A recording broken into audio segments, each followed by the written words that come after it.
Testing 1, 2. This is your 1-minute warning. The meeting will start in 1 minute.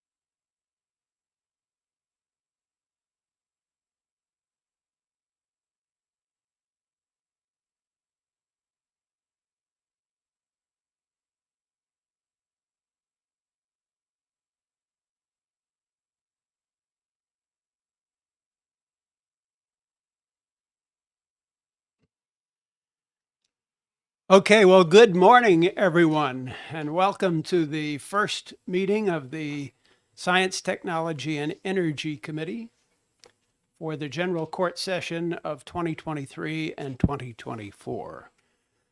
I'm going to explain what will happen in this morning's meeting in just a moment.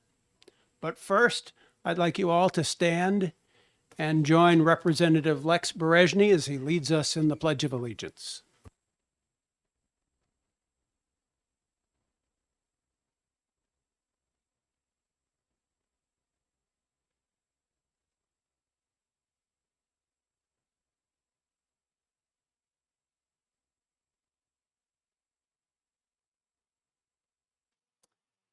Thank you. And once again, welcome everyone to our initial meeting. We're going to spend the first hour of our session here this morning on organizational matters. We're going to get to know each other and we're going to refamiliarize ourselves with the rules of committee procedure in the House. As most of you have figured out by now, we have 13 returning representatives to the committee and 7 new representatives to the committee. I'm Representative Michael Vose. I'm the chair of the committee. Humbled to be the leader of this committee again after last session's leadership opportunity. To my right is our vice chair, Representative Douglas Thomas of Londonderry. To my left is our new committee clerk, Representative J.D. Bernardi of Northampton. Southampton, sorry. Never get those Civil War issues straightened out. Anyway, so in just a second, I'm going to go around and ask every member here to introduce him or herself and give us maybe about a minute of information you think we need to have to know about you so that we can get to know you a little bit better. But before we get to that, I want to explain the rest of the day. Starting at 10 o'clock, we've asked the Department of Energy to do a presentation on the department, what its functions are, what its mission is, how it does its job. Our original schedule called for the Public Utilities Commission to do a similar presentation from 1 to 3 or 1 to 2:30. However, yesterday I was informed by the chair of the commission that illness has struck the commission, and so they have asked for a rescheduling. So we will be hearing from the Public Utilities Commission at a later date. I don't know the exact date at this point in time. We have to come up with a reschedule to fit them in. Once I discovered that, I asked the consumer advocate if he could move up from his position at 2:30 to 1 o'clock, and he, being a great gentleman, agreed to that. And so we'll be hearing from the consumer advocate after lunch, and he will be our final presentation of the day. So we'll actually be wrapping up our activity a little early today compared to what we originally planned. And I will remind everybody that we do have additional sessions planned for next Tuesday, the 17th of January. The Department of Environmental Services will be here. The joint utilities will be here to make presentations. And then on Thursday, the 19th, we'll also have presentations by ISO New England, by the New England Power Generators Association, and the Granite State Hydropower Association. And then we will have further presentations in subsequent weeks as necessary. So with that being said, I'd like now to give each member here an opportunity to introduce him or herself. And I would like to start with our Vice Chair, Representative Thomas. Thank you, Mr. Chair, and good morning, everybody. Happy to be back here. Happy to be representing Londonderry, which is zone district 16 out of Rockingham County. I'm starting my 5th term here. Everything has been with the Science, Tech, and Energy Committee. And just a quick background, I'm a retired military, Air Force. I was a munitions maintenance officer, so I'm a little familiar with some of the types of weapons that the Air Force uses. I was also in safety as well, so I'm a little familiar with safety concepts and so forth. And I spent, when I was out of the Air Force, I spent 29 years as a support contractor, program manager, and logistician over at Hanscom Air Force Base in the acquisition field. I've done a few local committees for the town, and I've been involved in various projects, elections, and so forth. So that's my basic background, and if you have any questions, I'll be happy to answer them after the fact. So I'll turn it over to the next person. Thank you. Before we go to our next person, I want to point out to everyone that you have a microphone and a speaker in front of you. When it comes your turn to speak, press the button to turn on your microphone, and then give us your introduction. And then when you're done speaking, please turn off your microphone. And we'll go next to the ranking member of the committee, Representative Kat McGee of Hollis. Kat. Thank you, Mr. Chair. Yes, as the chair said, I am Kat McGee of Hollis, and I'm entering my 3rd term on Science, Technology, and Energy. I really wanted to serve on this committee, as many of my colleagues here did, because I was interested in energy policy and making sure that we make good decisions moving forward so that we can make sure people in the state have reasonable rates, and also that we're making progress on the issues that I noticed when I first started paying attention to energy policy in New Hampshire.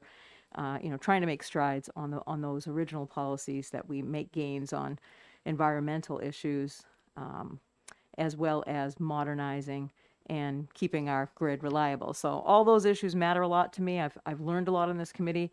My background is in program management, software engineering, program management specifically, and enterprise-wide project management. So my background's in software technology and also in sort of managing teams. So I was hoping to bring those skills here and volunteer for the state and make some things happen. So thank you. Thank you, Representative McGee. Representative Munns. Thank you, Mr. Chairman. My name is Chris Munns. I am from Hampton. This is my 2nd term representing Hampton. I served previously between 2012 and 2014. I was on the Commerce Committee during that session. This is a committee that I've always been very intrigued and interested about because of my interest in energy, environmental issues. So I'm thrilled to be here. Early in my career, I worked for a New Hampshire-based company, Wheelabrator Technologies, which is a developer and owner and operator of refuse burning and wood burning power plants. I was the financial controller of one of our larger operations in New York, and then was the regional controller for the 6 plants that we had in New England, including 2 here in New Hampshire. So I'm hoping that I can bring that experience to bear. I spent the rest of my professional career working in a variety of financial and HR management roles, and then spent 5 years working in the nonprofit sector before retiring. Thank you and welcome to ST&E. Representative Berezhny. My name is Lex Berezhny. I represent Alexandria, Grafton, Hebron, and Groton. I've been a software developer for 20 years, and I'm excited to be on this committee for my second term. Thank you, Representative Berezhny. Representative McWilliams. Thank you, Chair Vose. My name is Representative Rebecca McWilliams. I represent the Concord South Floterial District, wards 1, 2, 3, 4, 5, 6. It's a pleasure to be here on my third term. All of my terms have been served with ST&E, so I'm getting to know some new people this year, and that's kind of exciting. My background is early on in my career, I worked on wind in Rhode Island. I was involved in getting the very first wind turbine installed at Portsmouth Abbey in Rhode Island in the early 2000s. Then I was also involved in several lease deals with school rooftops for solar power in Massachusetts. I've worked as both an architect and an attorney. I'm licensed to do both in Massachusetts and New Hampshire. Right now I'm doing more architecture than law, but it's helpful as a legislator to have both. Right now my focus is really on bipartisan solutions. So I'm looking forward to working with all of you, my colleagues, to come up with a kernel of agreement on most of the bills that we will see this year. And I'm really thinking that this is the year we come up with some solutions for tricky problems. So thank you for having me, and I look forward to working with you. Thank you, Representative. Representative Summers. Thank you, Mr. Chairman. My name is James Summers. I represent Rockingham County District 20. That is Plaistow, Newton, and Southampton. Prior experience, I was in the military, Navy, nuclear submariner, electrician's mate. As far as I worked in the, as 28 years in the IT field, network engineering mostly, and currently I'm a founder and CEO of a network engineering company in Newton, New Hampshire. And I'm happy to return to the Science, Technology, Energy Committee. I served on here 2010 to 2012. Thank you, and Representative Summers, welcome to ST&E. Representative Kaplan. Yes, hi, I'm Tony Kaplan. I represent Merrimack 8, which is Henniker, Bradford, and Warner. It's my second term. My first term, I served on the Environment and Agriculture Committee. My previous experiences, I started out as a wire service journalist after college, working in Central America, doing a lot of political news, also did a lot of financial news for the Associated Press. Kind of shifted into activism, worked for Friends of the Earth as a climate and energy campaigner in the early 90s. And then I moved back to the States with my wife and got into public school teaching. I'm a Spanish teacher for 20 plus years. Retired now, started the Henniker Energy Committee, so I've had a long-term interest in energy and climate issues, and looking forward to serving on the Science and Technology Committee and working, as my colleagues have said, towards bipartisan solutions to the problems that we're facing. Thank you, Representative, and welcome to ST&E. Representative Doug Thomas. Thanks, Chair. I'd just like to make a comment for the benefit of our new people here that came to Science and Tech. We all have new equipment here this year with microphones. If we could please get closer to the mic and maybe talk just over it so that we have a lot of people have soft voices, and we'd appreciate if we could hear you a little bit better. Thank you. Thank you. Now we'll hear from another Representative Thomas, Representative Wendy Thomas. Thank you, Mr. Chair. I'm Representative Wendy Thomas. I hail from the town of Merrimack. This is my second term, although not concurrent. The last time I served on resources. My science background, one of my degrees is in medical biology, and I worked as a clinical microbiologist for several years after college. Then I moved to New Hampshire to start installing computer systems in hospital laboratories. From there, I moved to Digital Equipment Corporation, DEC, where I worked as a tech writer. Then I was trained and became a course developer, and ultimately I ended up as an instructional designer. Because of that, I've taught graduate and undergraduate classes in tech writing and instructional design. With regard to energy, I've been working for the last year and a half in the energy efficiency field, and I have a journalistic background as well. I'm a better journalist than I am a reporter. But I'm very pleased to be on this committee. Thank you. Thank you, Representative. Next is Representative Reynolds. Thank you, Mr. Chairman. Ned Reynolds. I'm here representing the city of Portsmouth, 3 out of the 5 wards of the city of Portsmouth, the Floterial District. I served 3 terms on the Portsmouth City Council in my 21 years of residence there. I guess I'm at least the 3rd military veteran on the committee here. We haven't heard from everybody yet, but I went to the Coast Guard Academy and served 8 years on active duty, including a stint at the scene of the Exxon Valdez. Before leaving active duty, went to grad school in public policy, and I'm really pleased to have a seat on this committee because I then had a 25-year career in the energy efficiency and renewable energy field, starting out with a couple of nonprofits that folks probably know, Northeast Energy Efficiency Partnerships, and then later the Union of Concerned Scientists, where I worked on the implementation of RGGI back in the 2006 to 2009 period. And then I went on to a couple of, moved over to the business side of things and worked 6.5 years for Johnson Controls, with a team that installed energy efficiency and renewable energy projects across the region, northern New England, and then a few years with Revision Energy, working on solar projects. So really pleased to be here on this committee. Thank you, Representative Reynolds, and my apologies for mispronouncing your name at the beginning. Representative Ploget. Thank you, Mr. Chair.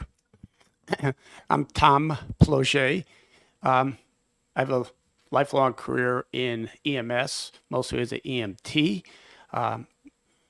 My schooling was a degree in chemical engineering, though my work career is analytical. So I was in mostly spectrometry and microscopy for my working career. I've been on town boards, and I represent the citizens of Center Harbor and New Hampton. And this is my second round with the ST&E. Thank you. Thank you, Representative Ploget. Next up is Representative Corman. Thank you, Mr. Chair. I am Tom Corman. I represent Lebanon Ward 3, which is Grafton 15. I don't have, excuse me, a big background in energy, but a big interest in energy. My background is in technology. I have a PhD in computer science and electrical engineering from MIT. And I recently retired as a computer science professor at Dartmouth. I'm now an emeritus professor. I retired about a year ago. I am co-author, actually lead author, on a book called Introduction to Algorithms, which is only 1,300 pages. It's the #1 textbook in all of computer science. And it's actually sold over 1 million copies and is in 15 different languages. 4th edition just recently came out. So I know a little bit about technology. I taught the introductory computer science course at Dartmouth 25 times. I taught courses in algorithms and also software design, and then a few other courses. And I also was the first director of the Institute for Writing and Rhetoric at Dartmouth, and I even taught a section of freshman composition there. Thank you, and welcome to ST&E. Representative Noel. Thank you, Mr. Chair. My name is Henry Noel. I represent Berlin, Coos District 5. Native of Berlin, born and brought up there. Went away to school, and when I came back to work, I went to work in the mill, where I managed the railroad for 16 years until the mill sold it. after which time they gave me the opportunity to take a hand or take charge of the wastewater treatment facility, which became the remainder of my career with the city of Berlin. After my retirement from running the wastewater plant, I was asked to run for state representative and was successful in getting elected in 2018. And at that point, I served on the Resources Committee. Did not succeed in getting reelected, but in 2020, but have just recently been reelected. But there is another representative sitting on the Resource Committee from Berlin. I didn't want to duplicate, and so I put my name in for Science and Technology. My interest in science and technology is that we have formed an ad hoc committee that has been active now for a little over a year, interested in developing renewable energy projects and taking an interest in encouraging the city to become an energy provider. And my participation in the committee would help me to reinforce that.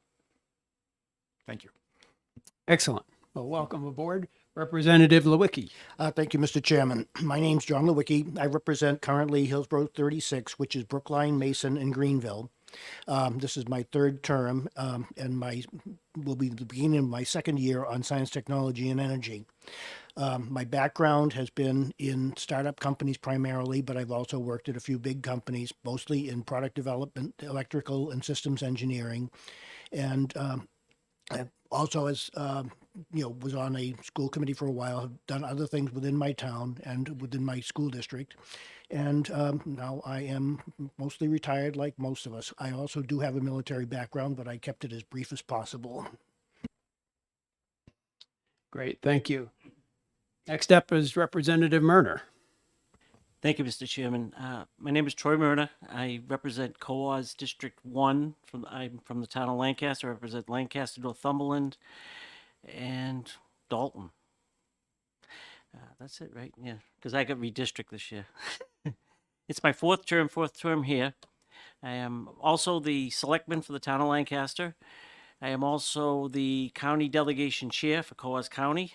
And I'm also for the 23 unincorporated areas, which include the Mount Wash, Balsams, and et cetera. I am also the planning board for that, all the unincorporated areas. So I have vast interest in the North Country. I'm retired from the building trades, and that's about it. Look forward to continuing the work here. Thank you, Representative Notter. Thank you, Mr. Chairman. I'm Janine Notter from the town of Merrimack. I'm on my 7th term. This is my 5th term on science, technology, and energy. I do have a great interest in energy and communications. We've gone to many conferences on the subject. I've been a freelance writer and had other jobs, but the one I'm most proud of are the 6 kids that I raised. And I worry about how they're going to afford energy, their electric bill, and putting gas in the car. So I'm happy to be here as a conservative vote for them. Thank you. Thank you. And now our clerk, Representative Bernardi. Thank you, Mr. Chairman. Yes, J.D. Bernardi, Rockingham 36, which is Hampton Falls, Kensington, Southampton, Newton, and Plastow, the southeast state line of New Hampshire. I'm a biochemist by undergraduate training, then did Navy nuclear engineering, did a refueling overhaul, Portsmouth Naval Shipyard. That's what brought me to New Hampshire. Went to Franklin Pierce Law School, and then diverted my career into pharmaceuticals, pharmaceutical development, and quality assurance. Quality assurance, did that job for about 38 years. Town-wise, I've served as the chairman of the zoning board for the last 10 years. And with respect to science, tech, and energy, this will be my 2nd term. I am very interested in ensuring our electrical grid is reliable and cost effective. If it doesn't meet those criteria, I'm not interested. Okay, thank you, Representative Bernardi. So I'll wrap up this introductory session. Representative Michael Vose from the town of Epping, that's Rockingham District 5. I'm in my 5th term in the New Hampshire House and my 2nd term as chair of this committee. I got, after a 40-year career in computer software. I began my public service career in the 1980s serving on the budget committee in Peterborough. Then I took a hiatus from public service for a while and became a library trustee in Epping in 2012. I now serve on the planning board in Epping, and I ran for the New Hampshire House in 2014. And I'm happy to have all of you here, and I'm really looking forward to working with everybody. We do have one more person, as Representative Bernardi just pointed out to me, and that's Representative Harrington. Michael, would you introduce yourself, please? Sure. Mike Harrington represents Stratford 18, which is now made up of Middleton, New Durham, Stratford, and Barrington. It's a kind of a new district for me. I represented Stratford and New Durham in the past. This will be my fifth time on Science and Tech, my sixth term in the House. I'm a nuclear engineer, a member emeritus of the American Nuclear Society, which I've actually been a member of longer than I've done anything else, including my marriage of 44 years. As stated before, my concerns is the price of electricity and energy. I realize it's limited to what we can do, but we want to make sure that what we do doesn't make things more expensive. And we shouldn't be looking out for special interest groups. The only special interest groups we should consider are the voters and the ratepayers, because they get the short end of the stick most of the time because they can't spend a lot of money on lobbyists to come up here and try to get people to vote money into somebody else's pocket. Thank you, Representative Harrington. So now we all know who the players are. And so let's talk a little bit about what the game is involved with. We're going to do 3 quick presentations here. Myself, I'm going to talk a little bit about ground rules and the organization of the committee. Representative Douglas Thomas, is going to talk a little bit about public hearings. And then Representative Bernardi is going to talk a little bit about how we will make our final decisions in executive session. So let me start by talking a little bit about some of the administrative basics of the operation of this committee. We will be meeting on Mondays and Tuesdays throughout the coming year.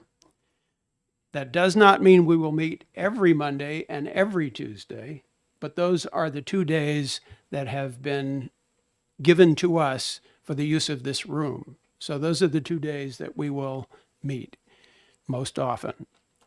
We will start at 9 o'clock in the morning, and we will run until 5 o'clock in the afternoon if necessary. At the current time, there have been 13 bills assigned to this committee, but we expect by the time the House Clerk has finished and the Speaker has finished assigning bills, that we will have somewhere between 32 and 35 bills to pass judgment on between now and the crossover deadline in early April. Pardon me.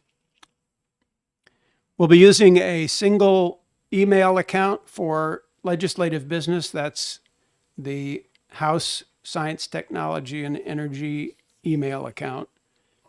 All of you have been put into that account, so anybody who sends email to that account, it will go to everybody on this committee.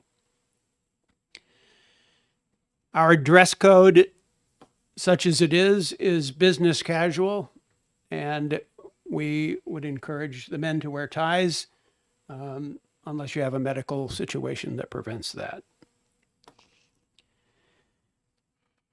Food is not allowed in the committee room. We do allow water, but food is not allowed. If you need to have a snack for dietary reasons, for health reasons, we will take periodic breaks during the day, and you can do that in the hallway. Use of electronic devices. We've spoken to the Speaker of the House, and the Speaker of the House has asked us to advise all of you that laptops and iPads or tablets are not allowed on committee tables. The only electronic devices that we're going to allow on committee tables are iPhones and other types of phones. You're discouraged from using your phone except for minimalist tasks like responding to a text that you think is important or responding to an email that is critical. For the most part, however, we would appreciate you don't look at your phone. The reason for these prescriptions by the speaker are that it is disrespectful to the people who are testifying and presenting before the committee for members to be distracted by their electronic devices. So the speaker urges us all to refrain from using those electronic devices unless there is a critical need to do so. You can always take your electronic device and leave the committee room and do some work outside in the hallway. But we want you to be respectful of the public, be respectful of the people who come to present before us by paying attention to what they have to say and not losing track of what's going on by being preoccupied with your electronic devices. Representative McGee, did you have a question? Yes, I did. Thank you, Mr. Chairman. I am just questioning the decision for the Science, Technology, and Energy Committee to not be able to use technology in our hearings, because I think whether folks are paying sufficient respect and attention to those that are testifying would come down to a personnel issue. If someone really wasn't paying attention in the hearings, I think that's a different issue than actually having access to technology in what are full days for us here in Concord. So I would like to push back and even speak with the Speaker's office, if I could, about having an exception for the Science, Technology, and Energy Committee. I mean, I think many of us here have laptops and devices today that I used just this morning to let you know that Dr. Cretion was unable to attend because of an illness. And we got that as a late breaking note to the committee. So I just think there are many reasons why people would want to have technology. And I think that this committee should advocate for that rather than, take it that we do not need technology in order to perform our jobs sufficiently. Thank you for that comment. Representative Harrington. Thank you, Mr. Speaker. And listen close, because you're not going to hear this too often, but I 100% agree with Representative McGee. I think that is a silly rule, and I think we should push back on it. I use reference to Vice Chair Thomas's email that was sent out that said we should be familiar with the 10-year energy plan and the Department of Energy, so forth. Do you expect us to print these out, or all copies of these going to be printed out and we have to distribute to the entire committee so we can look at them, or otherwise we could just simply pull them up on our computer? I really think we should push back on this and say this. I don't know what his point is to thinking people are being offended. If someone's acting obnoxiously, then the chair could just simply say, can you kind of knock it off? You're not paying attention to anybody. All you do is stick your nose in your computer. But to say that if you want to look up something and when you're like talking to the Department of Energy about the 10-year energy plan and go, referring to page 22, this line, I have a question on it. We won't be able to do that unless we all print out paper copies. And if you're reading a paper copy, is that any more obnoxious than reading something off a computer? I just don't get this. There's no sense to this whatsoever. And I think we should push back to the Speaker's office on it. Thank you for that comment. Representative Wendy Thomas. Thank you. I'd like to know if there are any medical accommodations for laptops in this committee. I have arthritis in my hands and I can type far easier than I can write with a pen. Thank you. All those are good comments. And the root of this policy is decorum. It's being attentive to and polite to the people who testify before the committee. To do that, it's likely going to be necessary that you, if you have a tablet or a laptop, that you keep it concealed to the best of your ability so that the people who are speaking to us will think that they have our attention. Now, that doesn't mean you can't use your device between speakers or during breaks or take it out into the hallway and use it whenever you feel you need to. But we want to discourage the ongoing use while people are sitting before us testifying and presenting of these electronic devices. If you need them to take notes, then use them, but do it in a way that is respectful of the people who are making presentations to us. Don't do it in a way that makes them sit there and wonder, what's this person doing? Are they listening to anything I'm saying? That's the basis for this policy. It's not that we're Luddites, that we're anti-technology, which would be ironic for a committee such as ours. It's that we're being respectful to the people who come before us. They have important things to say to us, and they'd like to be assured that they're being heard. Did you have a comment, Representative Reynolds? Yes, Mr. Chairman, thank you. I agree with you, and I don't think anybody on the committee would disagree that we should all be respectful and appreciative of folks who come to testify before us and present to us. And I think that most people can tell the difference when someone's using technology to either take notes about what somebody is saying, or to look something up for reference and perhaps ask a question based on it, and someone sitting there doing email all day, typing. So I hope we can honor the speaker's intent while also, as the Science, Tech, and Energy Committee, demonstrate that technology is something that enhances our lives and is not a mere distraction. Okay, thank you for that comment. Well, let's move on. We'll be keeping an eye on this as the year develops, and hopefully we won't have to deal with any significant violations of the basic precepts of this policy. One more quick comment. Representative Gorman. Thank you, Mr. Chair. I taught, as I said, the introductory computer science course many times, and I had to deal with this issue of students using their laptops and not paying attention. I tried various policies, and all I want to say is I would like to think that the representatives on this committee are a lot more mature than college students and a lot more responsible. So I would hope to think that we would all be using our laptops for the correct purpose and not shopping and not watching basketball games. Okay, thank you. All right, let's move on. Next item on my list here is each of you will be given a drawer in the little office off to the behind that second clock, where you can keep the materials that you'll be getting during the course of our business over the next few months. And you'll be getting a lot of it. You'll be getting a lot of written testimony submitted by people testifying on bills.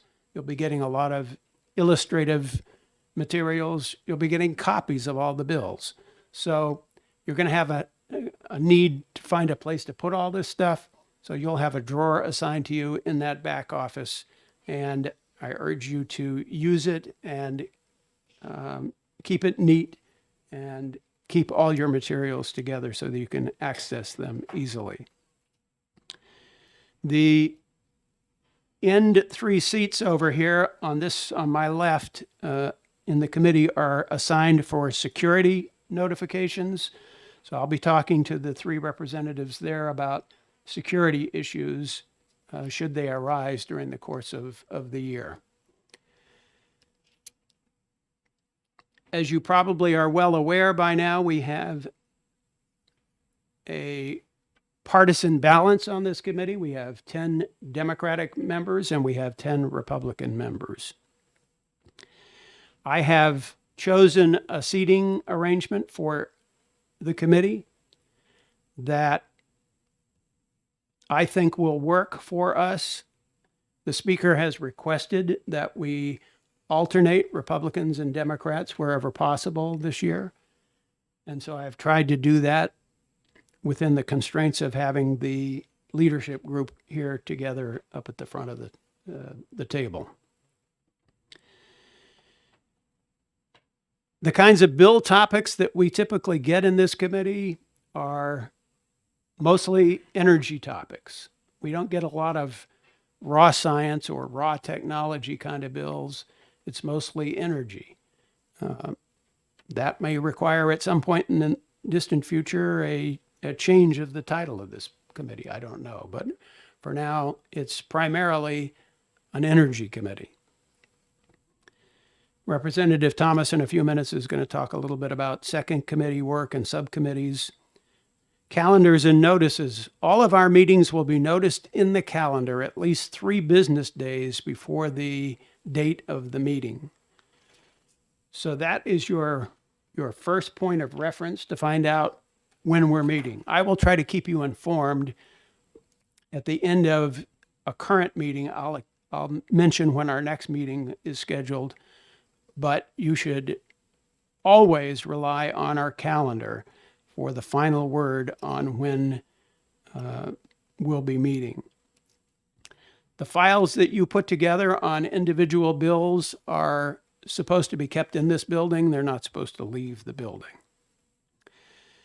And with those basic ground rules in place, I'm going to turn it over to Representative Doug Thomas to talk about the public hearing process. So Representative Excuse me, Thomas. Mr. Chairman, could I just a comment? I'm a little confused by one of your last statements there. We're not allowed to take stuff home with us? I mean, this is I've never heard this. I've been my 6th term, never heard that you were not allowed to take information home with you.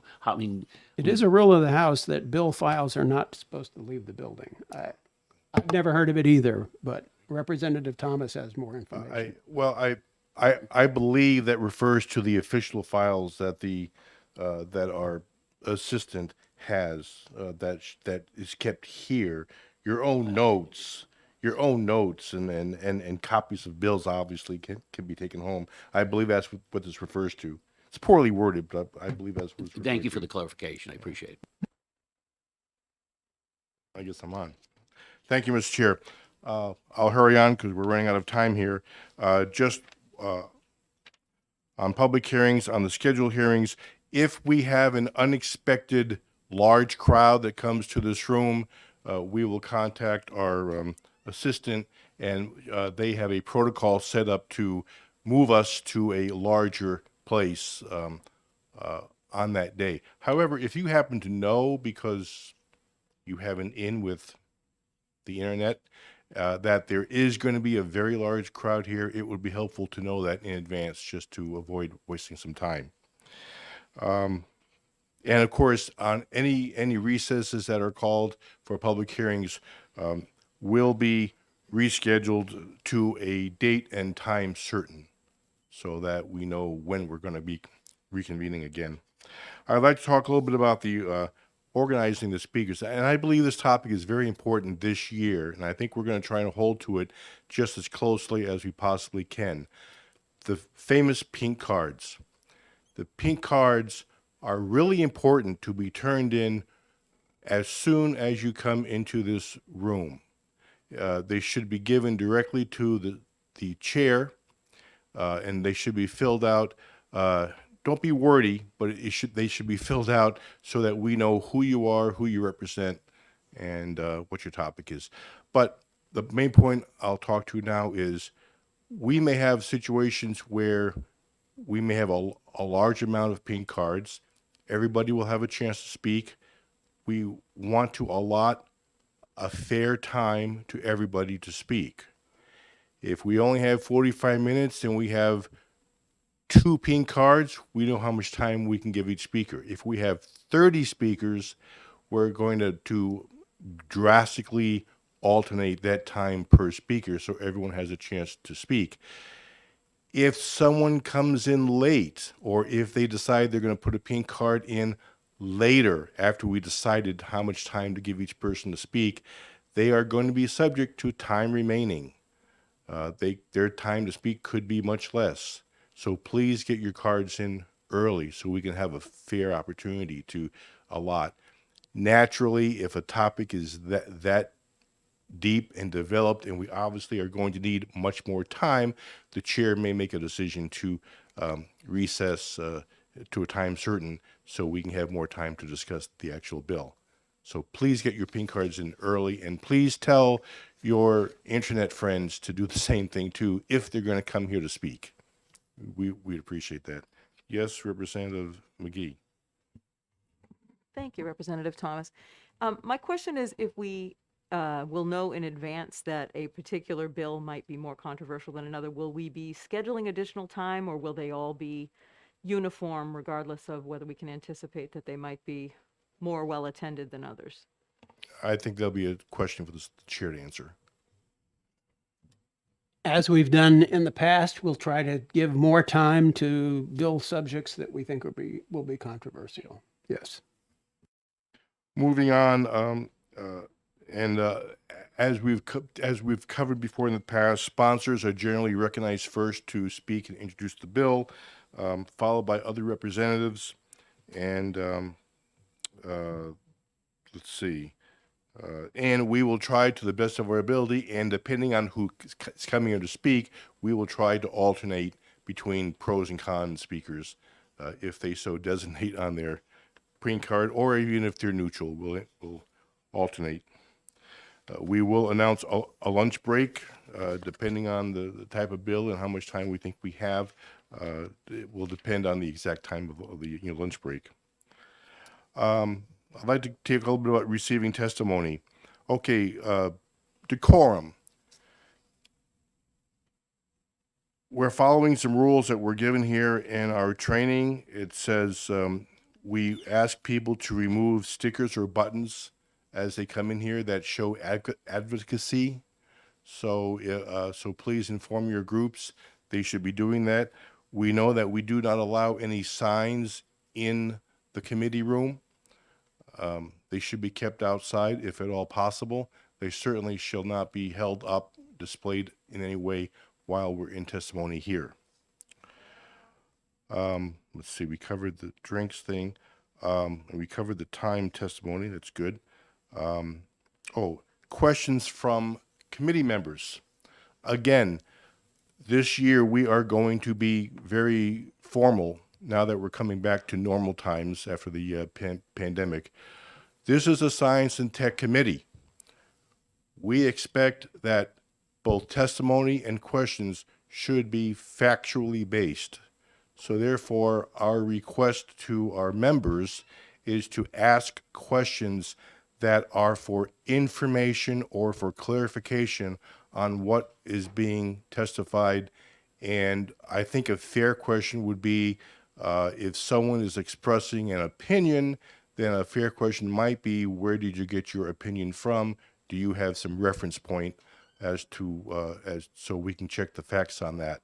So we will not be allowing any would you believe questions, or any questions that would be leading the testifier. This is not a courtroom. And unfortunately, we are on streaming, so we don't want any showboating with certain types of questions. They are for information and for facts, so we can better make decisions on each of these bills. I think we're going to try our best to follow that this year. Written testimony should be given to the clerk after your testimony. And please, if you have written testimony, we do not want you to read your written testimony. For time purposes, please just summarize it for us, please. Or if you have new information that's not in your new testimony, in your written testimony. Let's see, we talked about security. Co-sponsors or sponsors of bills, co-sponsors and sponsors that are members on this committee can testify, and they will be allowed to come back and sit in their seat. but they will not be allowed to ask questions on their bill.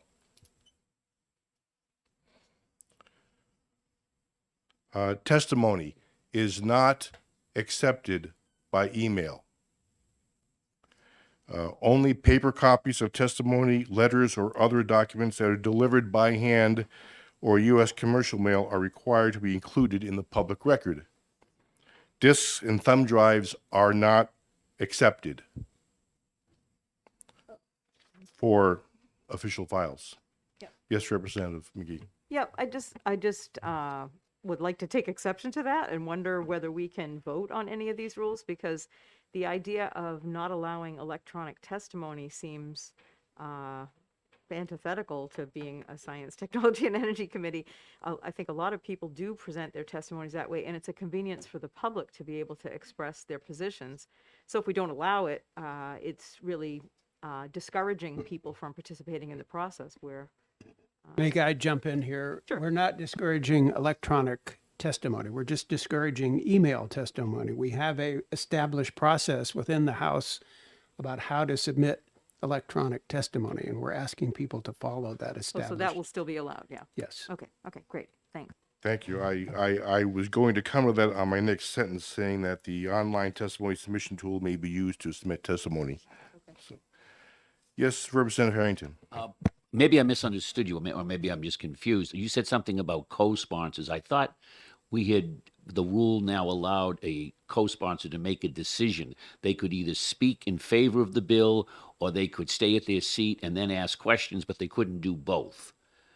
The way you put it is like, if you're a co-sponsor, you can speak and that's it. Well, I'm going off the training that we have here on what we were supposed to present to the committee. I refresh my memory. I believe that rule or subject was brought up at the last session. Yeah. But did we vote on that in favor of that? I thought we did, but I could be wrong. I thought we it was should check on that passed. and We need see. to check that, because I thought you had the option. We'll get clarification on Thank that. you. Really quick, subcommittees, nothing really changes here. We just want more timely action. If we form a subcommittee, please meet within a few days, get information, and report it back to the committee here. We don't want it to drag on for weeks. Work session administration. The first named member will serve as the subcommittee chairman. The work sessions will be posted in the House calendar whenever possible. You must have minutes, and we must file paperwork with the bill that's it's associated with, and the work and committee assistants will work with you on all of those types of endeavors. Are we about done? Yes, thank you, Representative Thomas. We have more information to share with you about committee procedures, but we're going to defer sharing that information for now because we have reached the end of our organization meeting scheduled time. And the Department of Energy has put a lot of time and effort into preparing their presentation this morning, so we want to make sure we don't shortchange them time-wise. So what I'm going to do right this minute is call a 3-minute recess so that we can recuperate a little bit from the organizational session, and we'll call on the Department of Energy in just a few minutes. But for right now, we're in recess for 3 minutes. Thank you.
The only thing I heard, he spent his first term.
Okay, everyone, please take your seats. I'd like to get started with the presentation by the Department of Energy. I mentioned right before we broke for recess that we had more information to share with you about our operational activities as a committee. So what we're going to do, since we had a cancellation by the PUC for their presentation today, is after the consumer advocate finishes his presentation and we've wrapped up all the questions, we're going to go back into organizational mode and talk a little bit more about the operation of the committee, particularly executive session, and clean up any other questions we have so that the next time we meet, we can hit the ground running and know exactly what the rules are, the ground rules are. So with that, I'm going to turn the meeting over to the Department of Energy. For their presentation, you've just received a handout from Mr. Robarge, who will take over the presentation and get us started. Good morning, Mr. Robarge. Good morning, members of the committee. Griffin Roberge. I am the State Energy Program Manager at the New Hampshire Department of Energy. I will be a frequent face to all of you, as I will regularly be representing the department when it comes to discussing pending legislation. So look forward to working with all of you over the next few months. The department has been asked by this committee to present an overview of what the department does, as well as on a few areas of interest to the committee.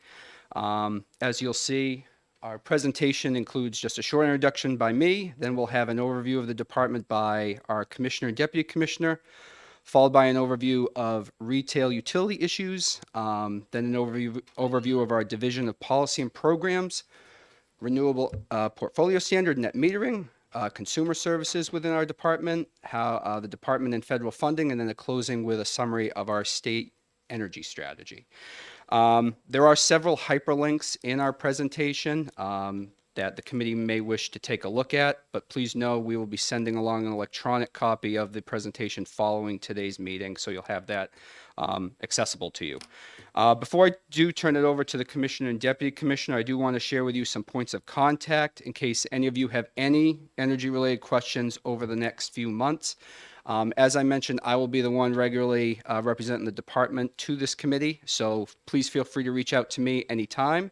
I'm certain I'll have conversations with many of you over the next few months. The other one I wanted to encourage folks to maybe reach out to, obviously you folks represent various constituencies. Those constituencies will certainly have energy-related questions, whether it's on utility bill, energy policy, etc. Any type of those consumer services issues, please feel free to reach out to our director, Amanda Noonan. She's the director of consumer services, and her and her staff work every day with citizens around the state of New Hampshire to address a lot of these questions. So please feel free to reach out to her as well. With that, I'll turn it over to Commissioner Jared Jacoin and Deputy Commissioner Chris Elms to take off their part of the presentation. Thank you.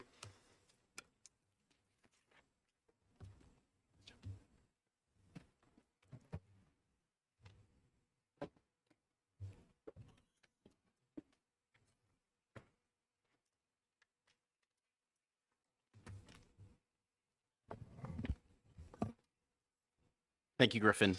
Good morning. Thank you, Chairman Vose, for the opportunity, an invitation to speak to the committee today. My name is Jared Chacoin. I'm the Commissioner of the New Hampshire Department of Energy, and I'm joined here by Deputy Commissioner Chris Elms. The New Hampshire Department of Energy is New Hampshire's newest state agency. At this time, 2 years ago, the department did not exist.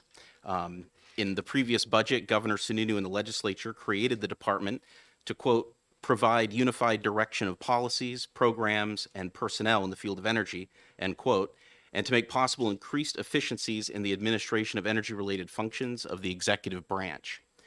Given the recent energy-related challenges that have bubbled up in the United States, in New England and New Hampshire, globally, the legislature and the governor's move to emphasize energy in state government was quite timely. The reorganization moved most of the staff of the Public Utilities Commission and the Office of Strategic Initiatives, formerly the Office of Energy and Planning, to the Department of Energy. The Office of Strategic Initiatives was dissolved and streamlined, and the streamlined PUC was administratively attached to the department, as was the Office of Consumer Advocate and the Site Evaluation Committee. Part of the intent of the legislation was to allow the PUC to focus on their regulatory adjudicative responsibilities and to make clear the separation between the state's regulatory advocacy role and the impartial role that the PUC plays. The Department of Energy has a large and diverse set of responsibilities. Next slide. In our mission statement, we try to illustrate state government's focus on energy and the department's responsibilities. Our mission statement is this: the prosperity and security of New Hampshire and its citizens require an affordable, innovative, reliable, and sustainable energy economy. The Department of Energy is committed to achieving that goal and will provide a unified direction of energy policies, responsible and practical programs, principled regulation, and skilled representation in energy-related proceedings of New Hampshire's public interest. The Department of Energy will serve the people of New Hampshire in an honest, transparent, and effective manner. The next slide shows some of what our role is in state government. We have a wide variety of responsibilities at the department.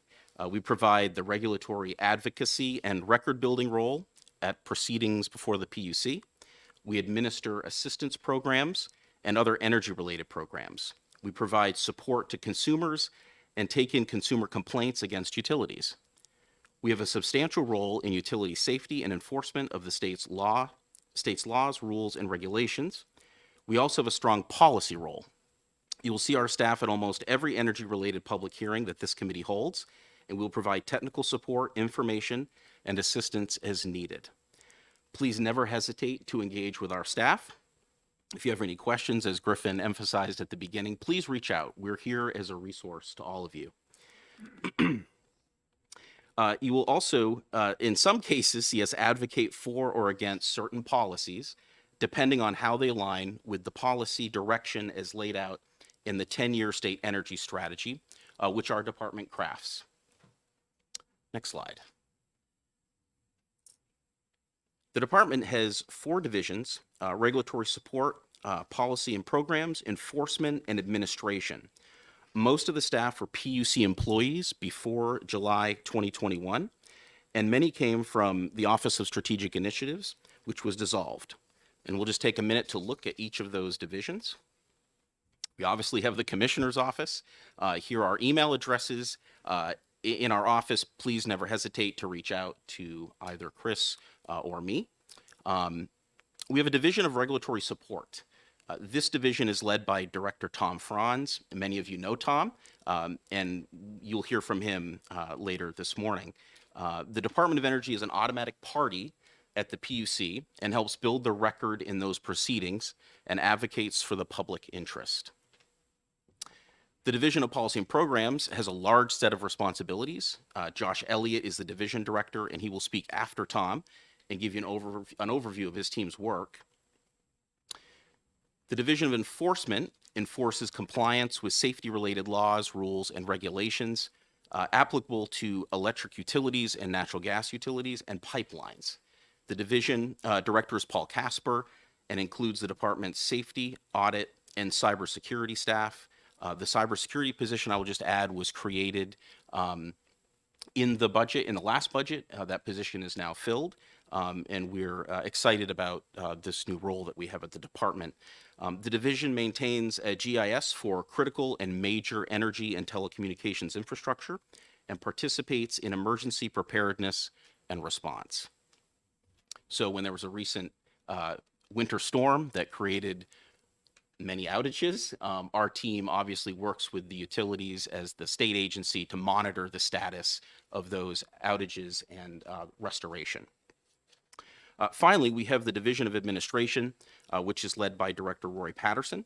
The division consists of the legal staff who participate in PUC proceedings and provide legal support to other divisions. The division also houses our business office and grants compliance staff. We briefly mentioned the administrative attachment of the PUC, Office of the Consumer Advocate, and Site Evaluation Committee to the department. Through that attachment, our business office provides back office support to those agencies, and that's essentially what that is. We don't tell those agencies what to do. We just help them pay their bills, process invoices, and provide other types of back office support. So that's the department structure. Before we turn it over to Tom Franz, I want to just take a few minutes to touch on some of the Department of Energy's participation in regional activities, particularly related to electricity. A lot of what we'll touch on will make more sense after you hear from ISO New England, and we'll be happy to follow up after that, of course. When it comes to electricity, it's very important to note that New Hampshire is closely connected with our neighbors. Each of the New England states is part of the same electric grid that is operated by ISO New England. ISO New England has a 3-part mandate: operate the grid, plan for future electric power requirements, and design and administer the wholesale electricity markets. ISO New England will talk more about the electric markets, but the markets are the way that most of the electric generation in New Hampshire gets its revenue. New England gets its revenue. The decisions of one or a few states impacts the whole.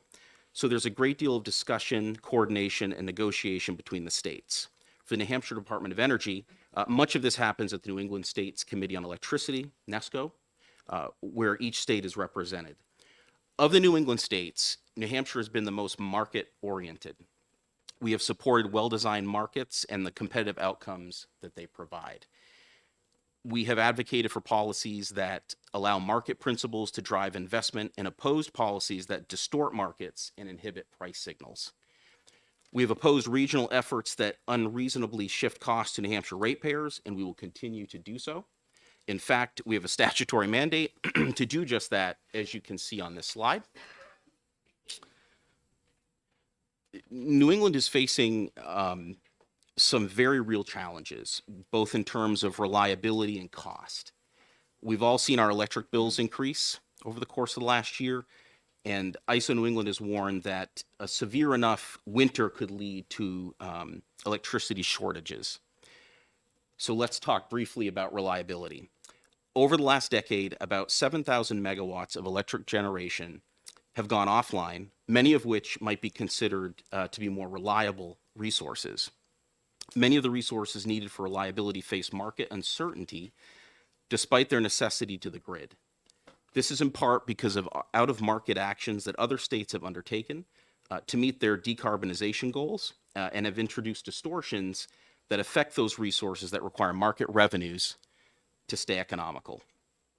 There's another problem that underlies many of the issues we deal with regionally. New England is reliant on natural gas, but for a variety of reasons has limited supply of domestic natural gas because of pipeline constraints. I'm sure many of you have heard that in news in the last couple of months. This has led to more dependence on liquefied natural gas for our peak times than other regions of the country have had. So it's a problem that's unique to New England. The problem has only been exacerbated by global natural gas prices being driven by by international factors such as the invasion of Ukraine and the economic effects coming out of the COVID-19 pandemic. Next slide.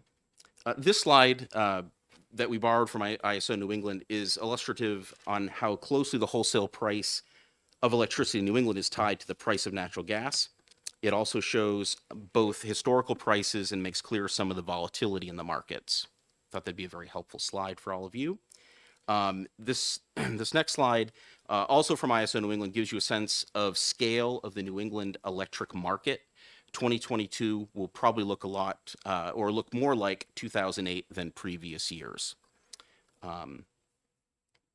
Okay. I'm going to stop there. Please visit our website. We have this slide here.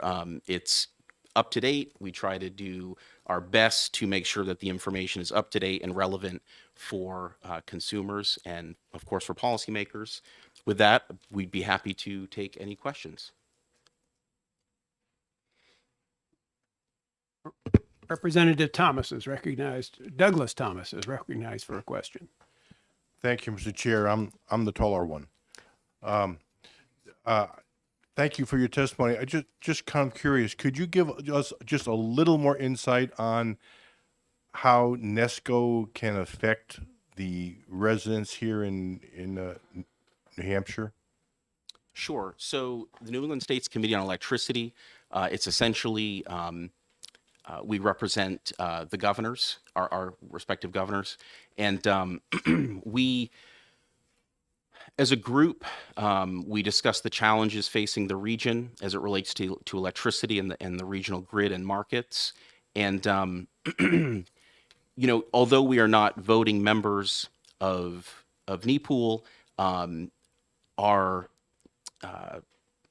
position, we represent the states, the governors.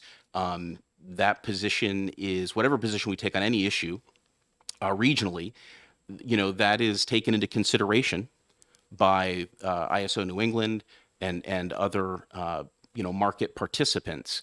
So I think it's very important for our state, where we don't share some of the same goals as our neighbors. It's a very important platform for us to emphasize what New Hampshire's policies are as it relates to electricity, and to advocate for ourselves with our neighbors, and we do that in a way that's respectful and collegial. It is a good group, but again, we have differences with our neighbors, and we do our very best to represent our interests there.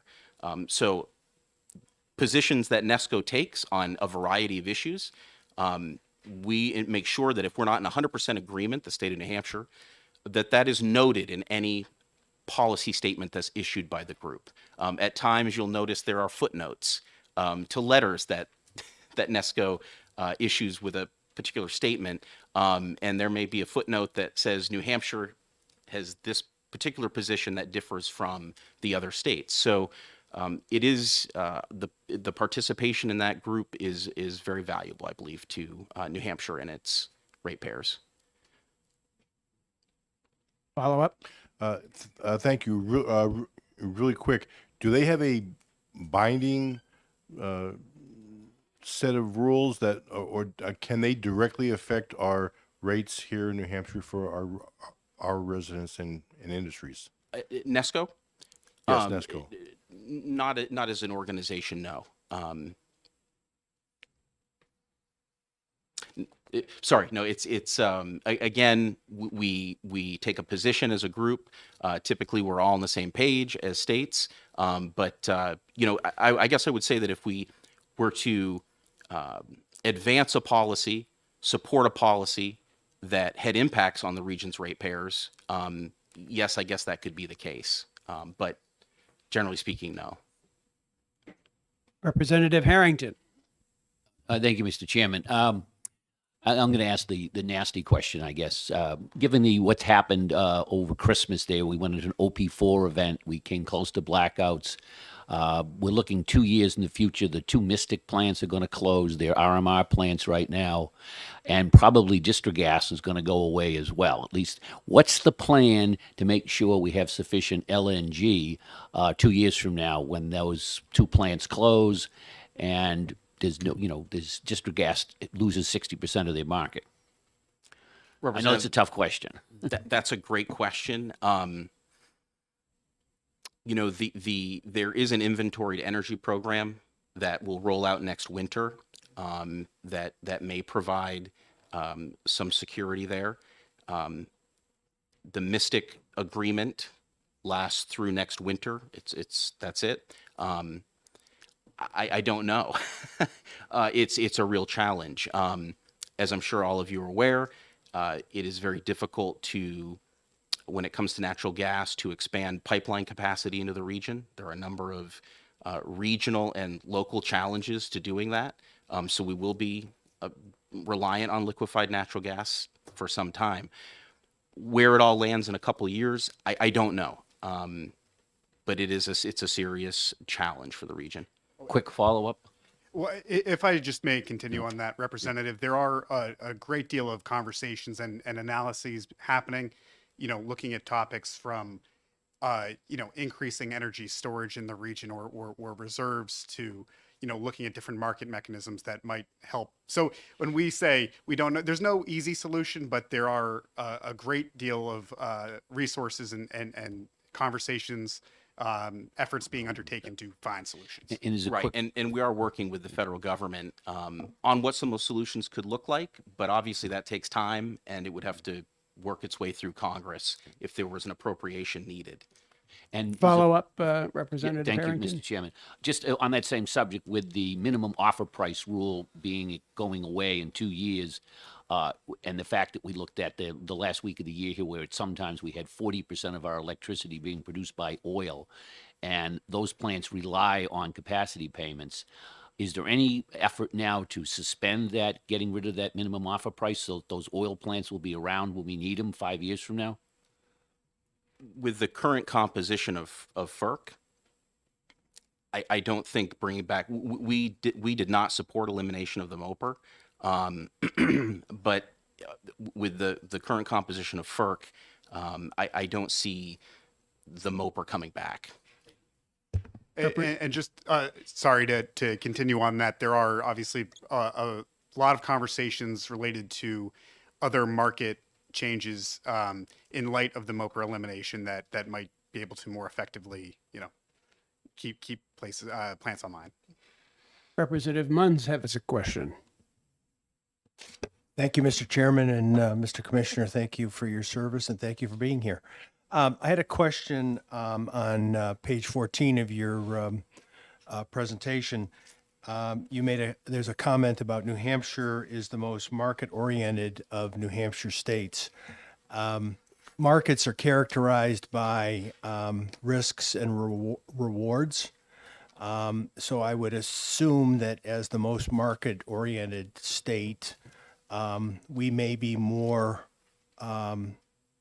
susceptible to those risks and rewards. Can you characterize how New Hampshire compares to other states in terms of, prices, supply, et cetera? Sure, I'll take that if you don't mind. One of the benefits of sort of the market-oriented approach is that with the restructured electricity markets, right now generators would bear the business risks in participation in the markets. By relying more on wholesale markets, that allows the states to shift that business risk to generators rather than ratepayers. When states take out of market, solutions to try to encourage other generation, again, outside of that market, that risk gets transferred to ratepayers. And so New Hampshire's market-oriented approach is actually one of the benefits is keeping that risk off of New Hampshire's ratepayers to the greatest extent possible. Follow up? Yeah, thank you, Mr. Chairman. I guess what I was thinking about more was the susceptibility that New Hampshire gets exposed to, or the risk that New Hampshire gets exposed to when there are dramatic shifts such as what we're seeing right now in the international markets, where supply is a challenge. I mean, are we more at risk because of our more market-oriented approach than other states in New England? So right now, I mean, and that's a good point on sort of the volatility that we might be exposed to. What we've seen is that all the New England states are experiencing that volatility. A lot of the out-of-market solutions that other states have pursued for other policy goals have sought attributes other than reliability or cost. They've been more focused on either environmental goals or economic development goals. And where the costs come in are sort of in those peak times, times during the winter, where the attributes that are necessary for reliability, the resources that are best able to serve those are something that each state still has to procure. So each state has had exposure to the volatility that we've seen recently.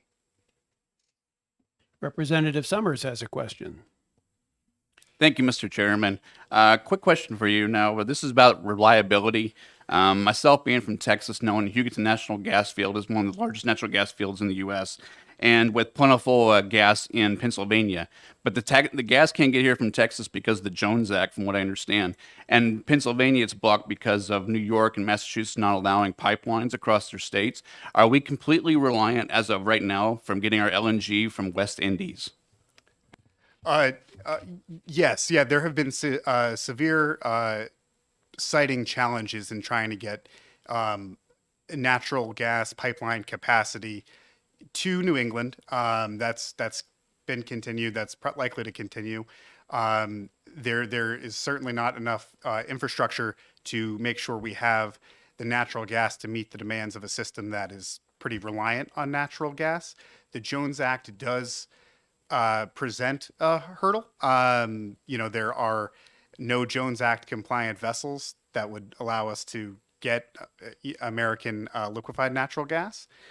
So our current right now, I think it's Trinidad and Tobago is where we get our natural gas, but it has been a variety of international sources. Representative McGee has a question. Thank you, Mr. Chairman, and thank you, Mr. Commissioner and Deputy Commissioner, for being here today.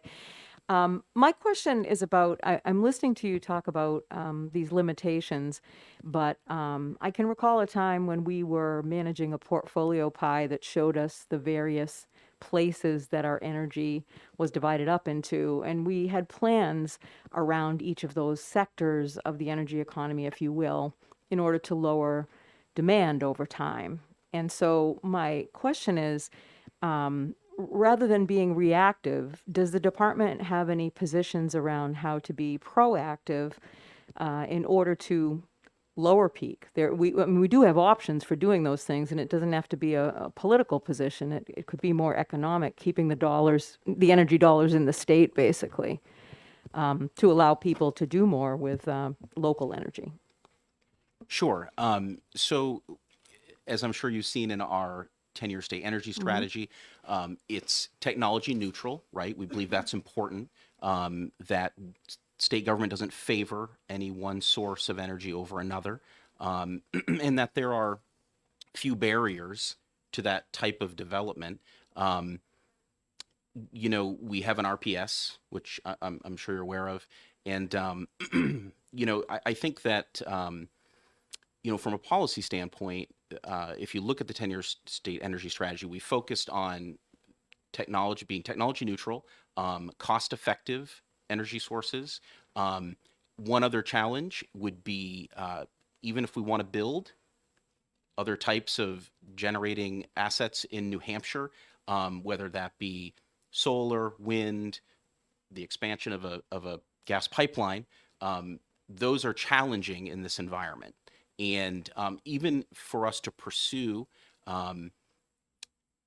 those types of energy resources to split that pie up more, right, or give us a more diverse portfolio of energy resources, that would require some streamlining of our siting process as a big part of that. So again, I think if we can address some of those issues, that could help with development of those resources. Mr. Chair, may I follow up? Follow up? I feel like when you were answering, Commissioner, that it was sort of a chicken egg thing, right? Because there are aspects to the operation that could be streamlined, but then there's also defining where you're going to help figure out what the streamlines are. So I just would put that out there, is that my concern is that the DOE not just identify items in the plan that are our goals, but also to maybe be a little more ambitious about saying, what are we doing, so that businesses and everyone else can understand what the state is pursuing. Representative, I would remind you and the other members of the committee that we're here to ask questions, to gather information, and not to debate or express our opinions. Yes, So thank you. I'm not trying to debate. I think I just was trying to make the point that the presentation that you gave us seems more reactive than proactive, and I just want to make that point. You made your point. Thank you. Representative Ploget has a question. Thank you, Mr. Chairman. Commissioner, in one of your slides, you had mentioned that amount of production was taken offline to meet the carbon reduction that we needed to do. My question is, the production that was taken offline, was it reliable, and would it still be online available if we did not have to make the CO2 carbon reduction? Thank you. Thank you. That's a very good question. So to clarify, the 7,000 or so megawatts that have gone offline or will soon retire over the last 10 years, that has in most part been related to economics. The plants that are just no longer economical in the market. Those generation sources have mostly been coal, oil, and nuclear generation. So they do tend to have a higher reliability factor. But a lot of what's come offline has been gone offline because the price of natural gas generation has made those resources less economical. Representative Nutter has a question. Thank you, Mr. Chairman. You didn't mention nuclear. Is there any chance that we can bring that reliable energy to the Granite State? So with deregulation, right, and restructuring of the market, generating assets like nuclear would either need to be a merchant project, or the state would need to essentially do a procurement to incent that type of development here. I would probably leave it there. We have Seabrook Nuclear Station, which is 1,200 megawatts of generating capacity. It would, like every other generating asset, you would need, there would also be issues around siting something like that. So the same challenge that applies to other types of generation would apply to nuclear as well. Well, thank you. Representative Douglas Thomas has a question. Thank you, Mr. Chairman. Let me make a statement first to my question, but getting back to the nuclear issue, I believe that there is a commission that we're going through right now, and I think the term nuclear in what we're thinking of in the future is far smaller and safer, so as the public not to get the idea that the question was involving large buildings of nuclear, such as Seabrook and so forth. But getting back to my question, I think New Hampshire has a lower electricity rate than Massachusetts does for its electricity, given the current rate request that just went in, I think, by Eversource in Massachusetts. Is New Hampshire basically lower electrical rates than the rest of New England, or how does it compare to the other New England states? So, and this is something that I think Tom Frantz will touch on, sort of Okay. Kind of what goes into, the bill. There are different parts of the bill. Right now, we saw that Massachusetts rates for their various electric utilities have exceeded what we currently have, and there will be some reductions that go into effect soon for New Hampshire ratepayers. But Tom will touch on a little bit of the differences between, the parts of the bill. I apologize for being ahead of myself there. Yeah. Well, thank you, commissioners, for being here and making that presentation to us. I guess we can move on now to the next presenter. Thank you.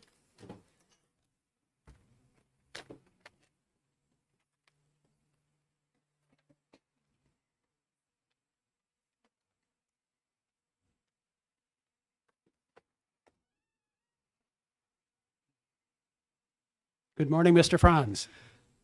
Good morning, Chairman Bose and members of the committee. It's a pleasure to be here this morning. It's nice to see some familiar faces and meet the new faces of the committee. I'm Tom Frantz. I'm the director of the Regulatory Support Group at the Department of Energy. And I'm going to talk today about our regulatory group, who we are, what we do. Commissioner Chicoine gave a good overview of that. I'm going to dive a little deeper, but I'm still going to be at a level that we're not going to go real deep into the weeds on regulatory issues and rate making. But I do want to discuss what we do and who are the key people that you may see before you. So I'm going to first start with the Division of Regulatory. And I think I need to move this. Okay. Just press over. Yeah, there we go. So we're a small division of highly technical professionals with very different backgrounds.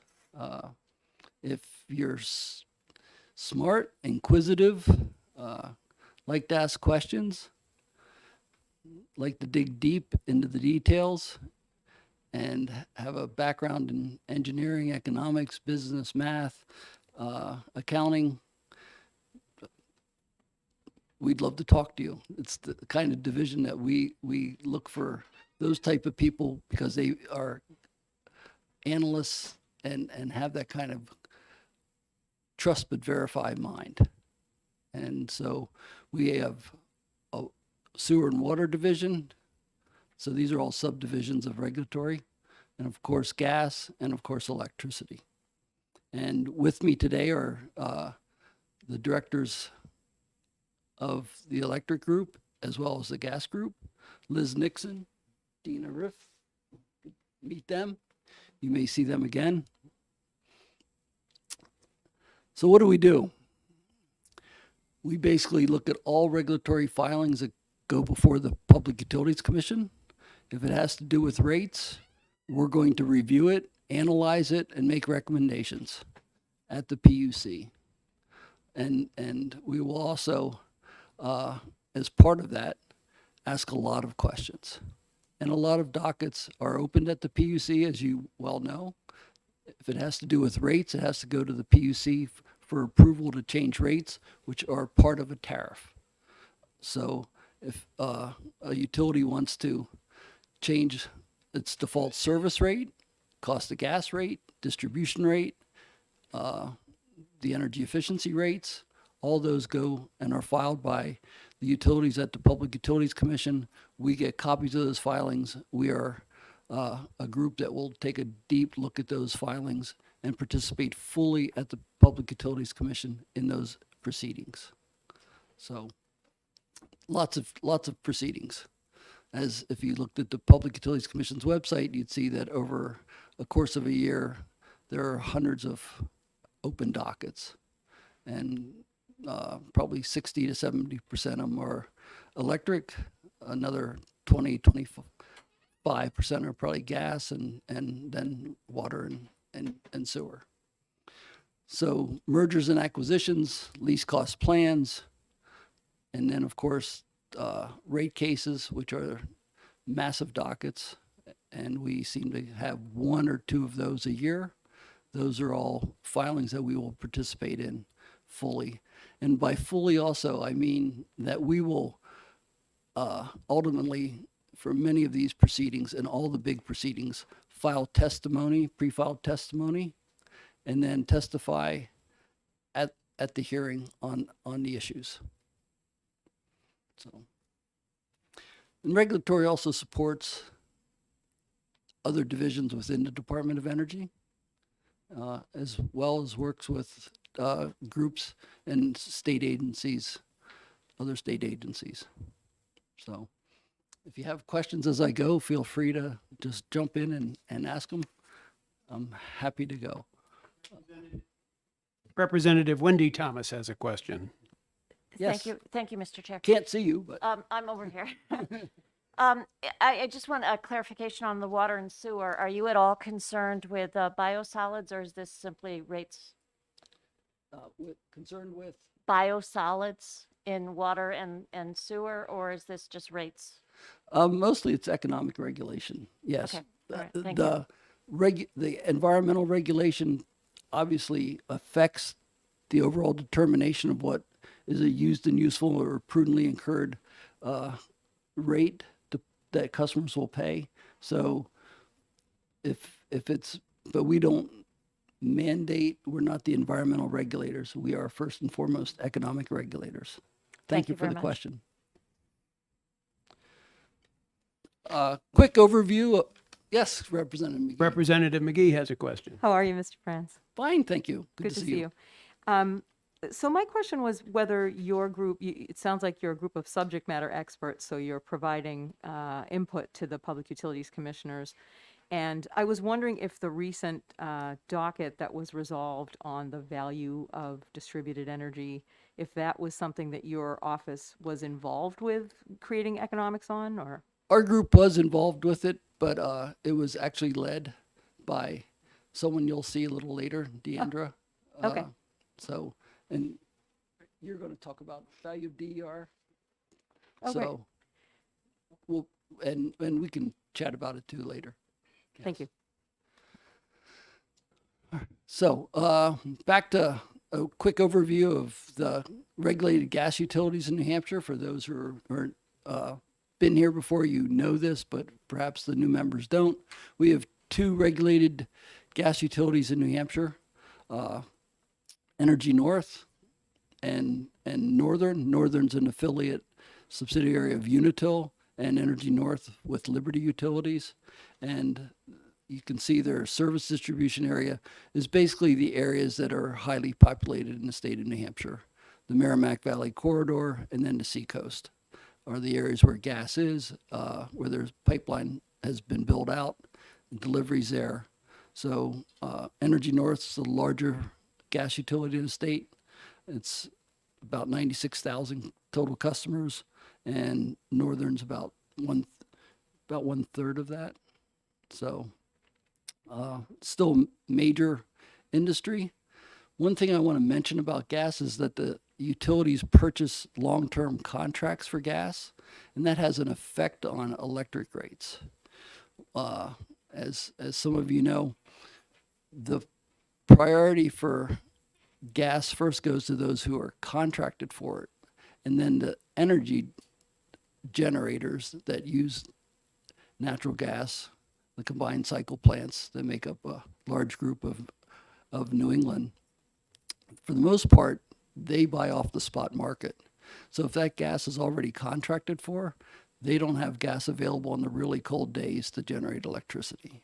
So I just want to, that's a high level overview of the gas electric interconnection in New England. And it's an important one because those contracts provide for heating and for the customers of the retail gas utilities. But that makes less gas available than for electric generation. And then a similar slide for electricity. We have 4 franchised electric distribution companies. The largest, of course, is Eversource, as we know, Public Service of New Hampshire. Then, of course, Unitil, Liberty, and the co-op, which is minimally regulated in the state of New Hampshire.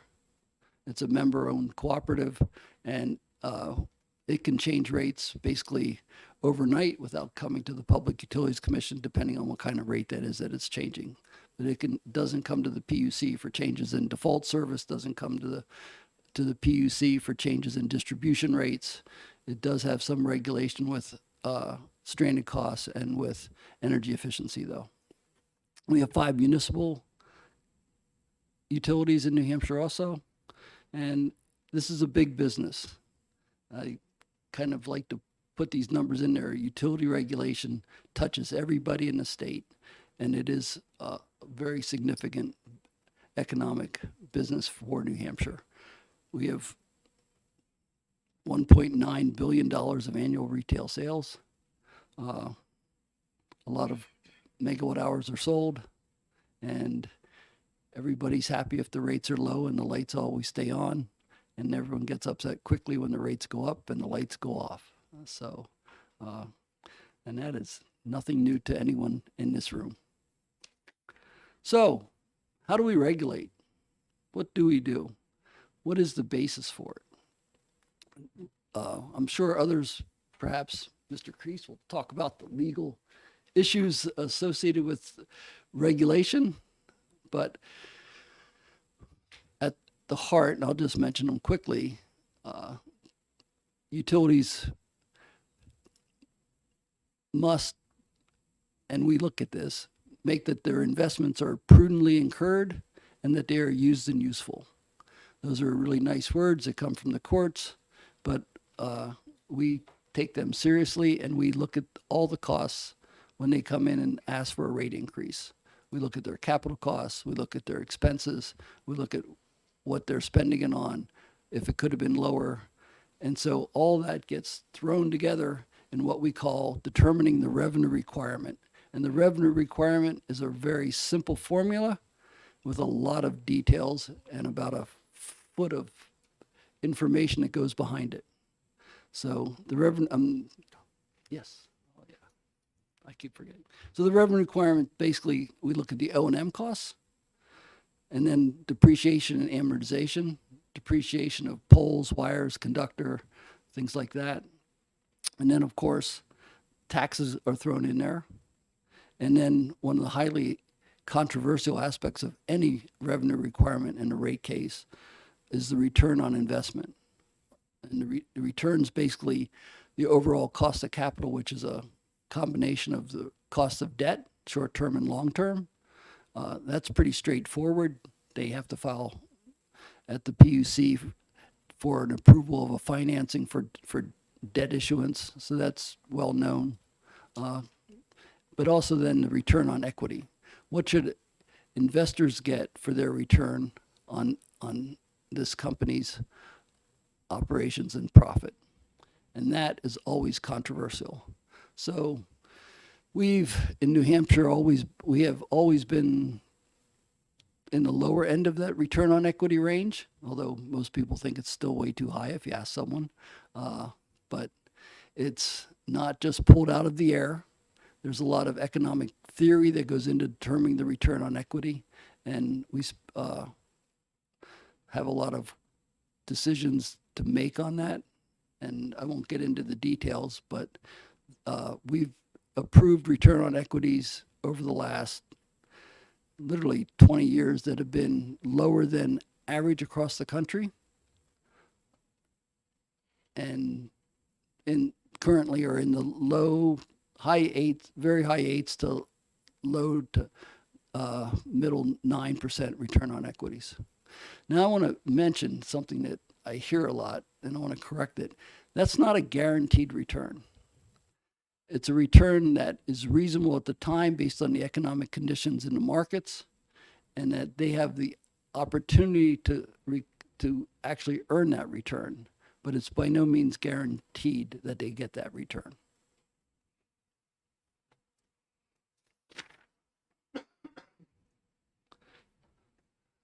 Representative Doug Thomas has a question for you. Yes, Representative. Yeah, thank you, Mr. Friends. Thank you for coming back here. I always enjoy your presentations and Thank you. testimonies.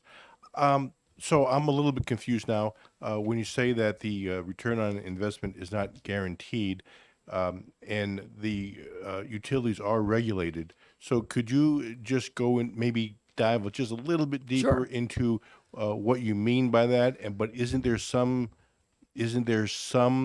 rate of return that they expect to get? Because being regulated, that's why some people invest in these companies, because they can almost get an expectation of a certain rate of return. You use the key word there, Representative Thomas, expectation. Yeah. Expectation versus guarantee.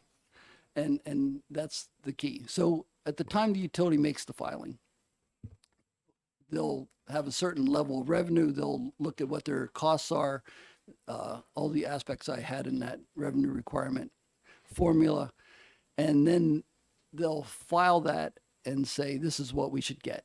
We're at 100 right now. We think that we need a 10% increase. That's 110 for our revenue requirement. And it's based on all these costs, the capital, and then the depreciation rates. But the return we expect should be, let's say, 10%. And we'll look at it, and we might fight over it and argue about it and finally settle on some number. But once we settle on that number and the revenue requirement, things change. You know, at that time, that's a reasonable expectation of what they should earn. And it's certainly transmitted to the markets, to Wall Street, to investment firms. Everyone covers those things. But conditions change. They may not be in for a new rate case and change the return on equity for another 2, 3, 4, 5 years. And so they may have costs that go up. They may see market conditions that for sales that decrease, or they could go the other way and they could have higher returns. We still monitor that. We have them file with us. We look at it on a quarterly basis. So we want to make sure that it's reasonable, that it stays within that reasonable band, because we know it's going to fluctuate. Weather will make it fluctuate. Economic conditions, a recession could make it fluctuate. All kinds of things can change that actual return versus the expectation of that return. And if it gets too low, they may come in earlier than we anticipate. And if it gets maybe too high, some phone calls are made and said, we're looking at this return and we may call you in to lower your rates because your return is too high based on what it was approved or the market conditions that existed at the time. Does that help? Yes, quick follow-up. Follow-up. Thank you. Quick follow-up. So on a private, a firm that's not being, in an industry that's not being regulated, their rate of return could be much higher depending on how well they do and the economy. In this type of industry, then, there's probably a certain range that they're not going to go above? Like you wouldn't expect them to get 15-20% rate of return just because they're regulated and because of how they affect the public and the rates and so forth. So isn't there some? Not while I'm here. Yeah, I know. Isn't there some expectation that there's just a narrow range that they can go up and down? Excellent. Yes. And there's an incredible amount of arguments and fighting and discussion about what that range should be. But in general, for regulated utilities, the range for the return on equity currently is between about 8.4% and probably 9.6% across the country. Representative Summers. Thank you, Mr. Chairman. Quick question for you on the graph that you had, and thank you for providing this. With my constituents seeing their electrical rates go from 7 cents per kilowatt back in last March to now where it's over 26 cents, more than tripling over the last year. Is this 100% caused by the default energy cost? Yes. I mean, we've had some other changes, but by far the key driver of the large increase in electric bills is the change in default energy service. And I'm going to spend some time on why that is and how it's changed. But as the commissioner and deputy commissioner mentioned, they talked about the wholesale markets. They talked about gas prices, LNG. Those are all obviously Ukraine-Russia war. Those are all affecting these wholesale markets, and the wholesale markets then affect the retail markets. So I'm actually going to get into that. But when you look at this chart and you see how large that one part of the pie is for default energy service, and that this is a typical 625 kilowatt hour Eversource customer residential paying now $141 just for that energy. Not for the delivery of it, not for the transmission and distribution, the delivery part of it, not the stranded costs. Some other things have gone up by 50 cents or $1 or $2, you know. But this piece actually, depending on how far back you go, a year ago it was in the 8 to 10 cent range a year and a half to 2 years ago, and the bill itself was about $110 to $20 2 years ago, and almost all of that's driven for the most part by the massive increase in default service. Representative Reynolds has a question. Yes. Thank you, Mr. Chairman. Earlier, the commissioner made a point of saying that New Hampshire, among all New England states, was the most market-oriented. Our system, our rules are the most market-oriented. Would you say that, looking at the graph and the recent explosion of retail rates, does that translate to making New Hampshire's customers the most vulnerable to market fluctuations in the price of the energy that supports our system? So customers are affected by these wholesale markets.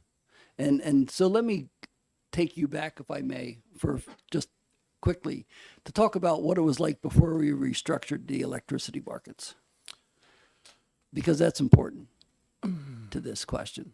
I'll do it very quickly. So for most of the history of regulation of utilities and electricity, it was what we called vertical integration. The generation, the transmission, the distribution were all owned by one company. The transmission was regulated by the Federal Energy Regulatory Commission, as it still is, but distribution and generation were regulated by the state commissions. And the utilities either purchased power through long-term contracts with companies that own generation at prices that were then approved by commissions, or they owned the actual hardware, the actual generating plants. And a great example of that, of course, in New Hampshire was Public Service Company in New Hampshire owned a lot of the generating plants in the state. Merrimack Station, owned a large piece of Seabrook, Newington, Chiller, and we essentially set the rates for generation. As restructuring came about, and the idea was that there's no monopoly in generation. Other companies can run these plants. They can do it perhaps better, cheaper, more efficient, and more importantly, the risk would be on those generators, those owners. Now that sounds simple, and it sounded pretty good, and New Hampshire was one of the first states to actually move to deregulate the generating plants and make them competitive. And we divested, for the most part, a lot of it back in the late 90s and early 2000s. But there was some stability to owning generation. There's no question about that. Those plants were not, those prices weren't set by the market. They were regulated based on a cost of service model, and there was stability to that. The problem was they were also perhaps not as well run, perhaps as a market would be, not quite as efficient, and was very much out of step with most of New England that had divested all its generation. And so over time, we finally finished divestiture of New Hampshire's generating assets in 2017, early 18, with the sale of the remaining fossil hydro plants that PSNH owned. And if we jump to the very next slide, this will be illustrated by the differences. So when the wholesale market prices in New England were low, as they were for much of the 2006, well, actually, even before this slide, going back to 2005, 6, 7 with low gas prices. And then there was a polar vortex where you see the big increase in around January of 2015. That's the wholesale markets reacting to cold weather and difficult getting gas. And they reflect it quickly in the market, a very efficient market, and it indicates how that market moves in step with weather and natural gas and LNG prices. But the yellow line pretty much goes, straight across. And that was Eversource's cost of default service, because almost all of that was based on their generating assets. They did purchase from the market, but that was mostly their generating assets. And for quite a while, it looked like it would stay much higher than actually the purchases from the market. So you see the yellow line above. The problem with that was more and more customers would leave default service for Eversource and go to what we call third-party competitive energy suppliers. And that's the retail aspect. They don't have to stay with a default service customer. We have companies out there that will sell, and you don't have to stay with your default service utility. That just makes it even more difficult to recover those costs from fewer and fewer customers. So we divested. It was a state decision. I was part of the divestiture team. There's other people here that I've seen that were also key members of the divestiture team. And the fossil hydros assets for PSNH were sold. And after they were sold, Eversource then became like Unitil and like Liberty and really like the co-op. They solicit power in tranches every 6 months. And so they go out to the wholesale market. There are wholesale market participants who bid on it, and they take the risk of the sales. They take the risk of the quantity. They take the weather risk, the fuel risk. And so sometimes, most of the time, it's less than what it would have been if PSNH, Eversource had kept those assets. Today's probably not one of those times, but the risk belongs with those suppliers, with the folks that bid on default service. And that's probably where it belongs. And I think it's a model that overall works. I think we see the efficiency as far as markets, because when input prices change, their prices change. So customers certainly see that market change.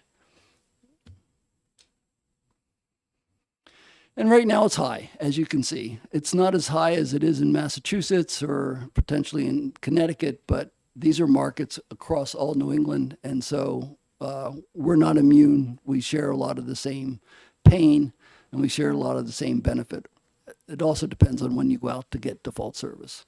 And by the way, the Public Utilities Commission has a docket open on procuring default service and whether it should be changed in one way or another. And we're actually looking at it too.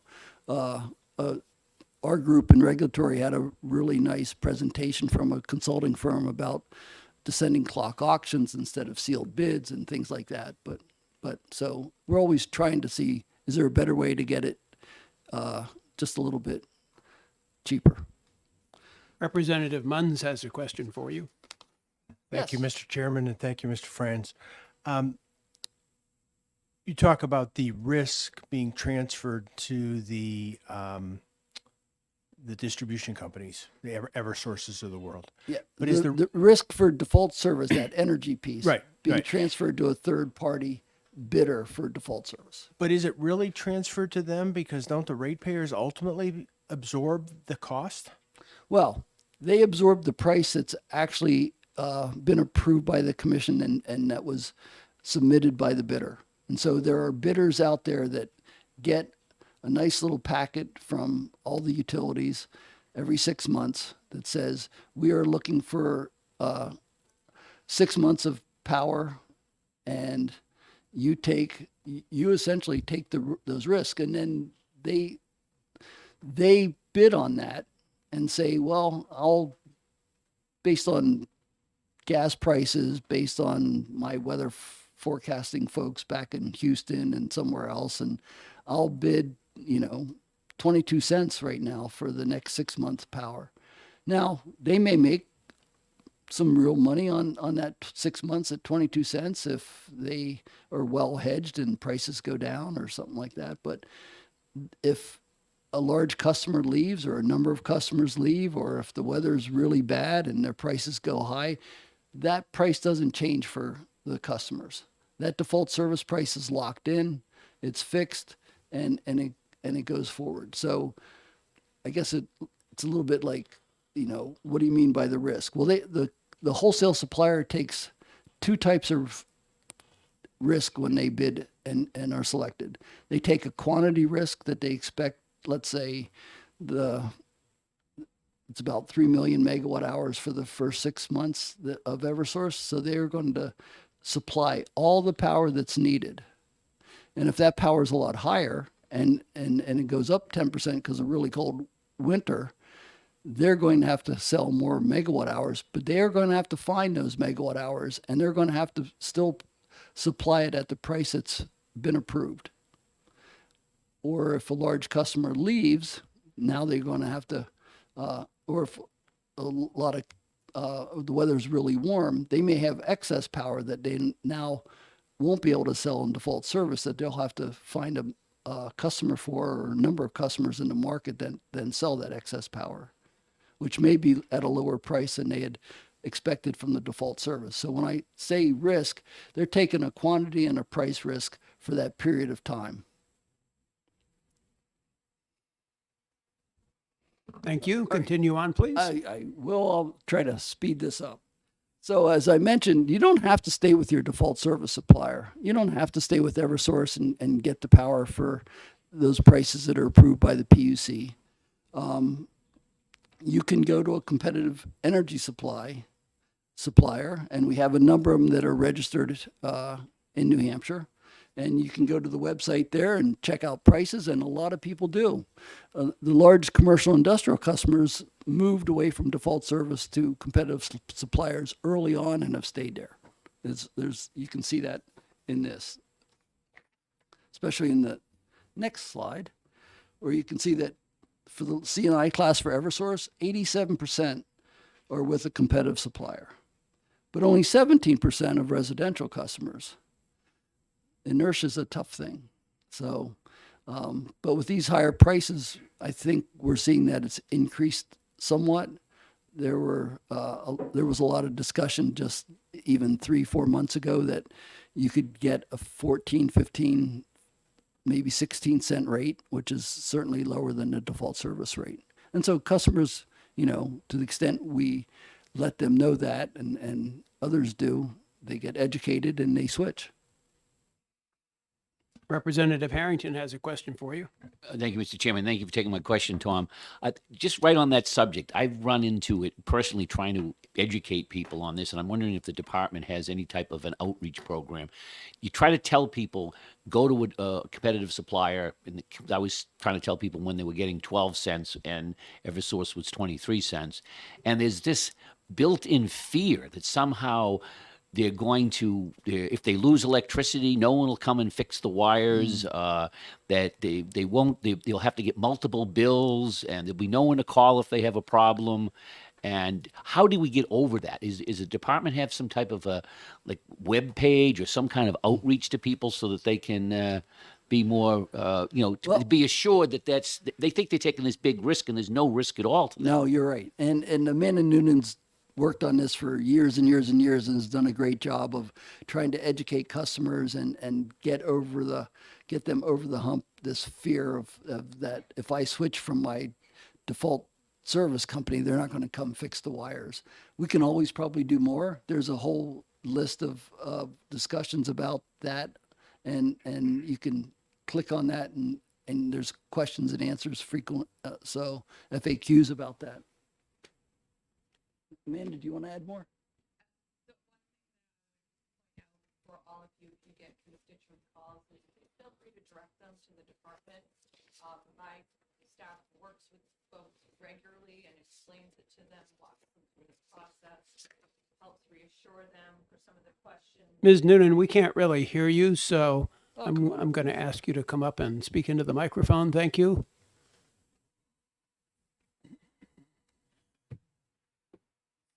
Thank I thought you. I could speak loudly enough for you all to hear me. What I just wanted to say is you all please feel free to direct any constituent calls to the Department of Energy. My team works closely with customers regularly. I can hear them on the phone, walking people through the web pages, the prices, what to look for, what to consider before they make a choice of an energy supplier, reassuring them, to Representative Harrington's point, that choosing a competitive supplier doesn't mean you leave your utility, that they're not going to restore your service, that you're going to have outages that you wouldn't otherwise have. So please feel free to refer folks there. We do have a lot of information on our website, and it's up to folks to go in and read that if they want, but they can always call and my folks will walk them through all of that. So Thank you. Representative Corman has a question. Thank you, Mr. Chair, and thank you, Mr. Franz. I live in Lebanon, and we are going to be having community power relatively soon. I'm in the 94% of Liberty residential customers still on default service. Do you have any idea as to what sort of change we're going to be seeing because of community power? Well, the promise of community power is that you'll see lower rates. There's other benefits purported also. I really can't answer that. I think that's going to depend on when you go out to the market, who you get, how long the contracts are. So I'd probably say the best person to talk to up there is Clifton Below, and certainly a knowledgeable person about community power. Representative Wendy Thomas has a question. Thank you, Mr. Chair. In this chart, do you have any specific numbers for municipalities, or is that absorbed in another category? Oh, and the percent that have switched to competitive suppliers? Yes, yes. I don't have it broken down by community. And we don't get the data that way. I guess we could ask for it, but we essentially get it by residential, commercial, industrial customers. Okay, thank you. Representative Reynolds has a question also. Well, actually, Mr. Chairman, it's kind of a question for you. My colleague's mention of community power, which is a significant development in this world that we're discussing this morning. it brings up in my mind a request, apparently, since we've had to reschedule the Public Utilities Commission's presentation to us. Would it be possible to include on that, perhaps on that rescheduled day, a briefing from someone representing the community power, perhaps Clifton Below himself, and an expert, so that we could understand how that significant development is going to affect, what we're doing? Yes, that's an excellent idea. I will make sure that that happens. Thank you. Thank you. I'm mindful of the speakers that are still to come from the Department of Energy as well as from the Office of Consumer Advocate. So I just only have one more slide. It's a overview slide of energy efficiency, which is always a major topic and of interest for this committee. It just really gives a detail of the history recently in the energy efficiency world as we moved away from an energy efficiency resource standard to an energy efficiency charge. I will say that the most important aspect of that is that a new 3-year plan will be filed by the utilities mid-year 2023. Okay, thank you very much, Mr. Franz. Good to see you again. Good to see you. Thank you. Appreciate you taking our questions. And next from the Department of Energy is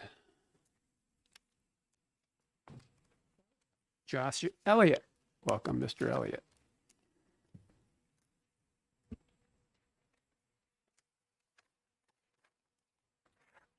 Good morning, Mr. Chairman. Members of the committee, for the record, Josh Elliott. I am the Director of the Division of Policy and Programs at the Department of Energy. I do realize that we have a couple of other speakers left, and it is already 11:15. I know you've had the rescheduled for the Public Utilities Commission, so I just wanted to offer, if the need be, it's up to the determination of the committee. If they'd like us to come back after lunch, we can continue the presentation if we find we are running short on time by the time we hit 12 o'clock.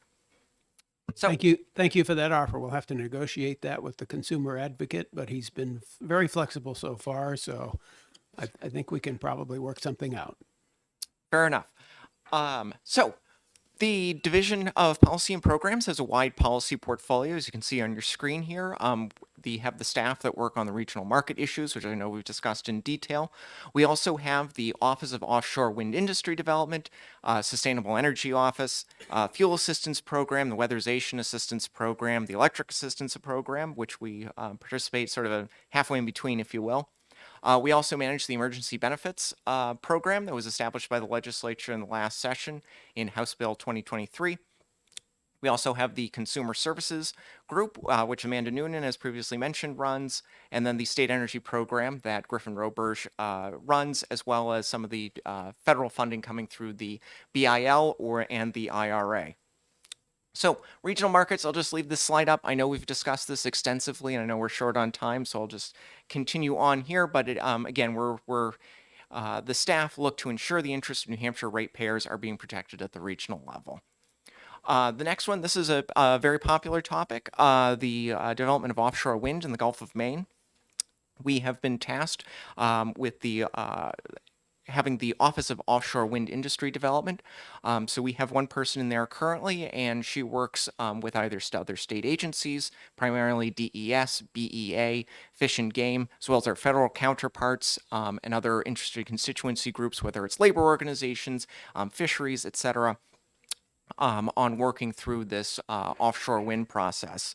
As you can imagine, it's very, very complicated, dealing with lease areas out in the Gulf of Maine, dealing with various different constituency groups. You have to make sure that certain environmental protections are taken into place. You're not going to have these wind turbines sited in travel lanes for shipping or in particular sensitive environmental areas. So, as you may know, Gulf of Maine is very attractive for offshore wind. In the case of it has very high wind speeds off the coast, very high consistent wind speeds, which is good for electric generation. The drawback is the waters are very deep, so you can't actually put a pylon onto the surface of the ocean floor like you would off sort of, say, the Long Island Sound or Martha's Vineyard. So you need floating technology, which is still being worked on being developed, which adds some additional complications. Sorry, Mr. Chairman. I have a quick question from Representative Harrington.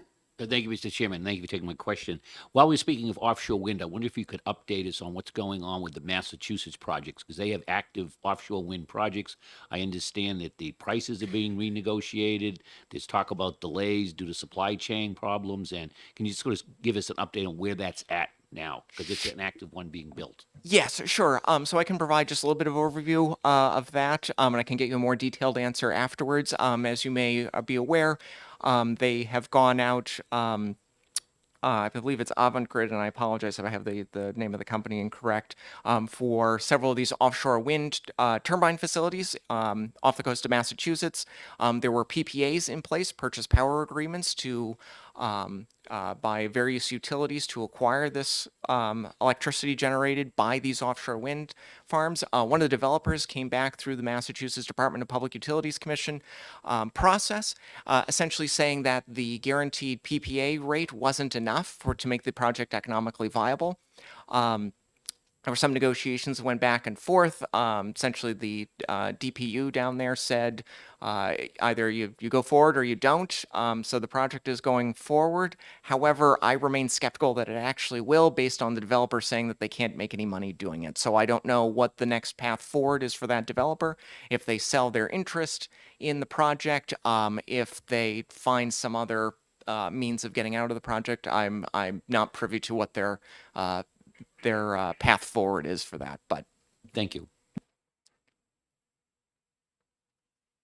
Okay, continue, please. Oh, Representative Summers. Thank you, Mr. Chairman. This is actually to follow up or follow tail on Representative Herring's question. My understanding is, well, I actually have a question about why are they looking to negate or remove offshore in Nantucket Sound? I know that's ties to Massachusetts as well, but I know Nantucket's looking to negate it or remove it as well. in terms of, do you mean to remove it as a potential lease area, or trying to get out of the purchase power agreement? Trying to get out of the purchase power agreement. Yeah, my understanding. Oh, I'm sorry. My understanding is purely economical. If the developers looked at the math based on what they expect from revenue from the PPA versus how much they expect to actually develop this offshore wind farm, and they don't think it's economically viable anymore. So it's the high cost of it, correct? Yes, that's from the developer's point of view. Again, I'm not an expert on what's going on in Massachusetts on this front. Representative McGee has a question as well. Thank you, Mr. Chairman, and thank you, Mr. Elliott, for being here today. My question is back in New Hampshire. You mentioned that there was one person in the office, and it sounds like it's a very complex thing to undertake this successfully. So is there any plan to expand based on the work that's required, or is this person so competent that they're going to be able to handle it? So we have Erica Horn. She has a tremendous amount of expertise. Actually, she used to work for the Portsmouth Naval Shipyard, so she's very familiar with maritime issues. Where we are currently at in the process in terms of developing offshore wind, we feel confident that having the one staff person is sufficient for now. If that changes, of course, we'll be here to make that need known. Thank you. Thank you. Representative Floget has a question. Thank you, Mr. Chairman. How does this the developments in the offshore wind relate to the current highest ever rates? It would seem, are they basically ignoring that, or even at these rates, can they not make money? I would say I don't know all of the math that has gone into the developer's decision to pull out of that PPA. So they have cited inflationary costs and other costs in developing offshore wind. I can't speak to the specifics of how they came to the conclusion of why they came to the conclusion, even given that with the current high cost of electricity. You're welcome. Sorry for the name mix-up. Okay. Continue, please.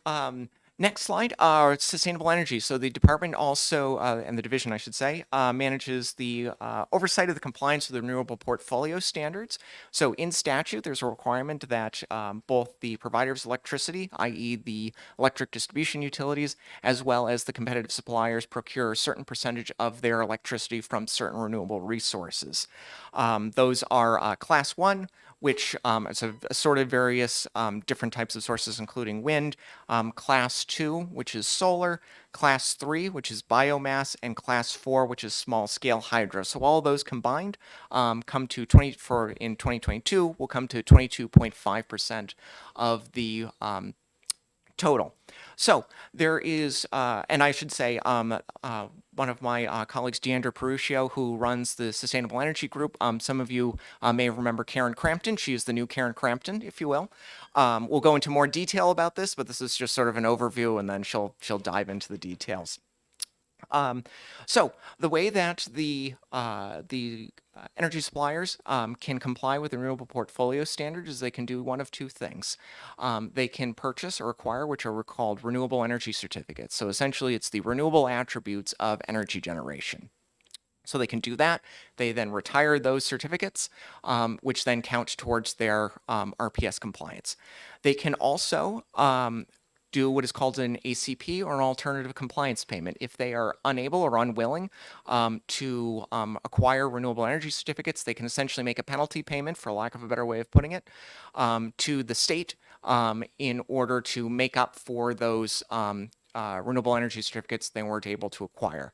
The rate for ACPs is set in statute, and then indexed for inflation. RECs, renewable energy certificates, there's an open market for those. So there are market prices that will drive those prices either higher or lower depending on supply and demand and availability. So where do all those ACP payments that come in go? So they go into what we have is the Renewable Energy Fund. So these are funded through those alternative compliance payments, and they go to provide for a myriad of different resources, but mostly they go back out to ratepayers in the form of grant programs. So we have two rebate programs, two residential rebate programs, two commercial rebate programs, as well as two competitive grant programs. They also oversee net metering, which I know in the interest of time, I know Deandra can get into the more details. I know that is a common subject before your committee, and she can do a much better job of explaining it than I can. So next, just a brief overview of the assistance programs that are run by the department. Amanda Noonan, who runs Consumer, will be up here to go into a little bit more detail. But essentially, we have a number. You can see those assistance programs on the screen, whether it's for fuel assistance, whether it's for weatherization assistance, whether it's for electric assistance, or it's for these new emergency benefit programs that were established by the legislature. The most important takeaway for this is if you have constituents or your colleagues have constituents and they're looking for help on these areas, I know that with the price of electricity, price of home feeding oils are very high, contact your local community action agency. So they're broken up by county. Amanda Noonan will go into a little bit more detail, but that is the best place that they can go in order to get help. There's one intake process. They figure out where they're supposed to go, which programs they are, which programs that they're eligible for, and if they meet the income requirements. But essentially, it's up to 60% of state and median income for the regular programs, and then it's 60 to 75% for the new emergency programs. Representative Doug Thomas has a question. Thank you, and thank you for taking my question. So, just what you just said. So, in other words, the community action agencies, they actually do the legwork to find out who qualifies before they come to you. Yes. So we are they function as the subgrantees. So we receive the money from the federal government, either it's from HHS or DOE. We then subcontract out with the community action agencies, who then do all of the intake work. So they will get folks who will come in. They offer a variety of other services other than just these, but they have a lot of those touch points with this same population. So as they come in, they can say, okay, you were only interested in this. Okay, we can also, you're eligible for these programs if you're interested. They could always decline if they're not, but they act as a subgrantee. So we don't have any interaction necessarily directly with the folks coming in to apply for these programs. That's all done at the Community Action Agency, or they're also referred to as county CAPs. Okay, continue. Thank you. So consumer services, again, Amanda Noonan runs this group. They help assist consumers dealing with regulated utilities. As you can imagine, trying to call a utility might be a bit of a daunting task, or trying to set up a payment plan, things like that if someone's behind on their bills.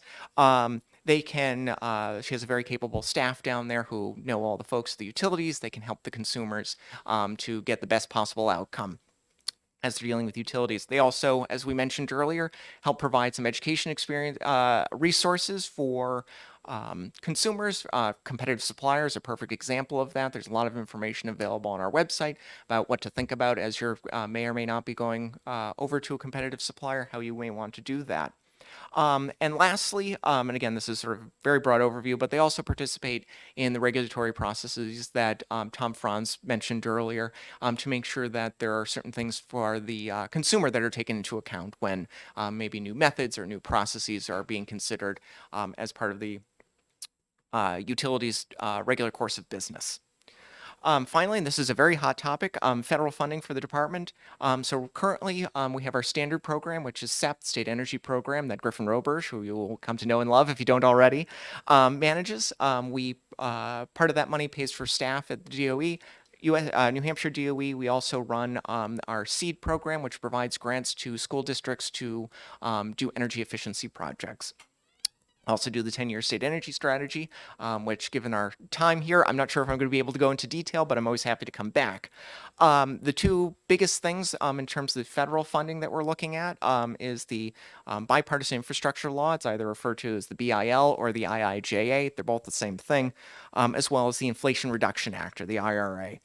Griffin is going to go into more detail about the specific programs for each of these, but I realize that I've heard that there's a rumor out here that the New Hampshire DOE is not going after some of the home energy efficiency rebate programs that are provided for in the IRA. I can tell you that is not true. We are going after those funds. Not sure where the rumor started, but I can assure you those are formula funds, and we are going after those funds. Speaking of formula funds, would be a good point to discuss the difference between formula and competitive funds that are coming through both of these bills. Formula funds, essentially, there's a formula at the federal level that determines the allocation that each state will get, or in some cases, counties or individual local government units. Essentially, the federal government has said, based on population, various myriad of other factors, New Hampshire is eligible for this amount. You can apply for it if you want to. You don't have to, but you really should. So those are formula funds. There's an application process. We have to make sure that our application conforms with the guidance that's provided by the federal government. We then apply for the funds, and then we, in theory, if the application is accepted, we then receive those funds, and then we go through the regular state processes, whether it's governor and council and fiscal approval, to accept and expend those funds. There are others that are competitively awarded, and they're usually for a specific type of project, whether it's the hydrogen hubs or if it's carbon sequestration. Those will come probably further down in the line in terms of when they'll be noticed for availability for funding.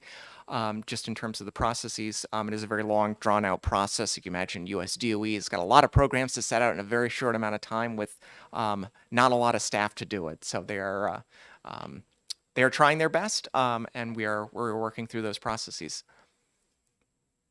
Very good.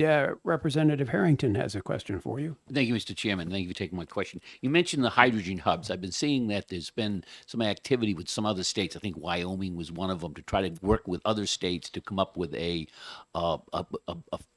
proposal to get one of these hydrogen hubs, because there's literally hundreds of millions of dollars involved. Is there any type of movement in New England to do something like that? Yes, so there's a regional one. Right now it's headed up by New York. They're looking at a couple of states in the Mid-Atlantic as well as New England to be part of a regional hydrogen hub. So New Hampshire would be part of that then? Possibly. I need to be careful about how I talk about this, but we are aware of that opportunity. Okay, thank you. Well, looking through the rest of the handout that the department gave us earlier, it looks to me as if I should have devoted the entire day today to the Department of Energy rather than just 2 hours. And we have about 28 minutes left until our traditional lunch break. So I'm going to suggest that we do the net metering component and then come back after lunch and do the rest of the components of your presentation. Is that acceptable to the department? I'm going to look to the people behind me who have to also present. Okay, I'm getting thumbs up, yes. Okay. Mr. Crease, is that acceptable to the Office of the Consumer Advocate? Okay, thank you. So that's what we'll do then. We'll have a presentation on net metering. Then we will take a lunch break and we'll come back for the rest of the presentations in the handout. So thank you very much. Perfect. Thank you, Mr. Chairman. And then with me is Deandra Peruccio, who runs the Sustainable Energy Group. So I will let her take over from here. Good morning. It's- Some of you may have known Karen Crampton, who's moved on. Those are big shoes to fill. She was a very knowledgeable resource, I'm sure. I was an analyst under her, and I've stepped up into the position as the administrator for the sustainable team. So in coordination with the regulatory division, consumer affairs, we are responsible for implementing some of the RSAs, including net metering and the renewable portfolio standard. So we're going to focus on net metering first. I'm going to go pretty slow in a very basic understanding, so I apologize for folks who you may already know all of this, but it'll be hopefully a good reminder. So net metering, how does that work? You're basically putting some solar panels on your home. Technically, this can be any distributed generation resource. Mostly in the state, we see a lot of solar, especially at the residential scale. That generator is creating energy at your home or business that's then converted from the panels to the type of power that your house uses. If your house is using power at the time that generation is occurring, or your business is using power at the time that generation is occurring, the power will be used by, you have a TV on, you're running a washing machine, that is behind the meter usage. So that power is never seen by the electric grid. It gets basically used on site and is behind the meter usage. If, however, you're not home and it's a sunny day and your system is producing a lot of energy, that excess generation, if you are eligible to net meter in New Hampshire, if you meet the requirements to interconnect to the electric grid, that power is then exported back out onto the electric grid, and that is net metering. That is for systems in New Hampshire up to 1 megawatt, you are allowed to net meter in New Hampshire and partake of this particular tariff. Although also 5 megawatts if you're a municipal group host, and we'll talk in a little bit more detail about how that works. But general customers, 1 megawatt is the capacity limit. There are 2 different types of customer generators. So there's a large customer generator, and these are defined in the statute, large customer generators and small customer generators. Small customer generators are any systems up to 100 kW in size. A typical home system, we're seeing like 10 kW or so. So small customer generators could be both residents and then, businesses up to 100 kW. And they have a specific tariff in place. If you think back to Tom's slide of the different portions on your electric bill, this slide here goes over which portions of those credits are eligible for customers that are exporting excess generation. So one important point is that for net metering, this only covers volumetric charges. So it's kWh charges. So you're not avoiding a customer charge, or if you're a business, you're not avoiding a demand charge. You can't avoid those through net metering. For small customer generators, and the other important piece here, you'll see that there's NEM 1, the standard net metering tariff, and NEM 2, which is the alternative tariff. The standard tariff was in place when the net metering was put into statute originally. Since that occurred, there's been a docket that reviewed the tariff. The tariff was changed by the commission 2016. So the alternative tariff is the tariff that went into place starting September 1, 2017. So any systems that are going online as of September 1, 2017 are under this alternative net metering tariff. So that's what I'm focusing on. It's, new systems coming online since 2017. And so those, sorry, those customers, those small customer generators are eligible to receive 100% of the energy supply portion. So if you think back to Tom's chart, that was, you know, the bulk. It's typically the largest portion of your bill. Folks are compensated 100% for that. 25% of the distribution portion of your bill, and then 100% of the transmission. There is a set of costs referred to as non-bypassable charges. Customer generators are not compensated if they export power. They are not compensated for non-bypassable charges, and they also pay the costs of non-bypassable charges for all power that they import from the grid. One big difference between the standard tariff and the alternative tariff, a change that occurred there was previously credits were kept on people's bill as a KWH credit and carried forward month to month. Credits now under the 2017 and on under the alternative tariff are calculated each month as a monetary credit based on this tariff. So based on these percentages, they calculate if you did export, how much was exported times these values, and you get an actual monetary credit on your bill that then carries forward throughout the year. You have an option to cash that out once per year, as long as that credit on your bill is over $100. So that's small, the tariff for small customer generators. And then we have large customer generators. So these are systems anything over 100 kW and up to a megawatt, except for the new municipal group hosts can be up to 5 megawatts. But all of those facilities would be considered large customer generators and fall under this tariff. One important item to note is that for large customer generators in New Hampshire, if you are not, you have to use 20% of your power behind the meter, so on site, like I was describing, at the facility, or you are required to become a group to be eligible to net meter in New Hampshire. So you either have to use 20% of that power behind the meter, or you have to register as a group and act as a group host. And for these generators and potentially groups, the credit, the tariff is the energy supply portion. So they receive just that portion of credit for compensation for exported power. Some of the basics for group net metering. So this allows renewable energy facilities, they can share the proceeds from net metering projects of their excess generation with other electric customers, have to be in the same utility service territory. So the customer generator in a group, question maybe? Representative Harrington, do you have a question? Yes, thank you, Mr. Chairman. Just before you leave the slide on net metering on the last one, I guess you were on, under the small ones, you give we give full credit for transmission, whether under the old tariff or the new tariff. Yet when they get larger one, there's no credit for transmission. Why is there a difference?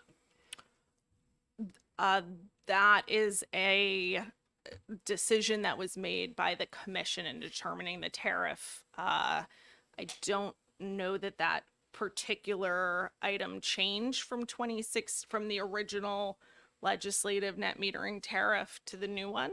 But the tariff values and, which are basically effectively a percentage of each type of charge, was a decision by the commission in, I think it's order 26029 in I'll check the order then. 2017. Thank you. So it was a commission decision.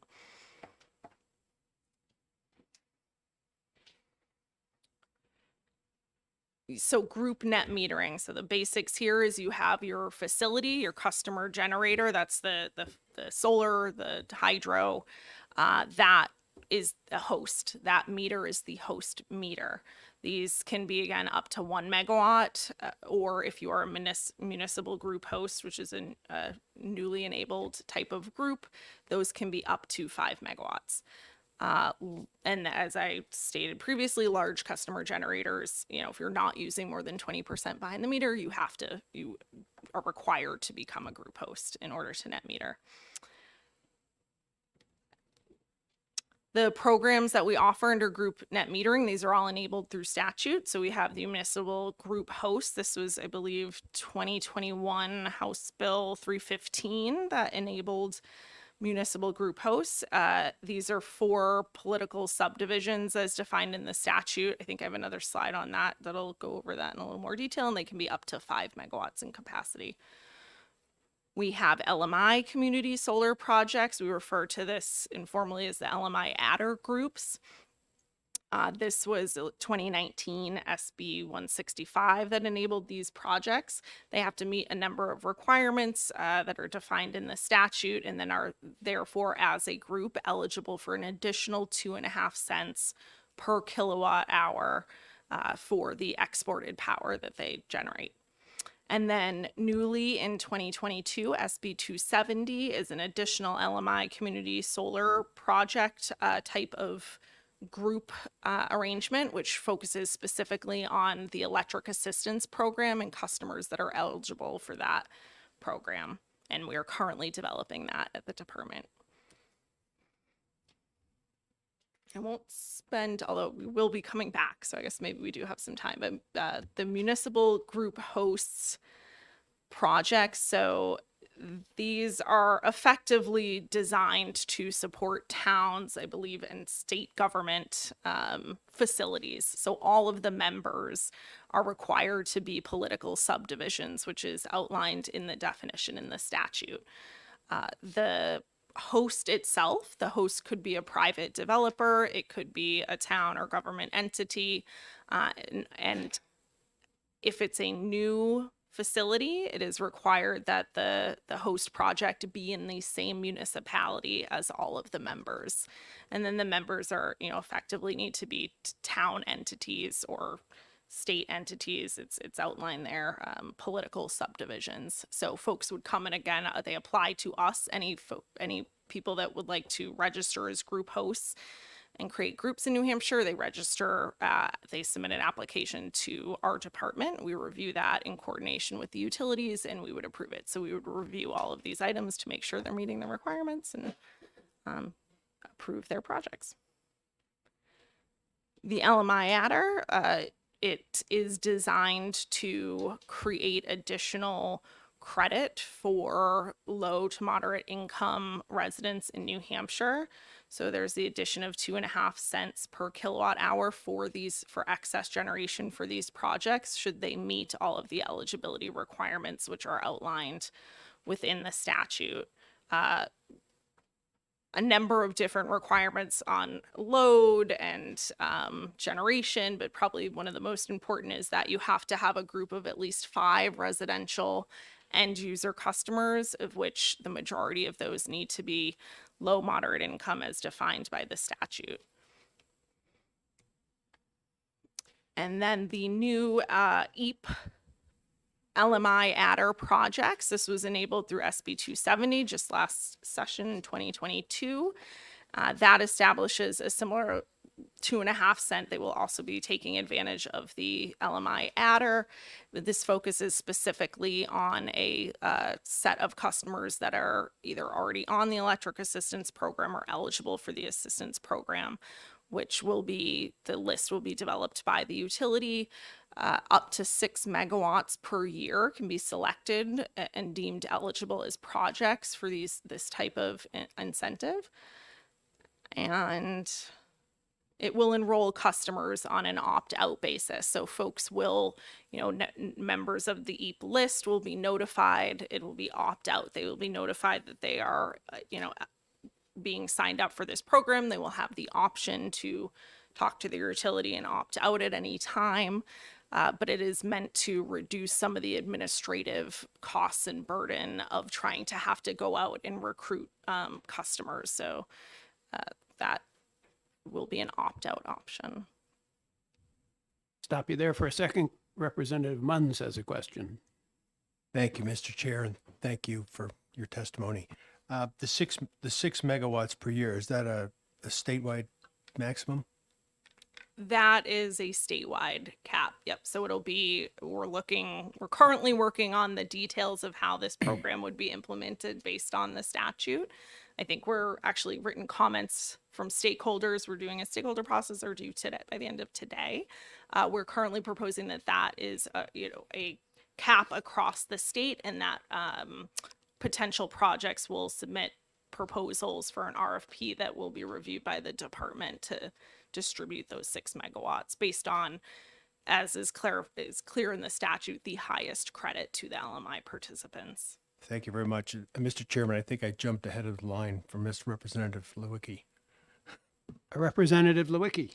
Thank you, Mr. Chairman. Thank you for taking my question. You may already have answered this, but is there any uptake on this low and moderate income provision, or is it not yet in place enough for anybody to actually be taking part in it? Participate. Yep. And are you, is this for the EAP portion only, or the LMI as a whole?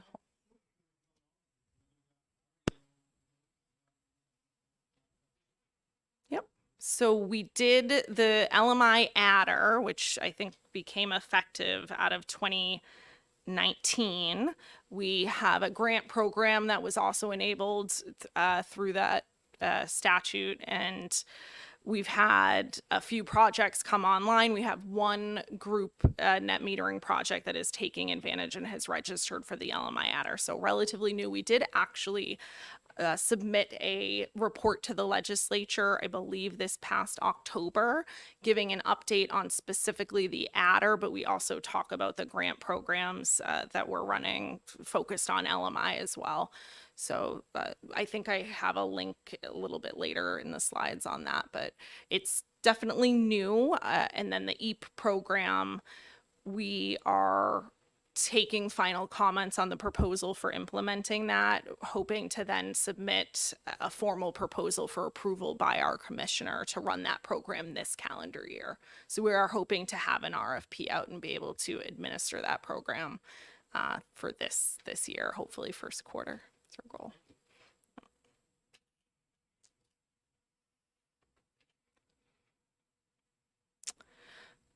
Upcoming fun things with net metering.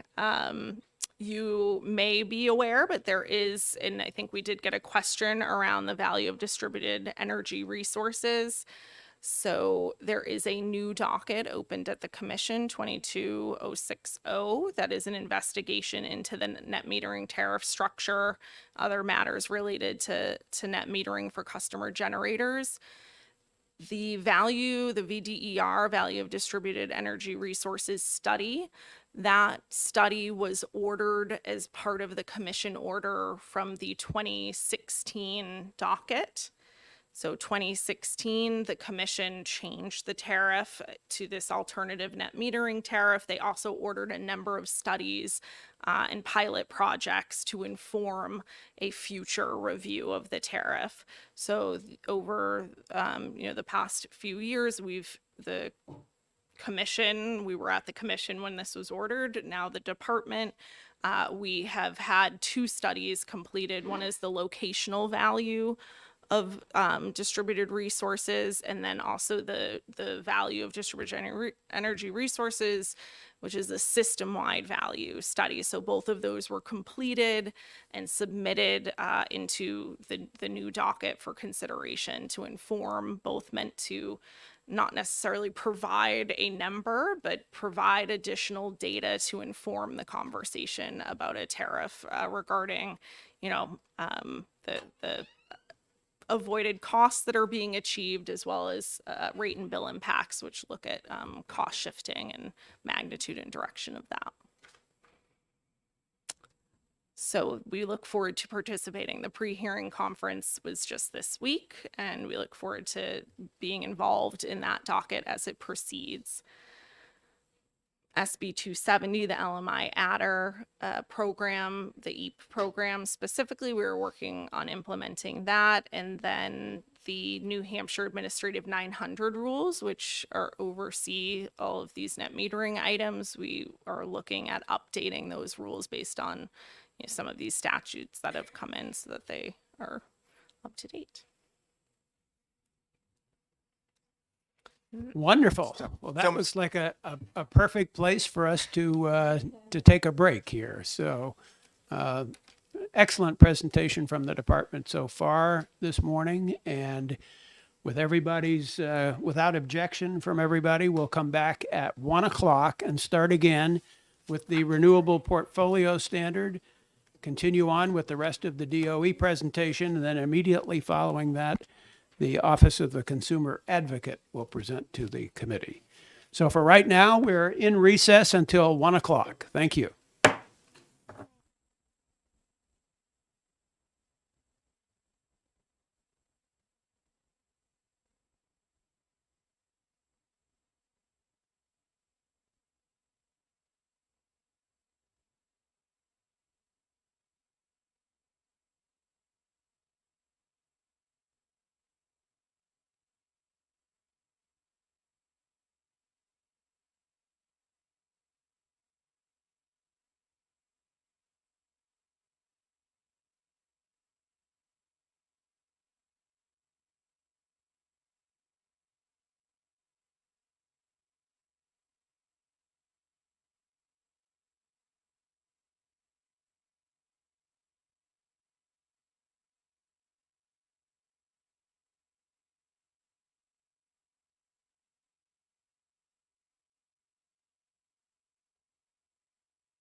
This is your 1 minute warning. We'll start the proceedings again in 1 minute.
Okay, let us resume our activity for the day. Just to refresh everyone's memory, this is the Science, Technology, and Energy Committee, and we have a presentation ongoing by the Department of Energy. And we stopped the presentation for lunch at the end of the net metering portion of their presentation. So now we'll pick it up with the Renewable Portfolio Standard and turn the microphone back over to Mr. Josh Elliott. Good afternoon, Mr. Chairman. Oops, sorry. Again, for the record, Josh Elliott, Director of the Division of Policy and Programs. Picking up at the end of Deandra's presentation, as the chairman mentioned, talk about the Renewable Portfolio Standard. So see the next slide here. The Renewable Portfolio Standard was enacted in 2007 and requires a certain percentage of electricity providers, whether it's a distribution utility or a competitive supplier, to procure a certain percentage of their electricity from renewable resources. And those renewable resources are divided up into classes. There's class 1, which is sort of a catch-all for a lot of other different technologies, so it's easier to define it as what it's not rather than what it is.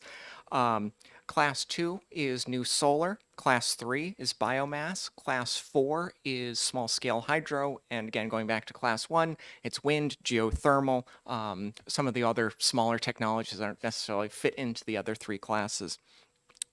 So how does a provider of electricity actually comply with the Renewable Portfolio Standards? So the best way I've heard this described is you cannot track a single electron as it's moving through the system, right?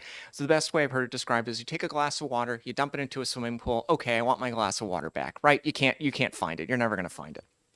So what renewable technologies produce are called renewable energy certificates, or RECs. Essentially, it is the renewable attributes of the electricity generation.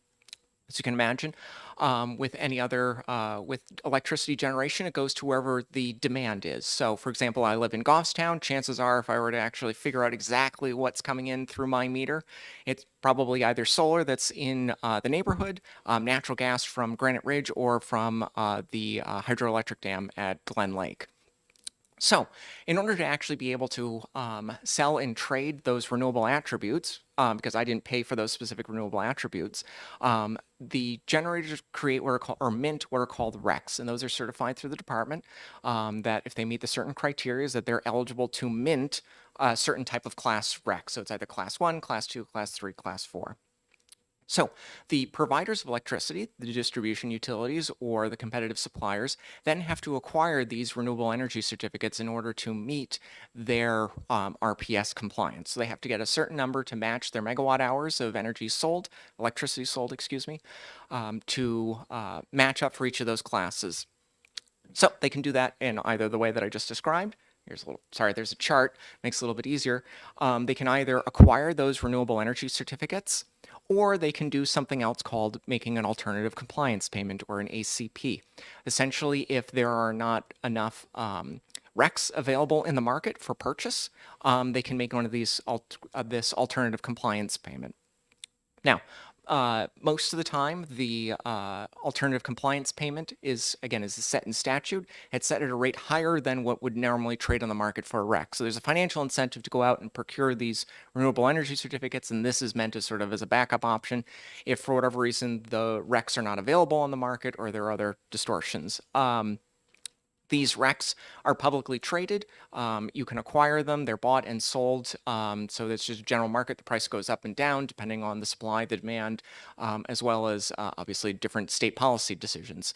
So when it comes to these renewable energy certificates, again, there's this active market that's trading back and forth. Some of the competitive suppliers, for example, if they have a very small load, rather than going through the hassle of going out to procure a very small number of RECs, they'll make the alternative compliance payment just because they're not doing as much. Their book of business is not large enough to actually warrant going out to actually get them. So where does all this revenue come from? Where does it go? So these alternative compliance revenues are deposited into what's called the Renewable Energy Fund. So we do a couple of different things. Actually, I'm going to go back to my last slide there. You see the green circle.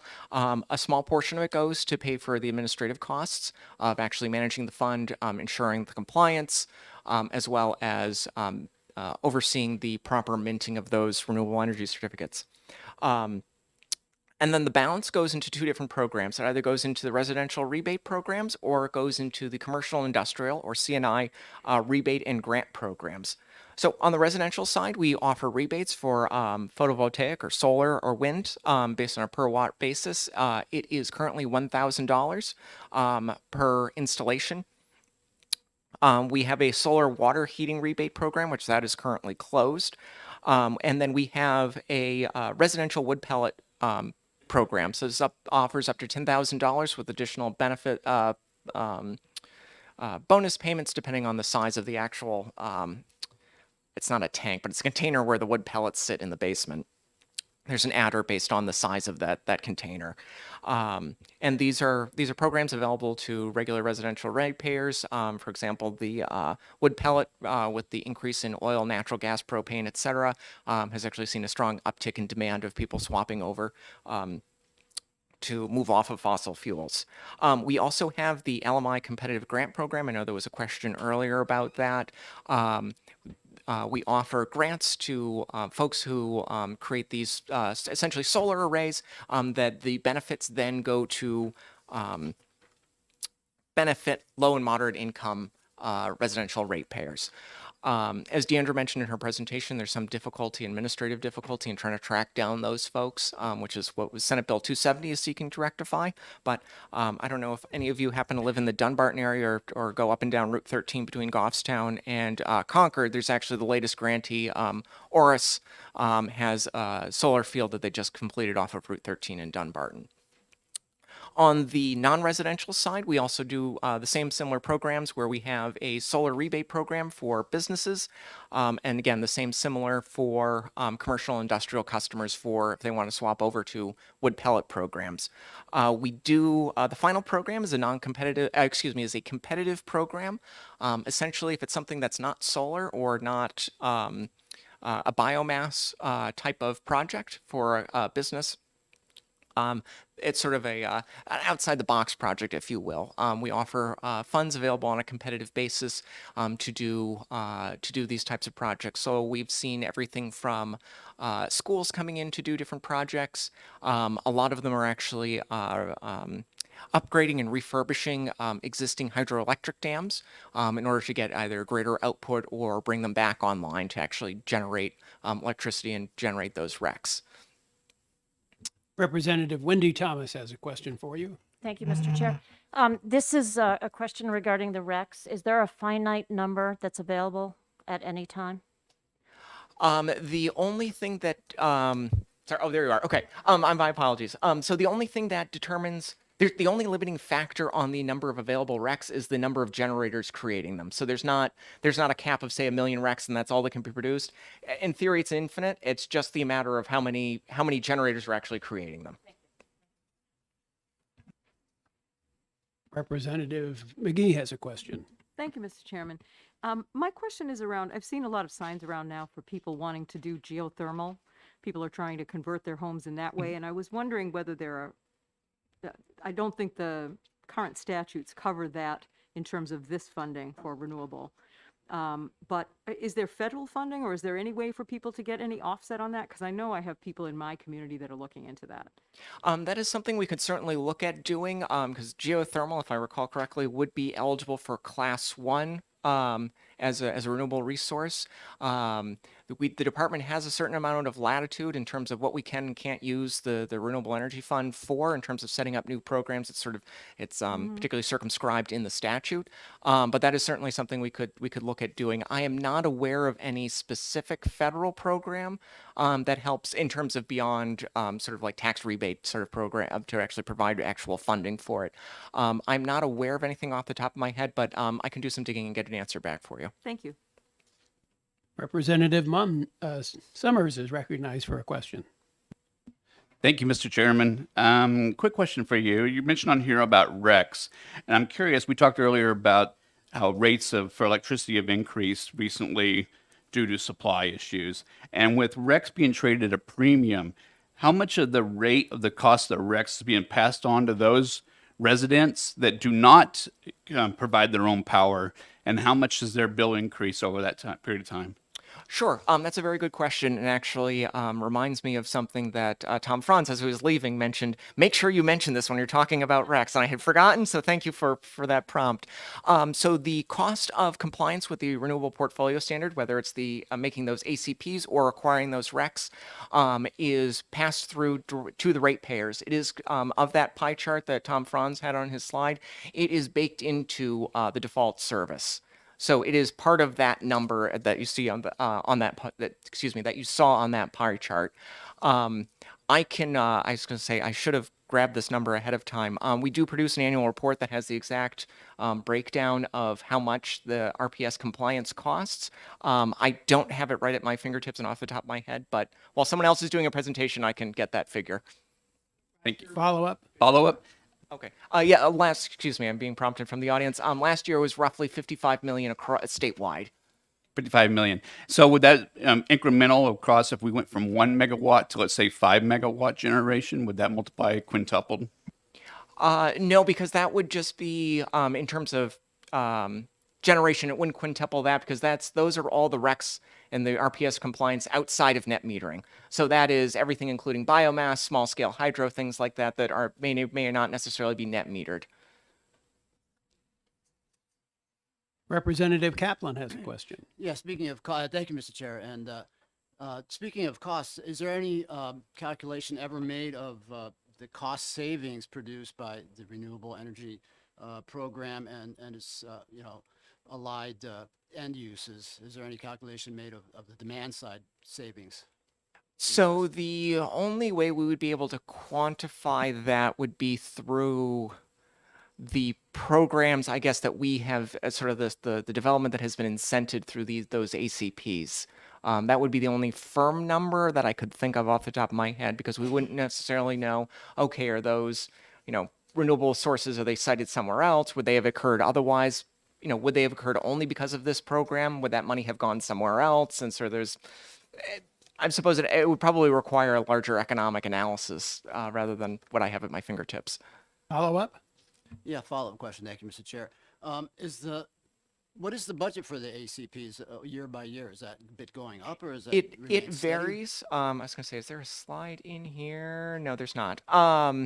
It varies from year to year, so it largely depends on what the larger rec market is doing. For example, other states have different policies that will impact what does and doesn't count for their RECs. So unfortunately, a Class 1 in New Hampshire isn't the same as a Class 1 in Massachusetts or Connecticut or Rhode Island. That it varies, and different ones have different eligibility. For example, recently Massachusetts has decided that they're not going to consider biomass as a renewable energy resource anymore. So it's not eligible to, those RECs won't be eligible to meet Massachusetts' RPS compliance. So you imagine all of those RECs have to flow somewhere else. The price is probably going to drop. There'll be more of them available. So there's sort of all of those outside market dynamics. No matter what we do, we could do something here in New Hampshire, and another state could do something else, and it would completely change the rec market. Representative Notter has a question.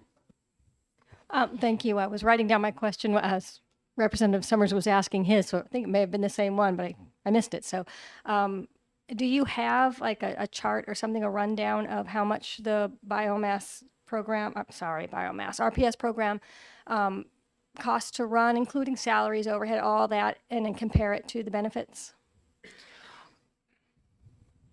I guess it would depend on how you so we have financial data. Yes, so we produce an annual report every year that shows how much we got in ACP revenue, where it came from, who paid it, and then we also show the opposite side of, what it went to go pay for staff and salaries, what it went out to go for all of these rebate programs that I just mentioned. As far as sort of a larger economic analysis, I am not aware if one has been done to say, okay, does the cost benefit, that economic analysis that you're looking for. I'm not aware of one that has been done. I'd be happy to stand corrected, but I'm not aware of one. Follow up? Well, this is a different question. Do you know why Massachusetts dropped biomass from consideration? It would be conjecture on my part. I think there is a certain school of thought within sort of how to put it, environmental circles as to whether or not biomass is truly a renewable resource because it still emits carbon dioxide. I think that's the crux of it. So rather than a hydroelectric dam or solar or wind or et cetera, that biomass is still emitting carbon dioxide.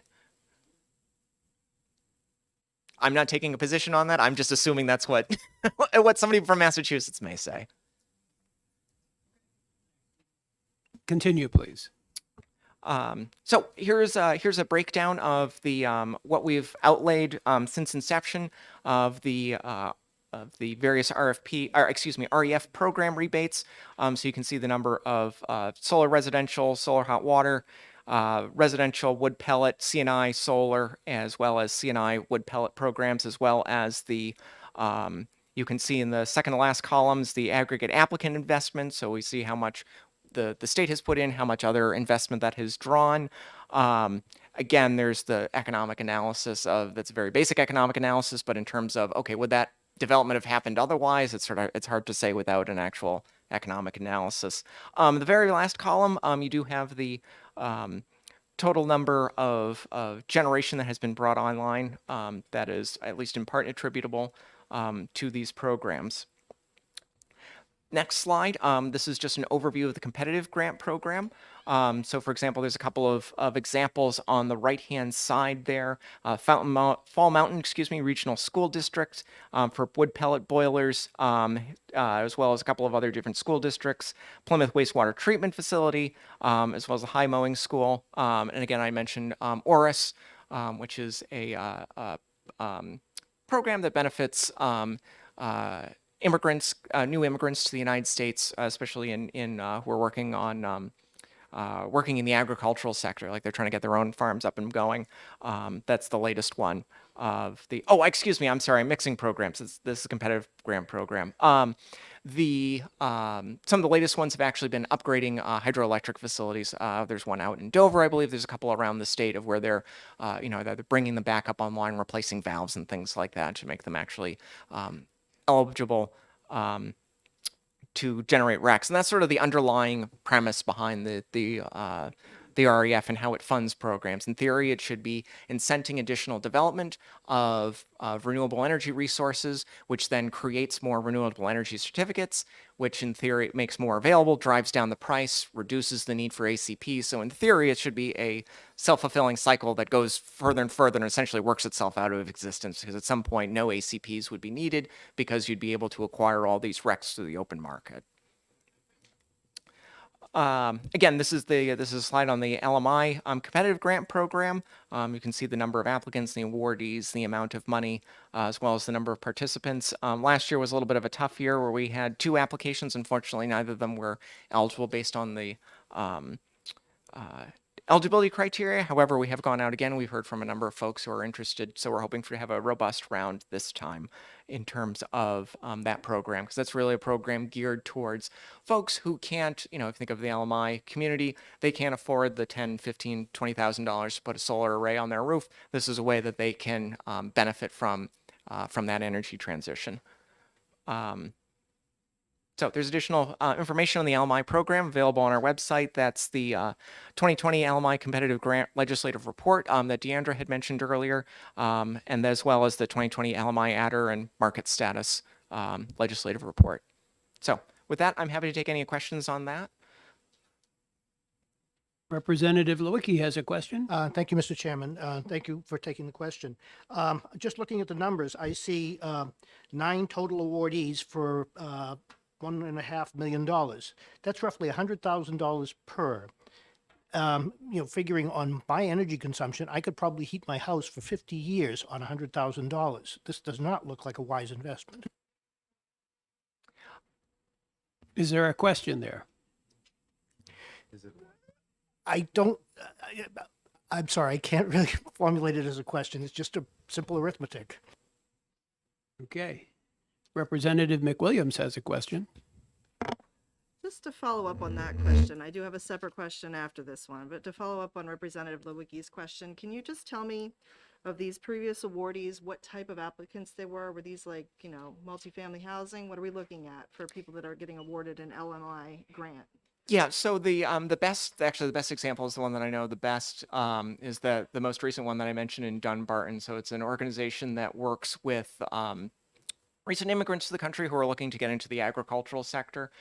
So they have land available in Dunbarton that they've been able to put up a solar array, and then the benefits of that solar array, so the reduction in electricity costs, then go directly to anybody who is LMI. So that would be really, depending on how you, the M is a bit difficult to, the middle income is a bit difficult to actually target the benefits to, but low income is much easier because there's other similar programs. If you're eligible for other sort of assistance programs, it's easy to say you're eligible for this. But the benefits of those solar arrays and that energy generation goes to reduce, if not eliminate, the electric bills for those participants.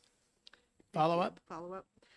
So just going back a little bit, when we talked about the competitive grant program, and you've got this is slide 53, you've got a list of a bunch of different, looks like schools, Fall Mountain Regional School District, Historic Harrisville, Holderness School, there's Plymouth Wastewater Treatment Plant, and High Mowing School. It sounds to me like some of these are public entities that are receiving a grant. Would that be accurate? Yes. So yes, school districts, towns, any sort of component of local government are considered commercial based on their meter and how much electricity they're using. They're considered usually commercial customers, so they're eligible for this grant program. Follow up? Follow up. So for these public grant recipients, is part of their calculus for determining whether or not they're going to do the project, do they consider the value of the RECs when they choose to do this for a municipal project, for example? Yes. I don't want to speak for every single entity, but yes, that goes into the financial calculation, I imagine, for some, if they decide not to retain the RECs themselves. Okay. Thank you. Okay, seeing no further questions, we thank you for that portion of the presentation. You're welcome. Looks like we're going to move on now and hear once again from Amanda Noonan.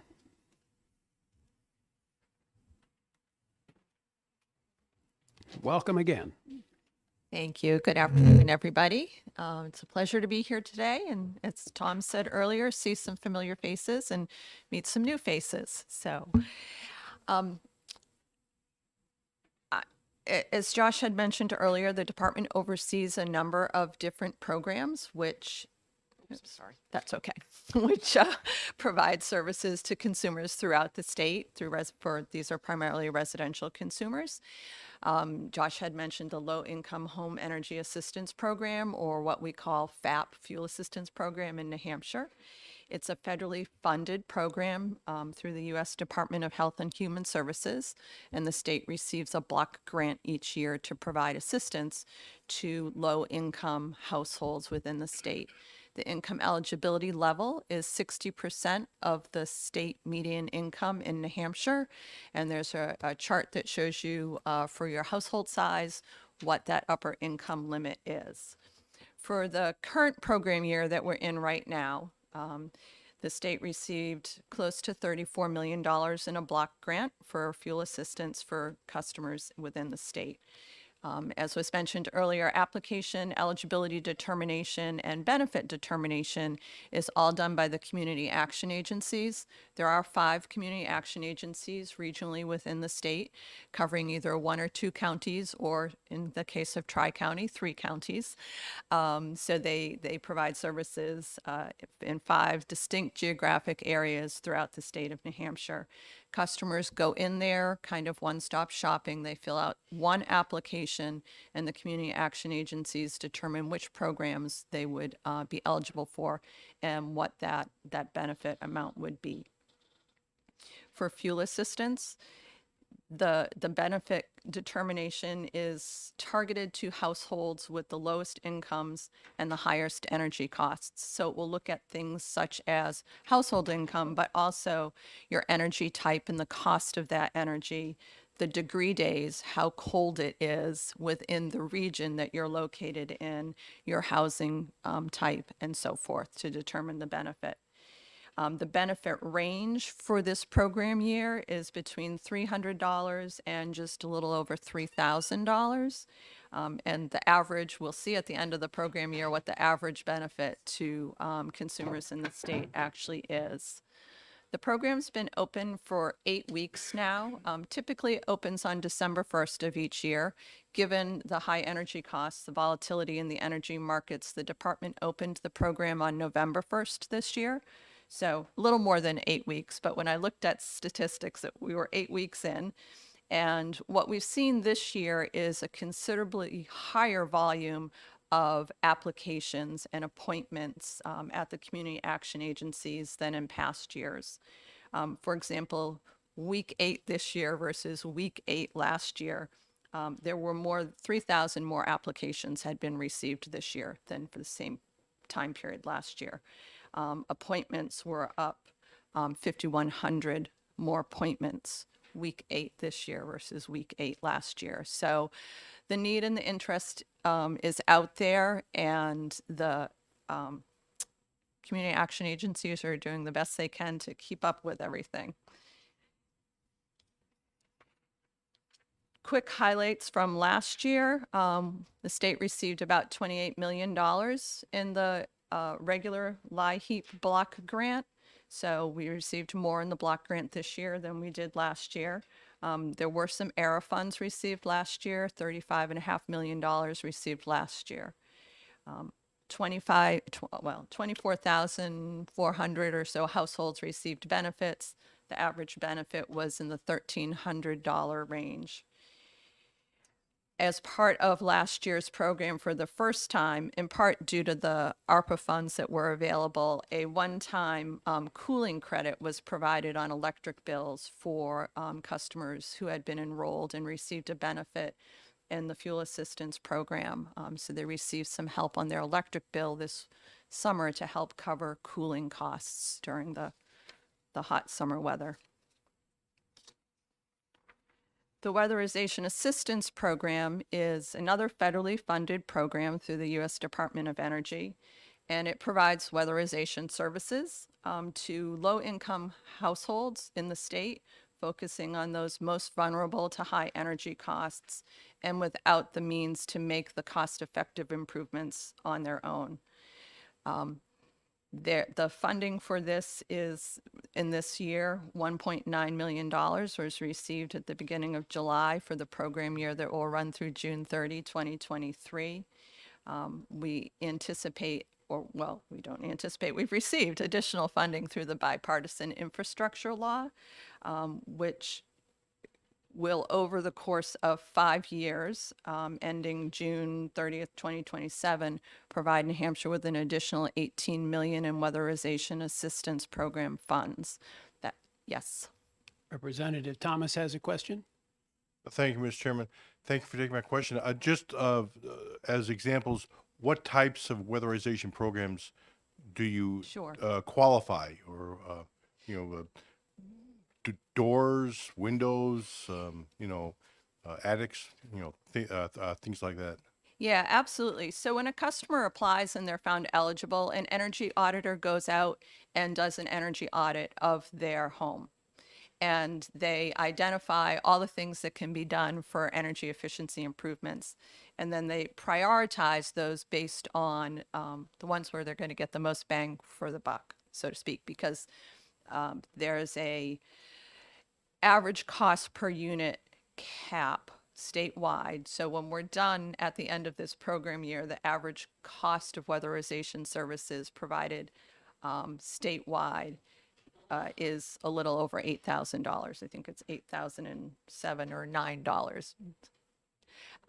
And so the energy auditor will identify the most critical ones to do that will yield the most savings. And it would include things like attic air sealing, attic insulation if there's no insulation, wall insulation if there's no insulation, air sealing, insulation of basements, crawl spaces. It could include the replacement of a door if the door is very drafty and ill-fitting, but it would be specific to each individual applicant's circumstances and what the energy audit finds to be the most important improvements or the most effective improvements to make. I'll just follow up. Follow up. Thank you. I know I had a constituent that had used that program in many ways, but he actually had to put blankets over his windows to keep the snow from coming in there. It was in that bad shape. Yet when he had the energy audit done, the windows did not qualify to get assistance for that. So I was just wondering if there was a limit or do you have to go back and reapply again to get more work done? How does that work? So I believe you can reapply for weatherization services, but there's a time limit in between receipt of that benefit. I can't speak to why in his particular circumstance work wasn't done on his windows without having our weatherization assistance program director look at the audit and what work was done and what, whether there were bigger issues that were addressed within the limited spending that they had for that particular individual. Okay, thank you. Representative Nutter has a question. Thank you, Mr. Chairman. This is actually on the fuel assistance because I got a message just today from a constituent. She said, no word on my application for the fuel assistance. I bet I don't get it. I did apply. You said you had 3,000 more applicants. So do you respond to every applicant or just the ones who are granted assistance? So the community action agencies take the applications and do the certification to determine if someone is eligible or not. And they communicate that to every single person who's applied, whether they're eligible, whether they're not eligible, whether they fail to complete their application and so it's being denied. The community action agencies are resource constrained like many nonprofit businesses or small businesses in the state. They struggle with the low unemployment rate and keeping and maintaining staff. So they work as best they can with the staff that they have and do a great job taking care of folks as they come in. But there is a bit of a backlog in the applications. Certainly folks can call the Department of Energy. You could refer that customer over to us and we'd reach out to the CAP and say, where is this? Can you unstick this or, figure out what's going on? Follow up. Okay. Follow up. What is the number? Just so I could. Oh, for the Department of Energy? Yes. It's in our slides somewhere. Our main number is 271-3670, and the 800 number is 800-852-3793. Thank you. Slide 67. Representative Kaplan has a question. Thank you, Mr. Chair. I was wondering do you use independent private contractors to do this weatherization work, or do you have your own staff? And how many people do you employ, or how many businesses are involved in this program? Sure. Sure. Josh Elliott, Division Director. So it depends on the area. So for example, Tri-County has their own staff and their own crews that go out to actually perform the weatherization work. As far as I'm aware, I believe they're the only one that has adopted that model. The other, for the balance of the state, they go out with private contractors to do this work. So they do what's called a pre-qualified list, essentially, rather than going out for an RFP or have to respond to for, put out to bid every single last project. They'll get a group of contractors who meet the qualifications, and then as each job comes up, they'll sort of parcel them out one by one with each contractor. But I will say this is certainly an area, if you know of any contractors who are interested in getting into this work, there's always demand for them. Representative Corman has a question. Thank you, Mr. Chair. I'm wondering, are any measurements done in terms of the weatherization? Do you determine the savings in terms of air leakage for each unit? Overall, throughout the weatherization Yeah, assistance per program? unit. So, you can actually measure with blower door tests what the overall effect is, and from that extrapolate actual dollar savings. Mhm. So there's two versions to the low income weatherization assistance program. There's the federally funded piece, and then there's the piece that's funded through the electric and gas utilities energy efficiency programs. And I believe the answer is the same for both, which is when the work is done, there is another blower door test done to measure the efficiency improvements. And then that could in turn calculate savings and payback for the customer. And that's, I believe, part of the whole audit process, particularly for someone that's making their own investment, to let them know what the payback period would be. Thank you. Representative Munns has a question. Thank you, Mr. Chairman. The block grants that come from the federal government, are there specific requirements that they be used for fuel assistance and weatherization programs, or is that how we, the state, have chosen to use the money that the federal government has given us? They are specific to those programs, and there are guidelines for each from the federal government. Okay. And then states have some flexibility in customizing it within the state, but there are specific guidelines that the federal government sets out. Thank you. Representative Summers. Thank you, Mr. Chairman. Quick question. This morning we've talked about electricity, and we talked about the flow and how we were able to receive it, what the delays or the restrictions were on getting it. As per, and what I understand about weatherization, how it's important, but as far as heating oil goes, and the majority of the homes in New Hampshire are with heating oil, who's responsible for, or who actually monitors the supply and demand curve of heating oil? How much is in supply, how much is in demand, and how it's being used? And if we have enough to be able to make it through one season, 2 seasons in there. Sure. So the Department of Energy participates with our other New England states. It's called the SHOP program, of where we have regional calls with other New England states to determine inventory. So where that's something, for example, home heating oil, right? You wouldn't want to figure out the last minute. There's none left in the region. There are weekly calls during the winter heating season to determine with other states, with regional partners as well as federal authorities, figuring out, okay, or do we have ships coming in? What's the inventory look like? I know you will probably hear from at some point during this legislative session, Bob Scully, who is runs the Oil and Propane Dealers Association, although I think he's handing it off a little bit, going a little semi-retirement. We have frequent calls with him. He lets us know if, hey, we're looking at supply issues here in New Hampshire. Hey, we're looking at driver issues. Hey, we're looking at et cetera, et cetera. So that is something that the department is actively engaged in and actively monitoring through the winter heating season. Follow up, Mr. Chairman. Follow up. And so as representatives on this committee, how can we, or where can we find the information to find where the current supply is, if we're running close to a shortage, and if there's a risk of being a shortage for this winter? Sure. So we have on our Department of Energy website, we do, as part of that program, we do calls around to vendors. We basically do a survey of vendors across the state of asking about different prices for different types of deliverable fuels.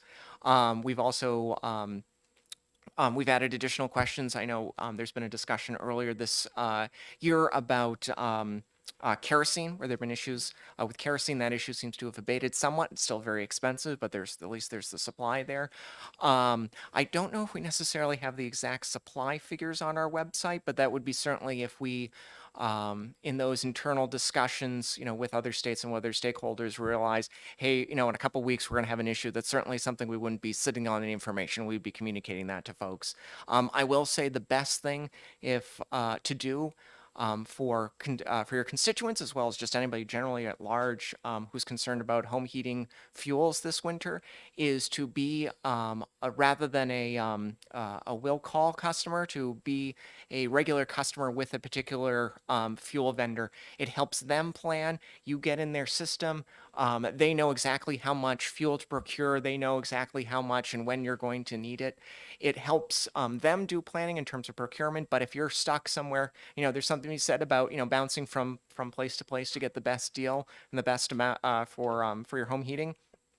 But especially this winter, to make sure that you're with a specific supplier, that you're on a regular cycle, because if you're running low on fuel and you're with a supplier that you haven't dealt with before, you're going to be at the back of the list versus customers that they regularly have. So I would just encourage, if anybody's listening, to do that as well. Thank you. You're welcome. Representative Ploget has a question. Yes, Director Noonan. Going back to weatherization program, is there the information that the committee could have on the estimated BTU savings per cost of the work done on these applications?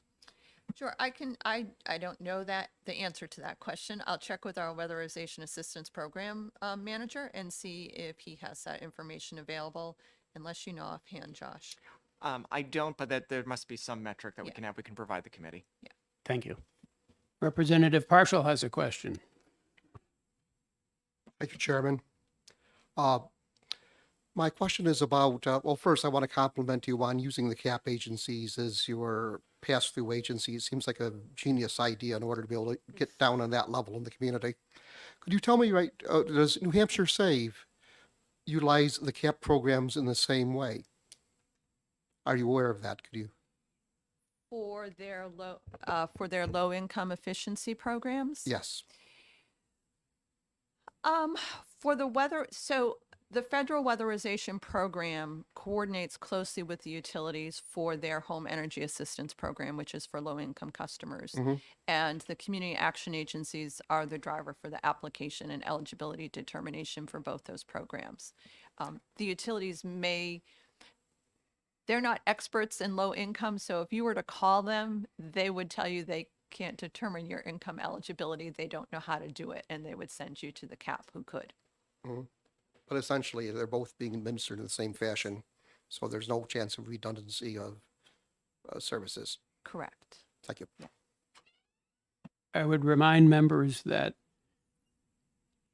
when you want to speak to the committee, you have to get the permission of the chair. So please let me know if you want to say something additional. All right, I guess we're done with questions there. You can continue on with your presentation. Thank you. Okay. So this is just a quick recap of the Weatherization Assistance Program year that ended, well, no, that's in process right now. So it runs from July 1, 2022 through June 30, 2023. It's on target to provide benefits to approximately 150 to 160 homes. I mentioned the close coordination with the Utility Home Energy Assistance Program as part of New Hampshire Saves and the Energy Efficiency Resource Standard. So in total, we anticipate 1,100 homes would benefit from weatherization assistance services during this program year.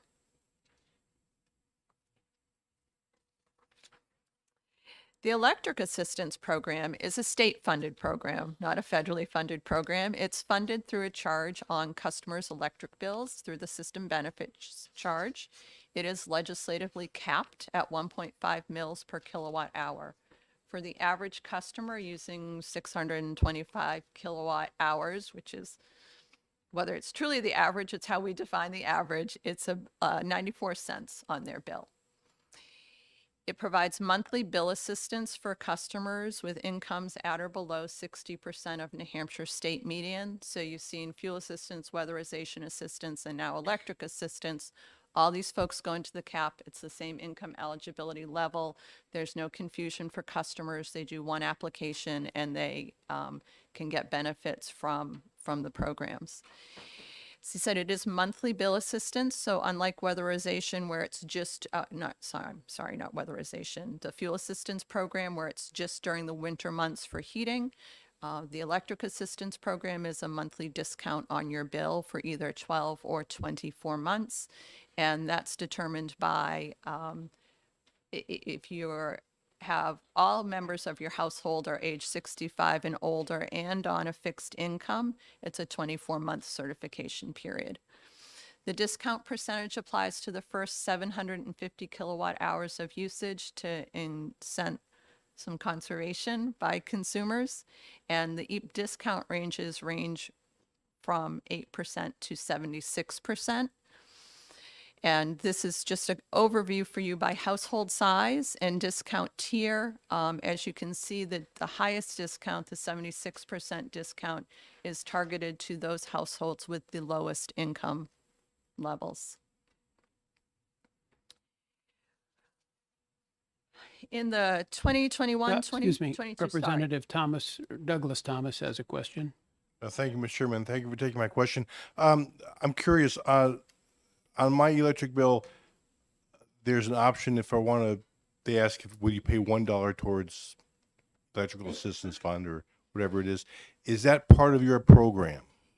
It's not. Depending on who your electric utility is, if you're a customer of Eversource, Liberty, or Unitil, they all participate in the Neighbor Helping Neighbor program. And that's where you get the envelope in your bill that says, do you want to make a donation to the Neighbor Helping Neighbor program? If you're a New Hampshire Electric Cooperative customer, they have a program called Project Care, and it's a roundup function on your bill, where if your bill's, $69.12, you round it up to $70, and that difference goes into the Project Care program. Those are Neighbor Helping Neighbor helps customers not otherwise eligible for assistance programs typically. So if they wouldn't be eligible for fuel assistance, they could get this season up to $500 benefit from Neighbor Helping Neighbor on their electric or gas bill. And Project Care is run a little bit differently. They have a Project Care board that reviews the application and makes assistance grants to its members for the co-op. Okay, thank you.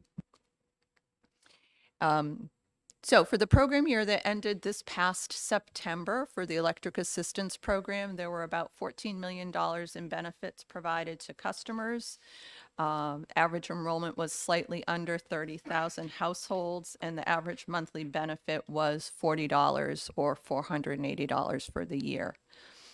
To date this year, with higher energy service prices that we've talked about this morning, the benefit level was 44% higher in October and 66% higher in November. Current enrollment is a little bit higher than what's on this slide. It's now 29,391 customers. And the legislature did approve those $7 million in supplemental funding for the electric assistance program to ensure continued benefits throughout this program year with the higher energy service prices.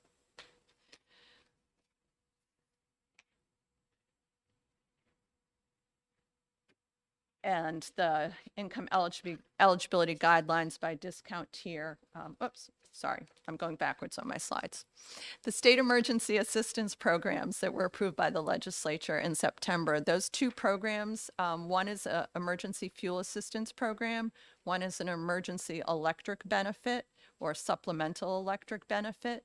It's for households that typically don't qualify for other low-income programs like fuel assistance or the electric assistance program. So households greater than 60% of New Hampshire state median income, but less than 75% of New Hampshire state median income. The emergency fuel assistance benefit is a one-time credit of $450. The emergency electric benefit is a one-time credit of $200. It's important to note that this emergency electric benefit is also for customers of municipal electric utilities. Those customers are not eligible for the electric assistance program because the program is funded through regulated utility customers through the system benefit charge on their bill. Applications and eligibility are being done by the community action agencies.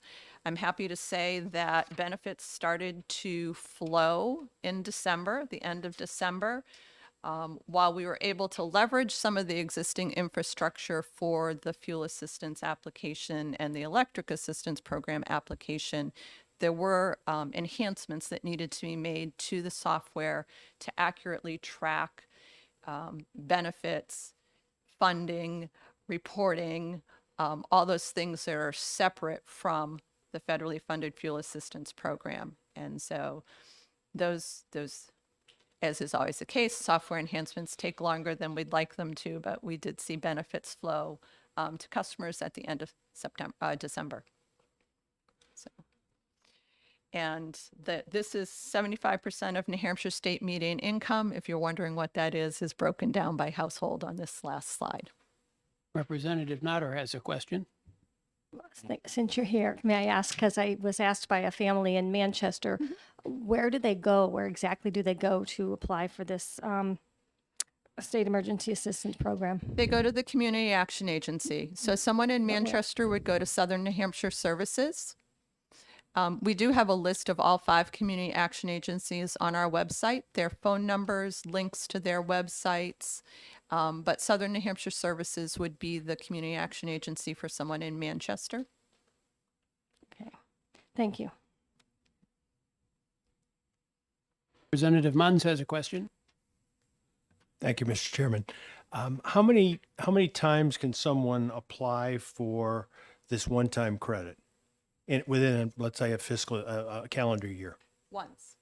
Okay, so if someone applies now to get a credit to offset the increase in prices, if the prices go up again in 6 months, they have to wait. This program is a one-time, not just a one-time credit, but as we understand it, a one-time program, a one-time allotment of funding for these 2 programs for this winter heating season. And any funding remaining lapses back to the general fund on June 30, 2023. So they can apply once. I will say, if their circumstances change and they find loss of a job, some other catastrophic situation, they could apply for the federal fuel assistance program, and they might then be eligible for that if their income has changed significantly. Okay, thank you. Continue. One last thing I just wanted to mention is we talked a little bit earlier. There were some questions about competitive electric supply. I said, please feel free to send them over to the department and we can assist constituents. We've talked a lot about energy this morning, but I did just want to briefly mention that gas, water, well, we talked about gas as part of energy, but water and sewer are also under the purview of the Department of Energy. My team's there to help customers with not just electricity and gas, natural gas, but with water questions and sewer questions for their regulated utilities. Also on some limited basis for telephone services, particularly for what we think of as the former incumbent telephone companies. We have relationships with them and some small role in overseeing their relationships with their customers. And any of the larger companies that have been around for a while, such as Comcast or now BreezeLine, we can often help customers with those. And we also have a cooperative agreement with the Cellular Telephone Industry Association to help with wireless, just basically escalating that into a higher level so it's not as frustrating for folks to have to navigate their way through person after person to get an issue resolved. So it's more than just energy, and we're happy to help whoever needs assistance with their utility-like or utility service. Okay, great. And with that, Thank you. all right. And No with more that, I'll turn it over questions? to Griffin. Now we're going to move on to federal funding, Infrastructure Investment and Jobs Act and Inflation Reduction Act. Mr. Roberge and Mr. Elliott, I guess. We're afternoon. Good afternoon, members of the committee. Again, Griffin Roberge, State Energy Program Manager at the New Hampshire Department of Energy. Today, I wanted to walk you through what the department is doing in regarding some of the federal funding opportunities coming out through the Infrastructure Investment and Jobs Act, also called the IIJA. You've also heard it referred to here today as the Bipartisan Infrastructure Law. It's interchangeable there, and the Inflation Reduction Act. My presentation is largely going to focus on the formula funding opportunities coming down through these bills. Josh had mentioned the difference between formula and competitive funding opportunities in a former slide. So just to mention, we're just going to be focusing on the formula today. So to start off, I'm going to talk about the IIJA. As you all might know, this bill was signed into law by President Biden in November of 21. The legislation provides some $1.2 trillion for infrastructure-related projects, including energy-related initiatives. For our purposes here, for energy-related stuff, the bill allocates some $62 billion to the U.S. Department of Energy over a 5-year period. This funding does a variety of things, such as reinforcing existing programs, expanding others, and opening up some new funding opportunities. And again, depending on the opportunity, it may be formula-based or competitively based. So to start off in my role as the State Energy Program Manager, I manage the State Energy Program Grant. This is an annual grant that comes down to states from the U.S. Department of Energy. The U.S. Department of Energy gives states a great deal of flexibility in how these funds can be used. They really defer to states as the decision maker in using these funds to achieve various state energy initiatives or policy goals. So there's a great deal of flexibility there. In our annual grant, we get roughly between $450,000 to $500,000 per year, depending on the level of the federal allocation that's given out. The uses for that largely fall into 3 categories every year, as we use it to fund staff at the department, including myself, an MOU between us and the New Hampshire Department of Administrative Services. We work closely with their State Energy Manager's Office to complete energy efficiency improvements in state-owned buildings. And then finally, we use some of the money for our SEED grant program, that stands for School Energy Efficiency Development Grant Program, which I'll get into briefly into the next slide. On top of that, the infrastructure bill appropriated about $500 million more into this program. Unfortunately, with the $500 million allocation, the U.S. Department of Energy decided to shave off $75 million off of that figure to withhold for technical assistance. So it only leaves about $425 million left to disperse. So that's leaving New Hampshire with about $3.5 million to spend down over a 5-year period. Our initial application proposed to the U.S. Department of Energy to use portions of that money to fund staff in the department, given the additional influx of federal funding into the state through this bill and the IRA. We'd like to use some of that funding to staff up in order to develop these programs using that funding. We're also going to use some of it to reinforce our existing SEED grant program, and then some money potentially to use for an outside consultant for our state energy security plan, which is a plan that is required to be submitted to the U.S. Department of Energy every time we wish to apply for SEP funding every year. Next slide. So briefly, the SEED grant program. This is a program that was Excuse started. me. Oh, before you move on, Yeah. Representative Thomas has a question. Yes. Thank you, Mr. Chairman. Thank you for the question. Going back, is that a continuous funding program to the state? The state energy program we're talking about. Right.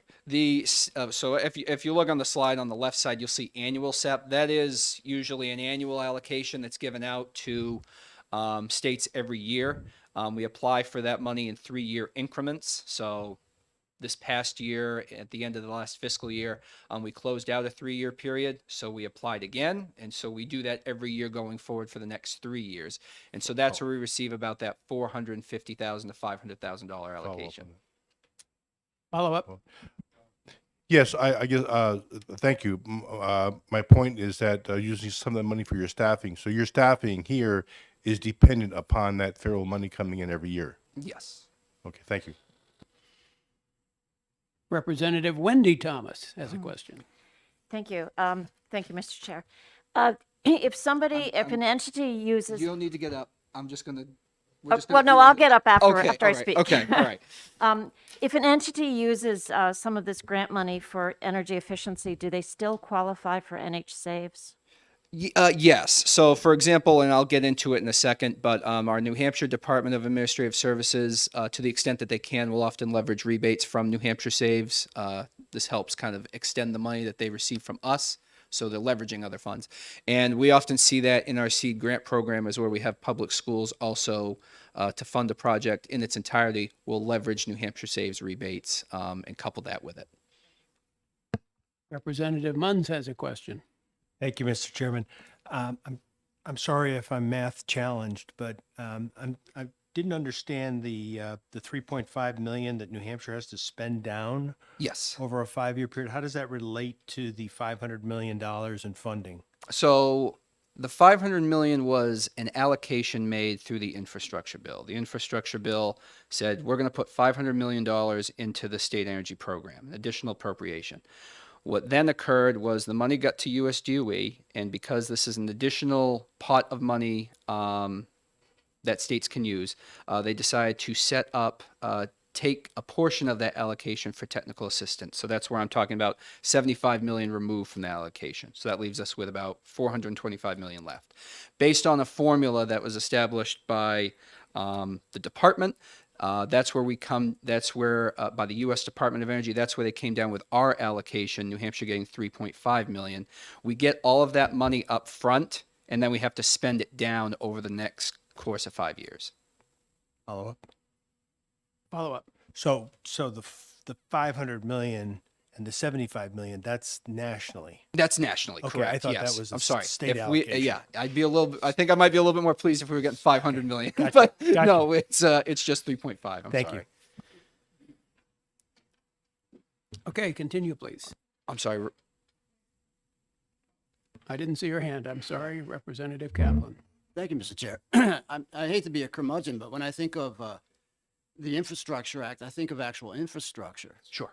And I mean, maybe you're going to cover it somewhere else, and I know 3 million is not that great amount of money over 5 years, but what about other infrastructure needs in New Hampshire? Sure. And just because, how do I want to say this, is that there is about 1.2 trillion in total spending in the infrastructure bill. I'm not at liberty to discuss what might be going to, say, the New Hampshire Department of Transportation for, say, transportation purposes, what's going to the Department of Agriculture for agricultural purposes. I think just for the purposes of my presentation here today, I'm just talking about the energy-related provisions of that bill. Representative Summers has a question. Thank you, Mr. Chairman. To go off of basically the question you just asked the representative, is we're talking about infrastructure, and we're at risk of not having enough energy for the North Country or the folks in New Hampshire. How much of this infrastructure bill? I see the staffing, I see the NHDS, but how much do we actually have going to the actual electrical infrastructure, the actual electrical grid for the state? So I think you're hitting on one of my slides. You'll probably in the slide show the grid resiliency grants, which I will get to in a moment to talk more about the electrical grid aspect of it. So just talking a little bit about our SEED grant program. This is a program started by the former Office of Strategic Initiatives back in 2018. Again, this program is solely funded with state energy program dollars. And it is a one-time competitive matching grant program that's offered to public schools and small communities for energy efficiency improvements. Funded projects really kind of have the dual benefit of providing a safer, healthier learning environment for students and staff, while also reducing a school's operating costs, providing a net benefit to local property taxpayers. In the past, we typically fund one school every year. Since 18, we have funded schools, as you'll see here. Our first one was in Hill, which is Jeannie D. Blake Elementary School. Second one was Lemster Community School. We've since also funded New Boston, Litchfield, and we are currently working with our fifth awardee in Berlin. So to date, about 335,000 has been allocated out of that program to schools. And as I mentioned, we're working with our fifth awardee in Berlin right now. Another funding opportunity that's coming down through the infrastructure bill is the Energy Efficiency Revolving Loan Fund Capitalization Grant Program. It's a lot of words. This is a program that offers grants to states to establish revolving loan funds. Those loan funds would then offer loans to conduct energy audits and energy efficiency upgrades and retrofits for residential and commercial properties. As states establish these revolving loan funds, the U.S. Department of Energy is actively encouraging states to have several goals in mind, such as maximizing energy savings, leveraging private capital to the extent possible, create jobs, and support the Biden administration's Justice 40 initiative. Just for a little bit of background, the Justice 40 initiative is an executive order issued by the Biden administration that establishes a goal that 40% of the benefits of climate and clean energy investments flow to disadvantaged communities. So they really want to ensure that communities who have received significant underinvestment or disinvestment for a long period of time, start getting due consideration as these dollars are dispersed. The formula for this program is quite unique in that higher grants are given to priority states that have high energy consumption or high energy related carbon emissions on a per capita basis. New Hampshire is not considered a primary state under that allocation, so our allocation is significantly smaller than those states. So it's leaving us with about $800,000 in change to establish a revolving loan fund under this program. The next program is the... Excuse me, Representative Wendy Thomas has a question. Thank you, Mr. Chair. Regarding the energy audit, and I'll get up in a second.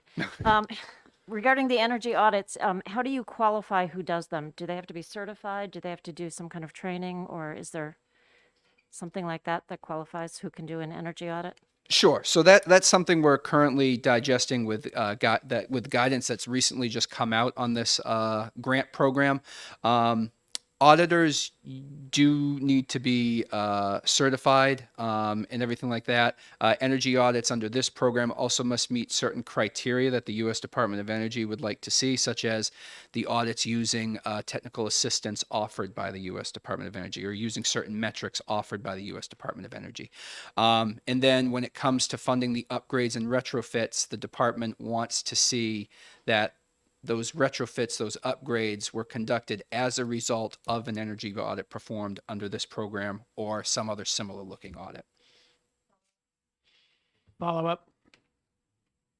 Does this also include benchmarking? Yes, it does to an extent, yes.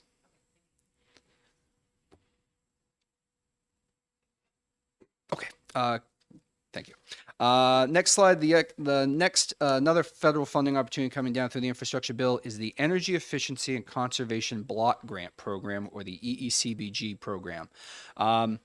To the extent any of you were maybe involved in municipal government back during the Great Recession, this program might strike you as being somewhat familiar, because this is a program that started out back in the Recovery Act during the Great Recession and is being revived again under this infrastructure bill. So this program offers $550 million into this program to be dispersed to states, units of local government, and Indian tribes to reduce fossil fuel emissions, reduce total energy use, and improve energy efficiency. The uses of these funds are quite broad. They can include energy audits, lighting retrofits, renewable energy installations, that type of thing. With this $550 million allocation, the U.S. Department of Energy again came in and took some money off the top. They took 20% of the allocation out for technical assistance, leaving with about $440 million to be dispersed according to a formula to all these different entities. So New Hampshire's allocation, the state, is receiving about $1.6 million. Direct formula grants are also being made to each of the 10 counties in the state, as well as the 10 largest municipalities in the state. So that includes Concord, Derry, Dover, Hudson, Londonderry, Manchester, Merrimack, Nashua, Rochester, and Salem, who will all be receiving their own direct allocations. We do anticipate that this funding program will likely come online sometime this month, whereby people can begin that application process. We're eagerly waiting to see when that guidance drops from the U.S. Department of Energy. If any of you folks live or represent any of those 10 municipalities, certainly encourage you to hit them up, as we have, to let them know that this money is coming. And that concludes at least that program. If you want to hit the next one. Circling back to your question, Representative Summers, the infrastructure bill certainly makes a great deal of investments in the nation's electric grid. This is just one of a handful of other programs, but this is just a formula program. This program seeks to make money available to the nation's electric grid to make it more resilient against disruptive events brought about by a changing climate. So this section offers grid resiliency grants to states, who would then subgrant them out to eligible entities per the program to then undertake activities that would harden the grid against disruptive events. And those activities that can take place under this program are quite broad, include the reconductoring of power lines, undergrounding of electrical equipment, weatherization technologies and equipment, etc. There is supposed to be an annual allocation coming out to every state for the next 5 years. Within the first year, we are slated to receive about $3.3 million in funding, which we would then likely set up in a competitive grant program to then offer to the electric utilities in the states. And that also includes municipally owned electric utilities.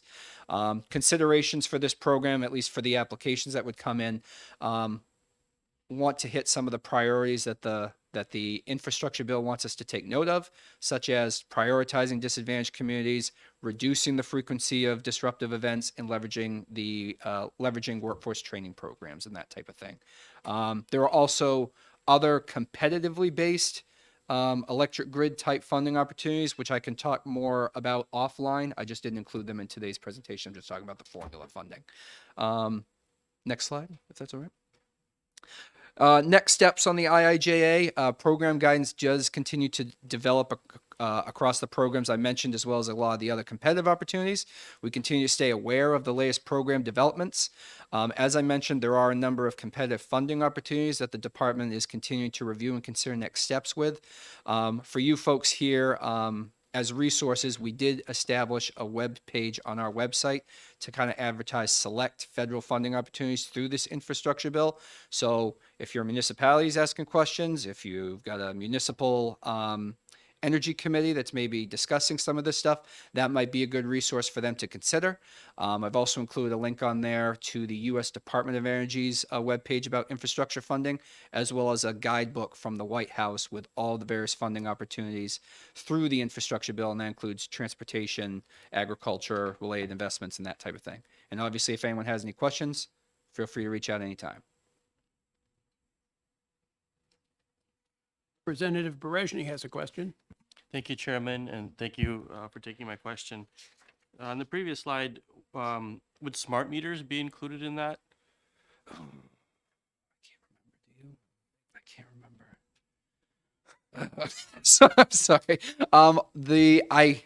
If it's all right with you, Representative, I can certainly follow up with you. The uses are quite broad, but they vary across the various programs, and I just don't know it off the top of my head. I'm sorry.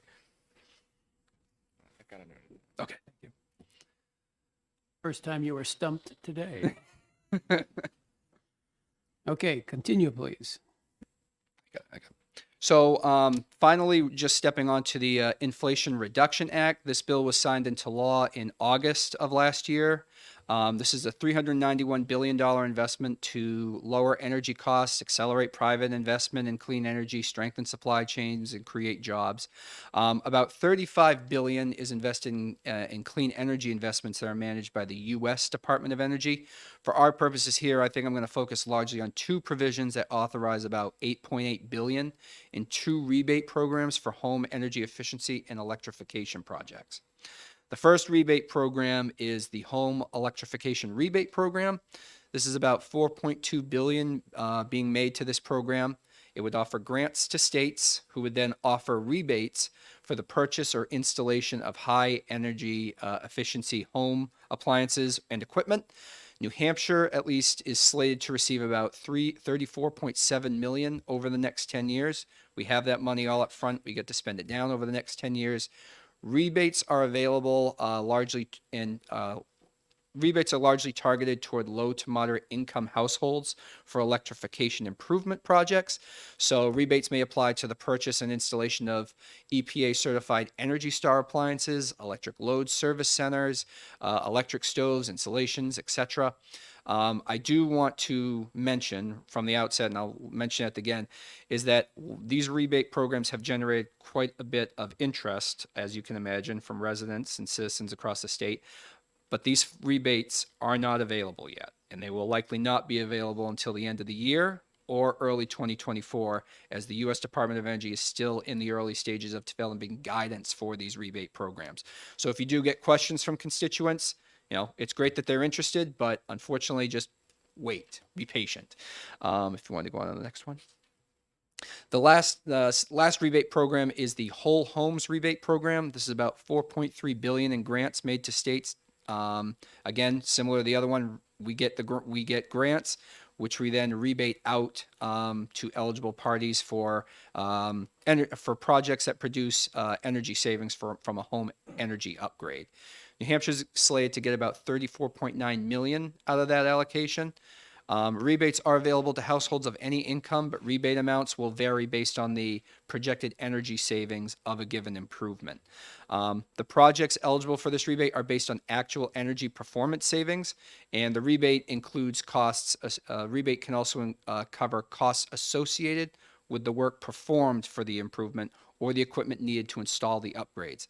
And again, to emphasize, this is a program that's still developing guidance, will likely not be available until end of the year or early 2024. And so next step, Representative. Representative Notter. Thank you. The air sealing, is that the product that smells like Elmer's glue that goes through the ductworks? It might. I can't say I have any personal experience with it or anything like that. So I'm sorry I couldn't answer that directly or anything like that. Representative Corman. Thank you, Mr. Chair. Regarding these rebates and that they won't be available for probably about a year, does that mean that the work has to be done at least a year out? I mean, if somebody had the work done this year, could they apply retroactively? That is something that is currently being discussed in these discussions with the U.S. Department of Energy as they develop that guidance, whether or not somebody, say, did an improvement this month, whether or not it would qualify for a rebate that's available, say, next year.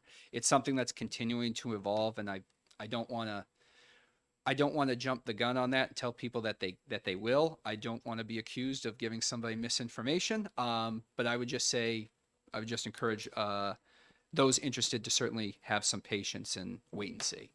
Thank you. Yep. Representative Summers has a question. Thank you, Mr. Chairman. Quick question. I've looked through each one of these grants, and I understand each one of them for winterizing and appliances and high efficiency, home energy savings and stuff like that. But is there any grant, and I asked earlier about the grid, but is there any grants or reductions in what actually is the crux of the issue, which is the pricing of natural gas and heating oil? Or is it just we're just trying to rebate an issue out of the way? Yeah, I mean, I thank you for the question. I think a lot of these programs are largely going to projects that could reduce costs for individual commercial building owners, whether you're a municipality or a business or a resident. If it's something to the effect of, say, for example, state energy program grant, there is an explicit prohibition there. It cannot be used to, say, cover the costs of any type of rate or pay anybody's electric bill or anything like that. I can't think of a specific program that's focused on, say, natural gas or anything like that out of this program, but I can certainly take a look at that and get back to you if that's all right. Thank you. So, Representative Munns.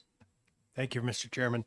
On slide 77, it talks about rebates being available for electric load service centers. Is that a fancy way of saying smart meter?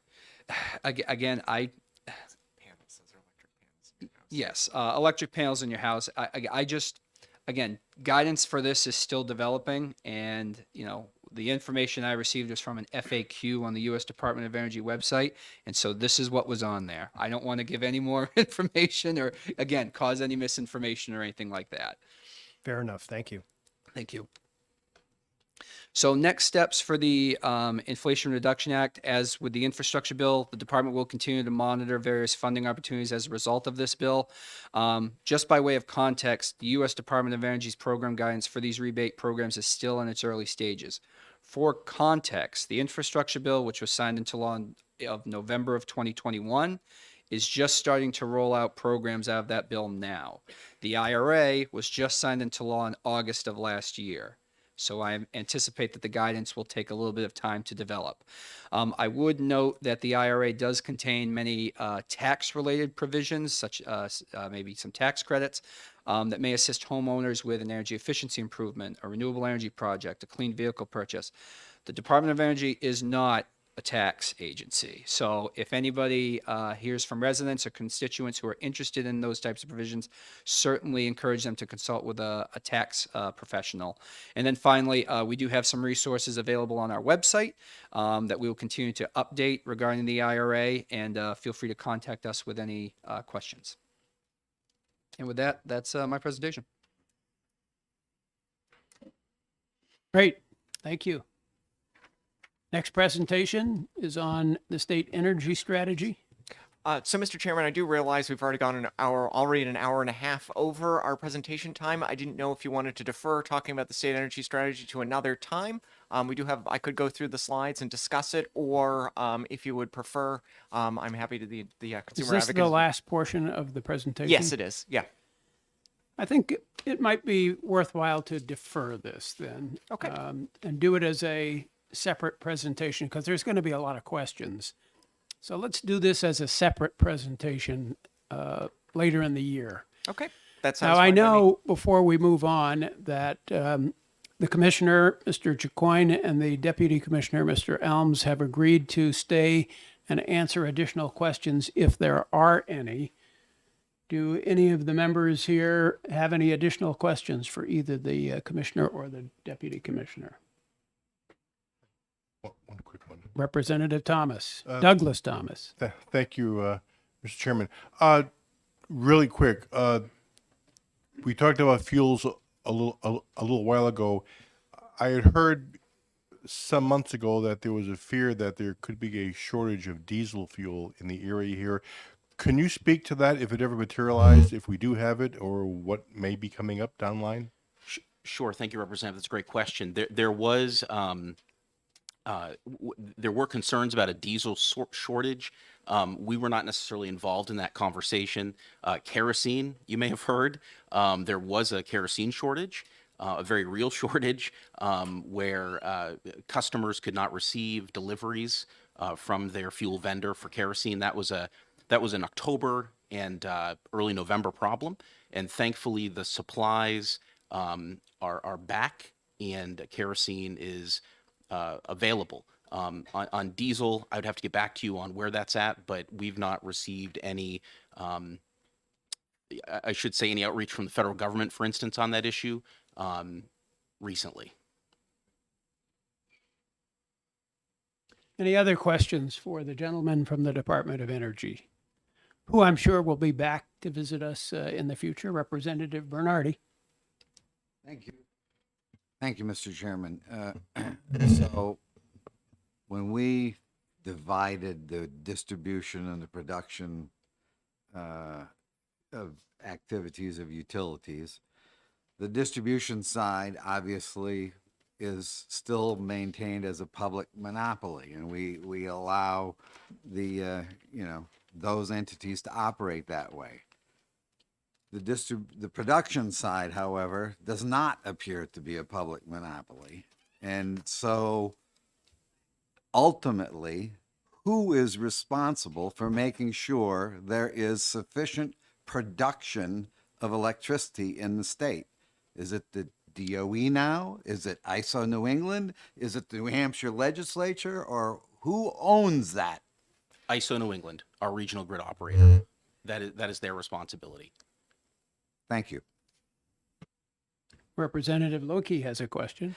Thank you, Mr. Chairman. I've asked this question in other forums, in other ways, but for me, as a member of this committee, it would be very useful for me to have an idea of how much energy is consumed in the state, in what forms, probably on a month-by-month basis, just to have an idea how much we're using for heating, how much of whatever fuels we're using to generate electricity, and so on. And I'm certainly not asking for an answer now. I think, but this would be something very useful. 'Cause we're focused on most of the time here on electricity, and just looking out the window, I can see an awful lot of energy going up chimneys. And how does that compare?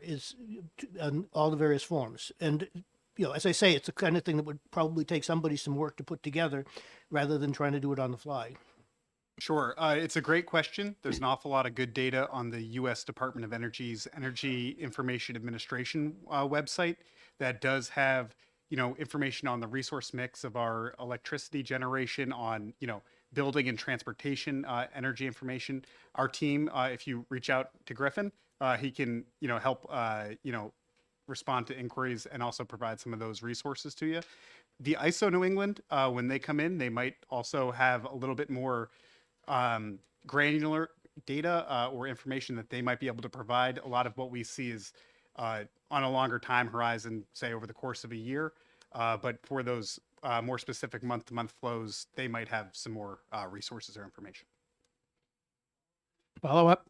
Okay, and I'm looking more specifically at New Hampshire. I've looked at EIA's site, and it gives us nationwide data, but we're New Hampshire, not the whole country. And so knowing what the whole country is doing doesn't tell us what's happening in New Hampshire in a given time period. Thank you. Okay. I believe the EIA website does break it down by state as well. Representative Nutter has a question. It's more of a comment, Mr. Chairman, if that's all right. The ISO To Go app is on every good nerd and geek's phone, and it gives the breakdown of the fuel being used right now and the cost. Okay, additional questions? Seeing none, I would like to offer my personal and professional thanks to the Department of Energy for an excellent, detailed presentation. We appreciate all the work that all of your employees put in to put together this presentation. And we'll look forward to a presentation on the state energy strategy at some time in the future. And I'm sure we'll be getting visits from both of you as we get into the bill hearing process going forward. So thanks again, and we appreciate you being here. Thank you for the opportunity. We are going to press right into the next presenter, if that's okay with everybody, rather than take a break. It's getting on in the day, so we'd like to call on the Office of the Consumer Advocate and Mr. Donald Crease to speak to us about his role in state government, what his office does, and I'm sure he will do so in a manner that is extremely entertaining for everyone. So while we have a minute, while he gets his computer set up, I'll remind everybody that after Mr. Crease is done, if we have time, we're going to go over some of the additional materials that we started to give you this morning at 9 o'clock, but ran out of time to finish. If we don't have time today, then we'll move forward with that at our next session, which will be on Tuesday, January 17th, starting at 10 a.m.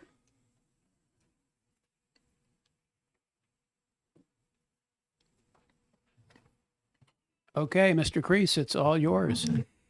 Thank you, Mr. Chairman. Thank you, members of the committee. It's a great pleasure to be here with you today.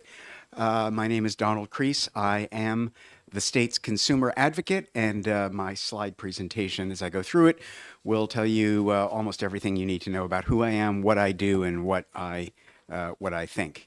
I had a similar honor 2 years ago to sort of introduce myself to the committee and give a sense of the world according to me. And I started out by insisting that everything I was going to say was going to be completely objective and factual and full of actionable information. And then I went through my presentation, and I recall Chairman Vo saying at the end of it, "Well, that's very interesting and insightful, but just so you know, it's one person's view." And I think I might have said some things about some of the utilities that maybe some people disagreed with. This time, I'm really going to try to be as objective and absolutely unassailably true as I possibly can. And I don't think I have anything mean to say about any of the utilities today. Okay. I just want to sort of level set, and maybe for the benefit of those of you who are new and might have been completely vexed and confused by some of what you have already heard today, I just want to level set a little bit by going through some of the basic principles that drive what I do and what the Public Utilities Commission do and what my friends at the Department of Energy do and what my friends at the Federal Energy Regulatory Commission do. As you've already heard, public utilities are regulated monopolies, and that's because these network industries are considered natural monopolies. It would be very economically inefficient and therefore expensive to allow there to be two electricity distribution grids or two interstate pipeline networks. So we limit them to one system, and we don't let them charge whatever they want, because monopolists can extract monopoly rents from the economy, meaning they can charge prices that are in excess of what's economically efficient. So we try to regulate the terms and conditions of service, particularly the prices or rates, and at the state level, the entity that is delegated with that responsibility from the legislature is the Public Utilities Commission. And the idea is to set rates at exactly where they would be if we actually had a competitive market in those services. So by statute, the General Court has defined the PUC as the arbiter between the interests of customers and the interests of utilities. And by utilities, I think we really mean the owners or shareholders of the utilities. So you have the PUC as this giant scale, is the way I think of it. And I can tell you, in case you don't already know, that the state's public utilities are extremely well represented at the Public Utilities Commission. They have regulatory teams and really awesome lawyers and other experts. The Department of Energy, as you've already heard this morning, which represents the executive branch and therefore the state, I guess, as a sovereign entity, it also has a fair amount of resources. And the legislature therefore decided that maybe it would be a good idea to put a little weight on the scale, that arbiter scale, on the side of customers. And so therefore, the legislature back in the 1970s created what has now, over time, become the Office of the Consumer Advocate. There is such an entity of one kind or another in almost every state. Not every state. There are a few that don't have any, but most states do. They're set up a little differently in every state. My counterpart in Maine, the public advocate, is tasked with representing all ratepayers. Our office represents only residential ratepayers. In the state to the south, whose name I won't mention, but whose initials are Massachusetts, my counterpart works for the Attorney General. Connecticut has an independent ratepayer advocate like me. So it varies, but the concept is the same. A little weight on the ratepayer scale. And given the solicitude that I've heard for ratepayers here today, I think of this committee and really the legislature in general as an ally in that task. So that's a picture of the Walker Building. In case any of you have never seen it, you hopefully will all have a chance to come by and visit us. That is where the Public Utilities Commission, the Department of Energy, and our office are all located. It's a really nice building. My office, the OCA, is independent of the Public Utilities Commission. I do not report to the chairman of the PUC. We are independent of the Department of Energy, and you heard Commissioner Chicoine correctly point out that I do not report to him. And as he also noted, we are administratively attached to the Department of Energy pursuant to RSA 21G10. That does engender some confusion sometimes, because people therefore think that I'm part of the Department of Energy or part of the PUC. But administrative attachment is really just about those back office functions that Commissioner Chicoine mentioned, and they are very helpful to us when it comes to budget questions and money questions and logistics and, you know, all of that kind of stuff. But really, I really and truly don't report to any of those people, and therefore they don't get any of the blame for what I do either. A little bit about me, since some of you are just meeting me for the first time. I'm a lawyer, and my statute says that I have to be a lawyer, admitted to the practice here in New Hampshire. I used to be the general counsel of the Public Utilities Commission. I spent a little while as a hearing officer at the PUC in Vermont. I have worked as a law professor at Vermont Law School, and I still teach there as an adjunct. I'm very proud of the fact that, to my knowledge, I am the only person who has ever held my job to have been nominated by a governor of each of the two major political parties. And while I'm mentioning Governors Hassan and Sununu, I do want to say that both of the governors, those governors, have taken great care to treat me as an independent actor. Neither of them, and certainly not Governor Sununu, have ever purported to try to oversee me or tell me what I ought to do or what I ought not to do. That said, we try to keep very good relations with whatever governor happens to be in office, and I do think that I have an excellent relationship with the Department of Energy. They've been very kind to literally extend an open door to me, so my key card gets me right into the executive suite at the Department of Energy, and I have been known to do that from time to time. So I was first appointed in 2016 by Governor Hassan, then I was reappointed by Governor Sununu almost 4 years ago, and my current term expires in November, and I have recently announced to my advisory board that I will in fact be seeking a third term when my current term expires. If you look up our statute, you'll see that the advisory board, the Residential Ratepayers Advisory Board, serves as a kind of a gatekeeper in that in order for me to be reappointed, I have to first convince them to so recommend to Governor Sununu. So I'm hoping they will do that sometime around midsummer, and then it will be up to the governor to decide, and should he decide to renominate me, then of course my name would go before the Executive Council. I have a very small staff of 5 people, including me.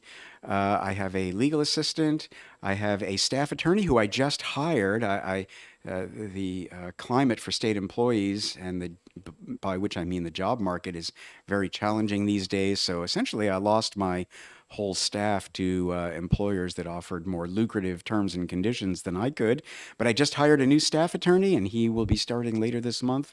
And I am still looking for a director of rates and market policy and a director of economics and finance. And if you happen to know anybody who would be good at doing either of those two things, please let me know, and I would be happy to reach out to them. That's a photograph of my office, which is extremely messy, and so therefore you can tell that I'm super busy, or I hope that's the message that you get from the picture of my office.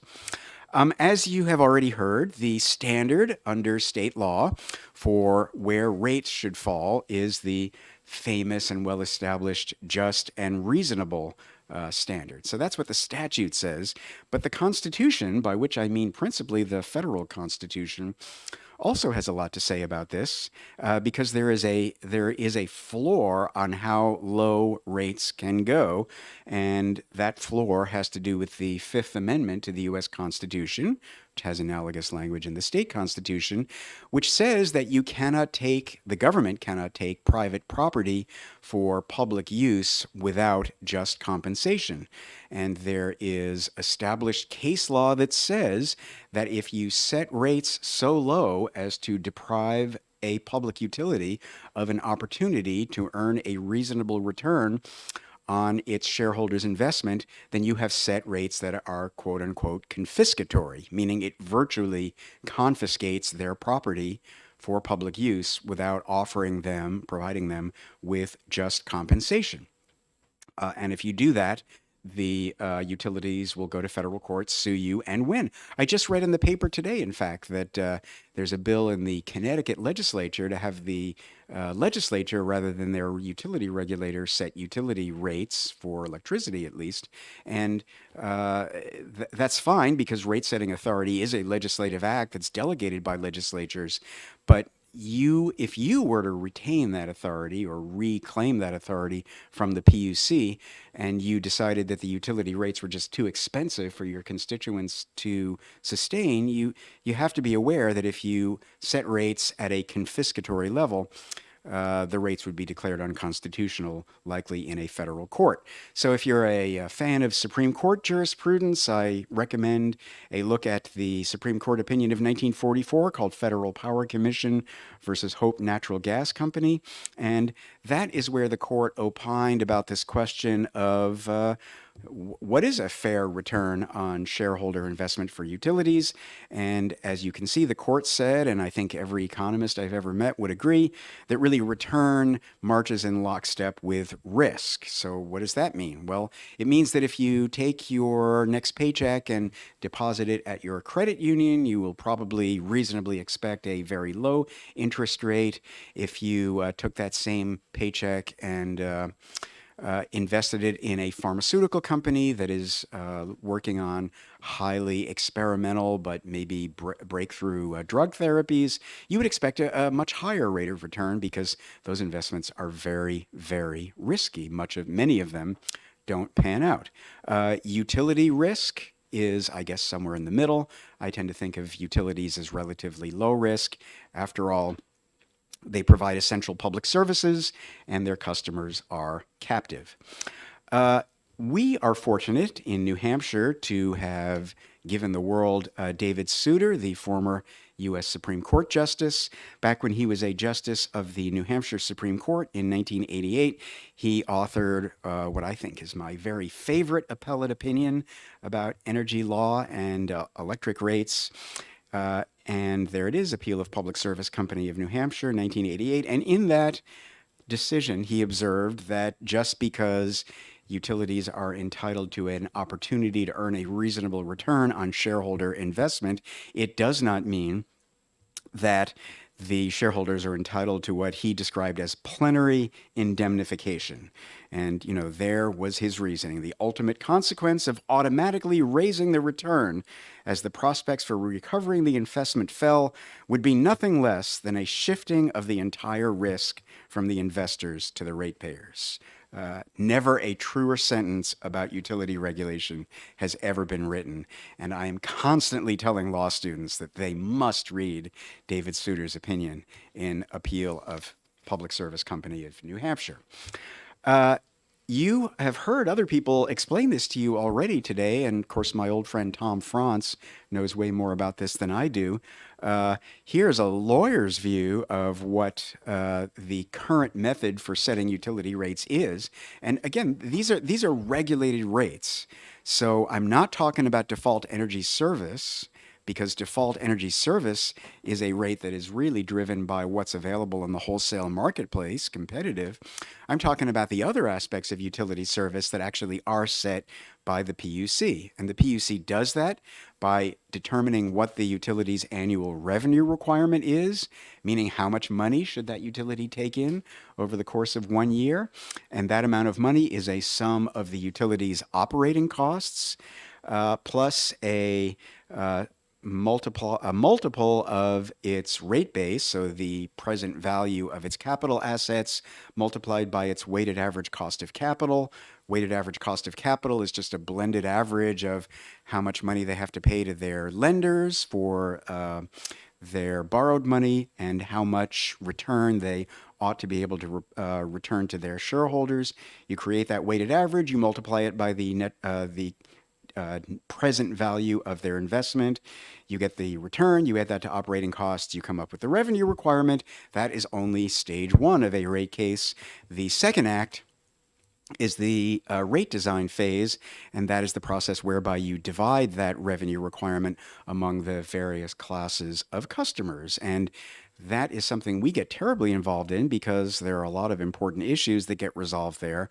The utilities conduct cost of service studies to determine who is responsible for creating which costs that the utilities can incur.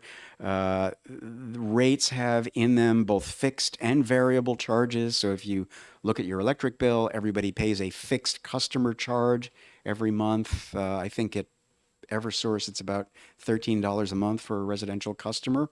That's supposed to cover the fixed costs that the utility incurs, regardless of how much energy you use. And then all of the other charges vary by how much energy you consume. So it's an interesting question to figure out how to allocate costs between those two ends of the electric bill. Representative Nutter has a question. Thank you, Mr. Chairman. What is social equity? Well, social equity, which is the next bullet point there, has to do with whether it is appropriate in some circumstances to veer away from or depart from the idea that rates should be driven purely by cost causation. So a great example of that would be rates that are designed specifically for low-income customers to give them a break on their bill because they simply can't afford their electricity. And we don't currently do that. Instead, we have energy assistance programs that give them essentially a rebate, but you can design rates that are specially for low-income customers. There might be certain kinds of consumption that you want to encourage or discourage for policy reasons. You can do that. That's what I mean by social equity. I would say we're relatively less inclined than other jurisdictions are to apply a lot of social equity questions to our rate design, but it is an established rate design principle. Follow up? Thank you. I was wondering if it was synonymous with ESG. ESG stands for, thank you. There is overlap between those two concepts, but I wouldn't say that they're necessarily synonymous. I mean, again, it's just one factor that can, by the regulator, be applied to rate design decisions. Again, I don't think we're doing a lot of that in New Hampshire right now, and I have never heard the initials ESG appear, or never seen those initials appear in any order of our PUC. I think the much more significant issue in rate design has to do with making sure that customers get the right price signals so that we encourage them to consume when it's easier or cheaper to provide them with service, and we discourage them from consuming when it gets more expensive for them to consume. So if you think about electricity, because demand for electricity is very low in the overnight, it's generally very inexpensive to produce electricity in the overnight. So inexpensive, in fact, that I've even seen wholesale prices go negative in the overnight. So you might want to think about designing rates that encourage the use of electricity during those hours and discourage the use of electricity at 5 p.m. Why 5 p.m.? Well, I'm pretty sure the sun is going to go down this afternoon at about 4:30, which means all the solar power will go offline. Everybody comes home from work and or school, and everybody turns on all of their appliances and their lights, and that creates a big bump in demand for electricity, and so the cost of producing electricity goes up.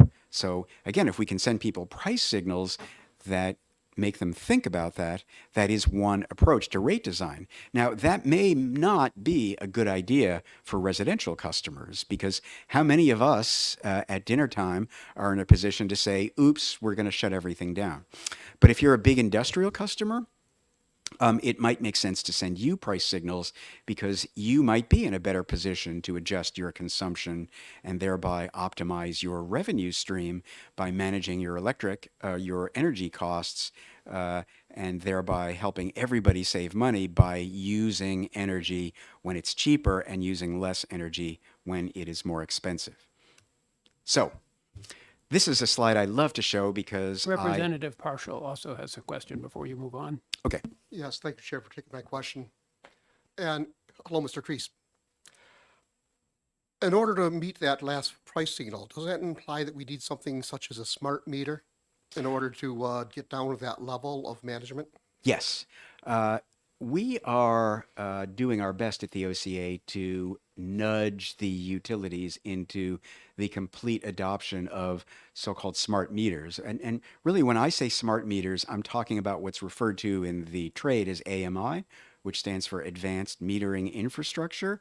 And what we're really looking for, essentially, is meters that can record what customers use on a granular basis so that the meter knows and reports back to the utility not just how much energy you used over the course of a month, but how much energy you used in any particular hour, or you can even go down to 15 minutes or even 5 minutes. And since you mentioned meters, I would like to say that in my respectful opinion, the natural monopoly on meters is no longer there. And there is no reason why our utilities have to be the only entities that are allowed to meter things.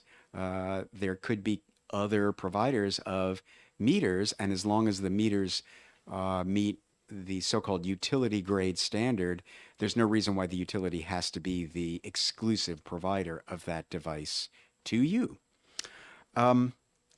This is my favorite slide because I'm sure that I can give you the entire history of electricity in New Hampshire in one slide. The driving force in the development of the electric industry in New Hampshire and in much of the country was a gentleman you may or may not have heard of named Samuel Insull. He, back in the days before there was a lot of regulation of such things, he built what was essentially a nationwide electricity empire. It was called Commonwealth Edison, and it, through a variety of holding companies and that sort of thing, controlled every utility in the country that had the words public service in its name, including Public Service Company of New Hampshire. In the 1930s, when Franklin Delano Roosevelt was elected and we tried our best to get the country out of the Great Depression, there were some legal reforms in the form of the Public Utility Holding Company Act, which busted up the Commonwealth Edison empire and made the utilities independent of each other again. Also importantly, in the 1930s was the Rural Electrification Act. Investor-owned utilities essentially refused to wire up rural America, and so in almost every state, including ours, a network of customer-owned electric cooperatives developed, taking advantage of low-interest loans from the federal government, and that is why today we have our fourth electric utility being the New Hampshire Electric Cooperative. And they are very well worth keeping an eye on, even though they have their members have exercised their statutory right to file a so-called certificate of deregulation with the PUC, which means the PUC doesn't set their rates, the co-op's elected board of directors does. So with the Arab oil embargo of 1973 came a big change in federal energy law in particular. And in 1978, President Carter signed a statute into law called PURPA. That's a great acronym, stands for Public Utility Regulatory Policies Act of 1978. So I was really glad to hear Representative Munns reminisce about his time with Wheelabrator, because it turns out that because Wheelabrator was based in Portsmouth, New Hampshire at the time, and because we had a senator named John Durkin, who I think was on pretty good terms with the folks at Wheelabrator, they incorporated into PURPA a provision in the statute, it's section 210 of PURPA, that for the very first time opened up the electricity grid to non-utility generators of electricity. And those non-utility generators of electricity were called QFs, qualifying facilities. What did you have to do to be a qualifying facility? Well, you had to look a lot like what the plants that Wheelabrator was operating looked like, meaning you had to be less than 80 megawatts and you had to be using certain newer technologies that didn't rely on nuclear power or fossil fuel. And I really think that if it wasn't for Wheelabrator and Senator Durkin, that we wouldn't have had Section 210 of PURPA. And that is really what kind of opened the barn door to the generation of electricity by something other than vertically integrated utilities. So, you know, a very, very important development in the history of electricity in New Hampshire. It's sometimes popular to claim that President Carter didn't accomplish anything in his 4 years in office, but he certainly accomplished a lot in the realm of energy policy, and I think PURPA was a big deal. In 1988 here in New Hampshire, we had what I like to refer to as the Big Bang. meaning January, I think it was January 26th, 1988, Public Service Company declared bankruptcy because it could not sustain the crippling burden of having to carry its investment in the Seabrook nuclear power plant. That is a plant that was originally supposed to be, 2,400 megawatts of power, and it was going to cost $150 million when it was first rolled out. It ended up costing $7.2 billion. One of the 2 units was canceled, so we only have 1 unit at Seabrook, and Seabrook did not go online until 1990. Too late for Public Service Company of New Hampshire, which sought bankruptcy protection in 1988. That big bang resonated not just in the boardroom of PSNH and not just here at the State House, but it resonated through the electricity bills of every customer of PSNH, because it turns out that when your utility goes bankrupt, it is bad for both the shareholders and the customers. And in short order, New Hampshire had the very highest electricity rates in the entire country. That, in turn, led to the state's Electric Industry Restructuring Act, adopted in 1996, which sort of dovetailed with the Federal Energy Policy Act of 1992. And those statutes were designed to open up the electric industry to competition. The Energy Policy Act focused on wholesale electricity and transmission, and the Restructuring Act, of course, focused on distribution and retail energy, which is what the state regulates. So the Energy Policy Act led to the development of what we now know as ISO New England, an independent grid operator. And the Restructuring Act led to the restructuring of our electric industry, and for reasons I'd be happy to tell you, even though it would take more than one slide. Restructuring took until 2018 to finish. So finally in 2018, our utilities own little or no of their own generation capacity, and when they sell energy at retail to customers, they have to buy it from wholesale providers without producing it themselves. And then I think, and this has been alluded to as well, a key development in the history of electricity in New Hampshire is actually a bunch of things that didn't happen in the last decade or so. We did not build Northern Pass, so we are not importing as much electricity from Hydro-Quebec as we could. We did not build the Northeast Direct Pipeline, which would have brought more natural gas up from Pennsylvania, essentially. And we didn't build the Access Northeast project, which was a similar project that likewise would have helped import more natural gas from points west of New England. And then, of course, we have the latest developments that are really what we've seen in the last year or year and a half, which is soaring rates for default energy service, especially this year. We saw one of our utilities have to go all the way up to 26 cents when for a good decade we had default energy service rates in the 7, 8, 9, 10 cent range. So it's been a drastic increase, and it has caused a great deal of, I would say, suffering. And I'm sure that you've been hearing from your constituents about that kind of misery. A question that you get to grapple with as state policymakers is what... Hang on a second before you go to your next slide. Representative Summers has a question. Thank you, Mr. Chairman. Just a quick question for you on the history there based on it. And I've been asked this many times. I think I pretty much know the answer, but please correct me if I'm wrong. Even though New Hampshire has its own nuclear power plant in Seabrook, is it the cause or the reasoning of ISO New England, the reason why only 20% of the power that comes from Seabrook actually comes to New Hampshire? That's a really good question, and I get asked a form of that question all the time. With default energy service so high, sometimes people ask me, well, we have Seabrook in New Hampshire. Why don't we just use that to serve our load? And the answer is that I think it was in 1992, the U.S. Supreme Court told New Hampshire that it could not do that. It could not reserve its in-state generation capacity for its own use. That case actually had to do with the dams on the Connecticut River, but the same legal principle applies to Seabrook. Seabrook is part of the regional electricity grid. It's owned by Next Era, which is a company based down in Florida. They bought the controlling interest from Public Service Company of New Hampshire. They paid a bargain basement price for it, and now they sell their output of Seabrook, 1,200 megawatts, into the overall electricity grid. Now, as it happens, Eversource is about to start relying on NextEra for its residential default energy service. So in a way, we are using Seabrook. But the owners of Seabrook are not a charitable enterprise, and they participate in the market such that they get a market rate for the electricity that they generate.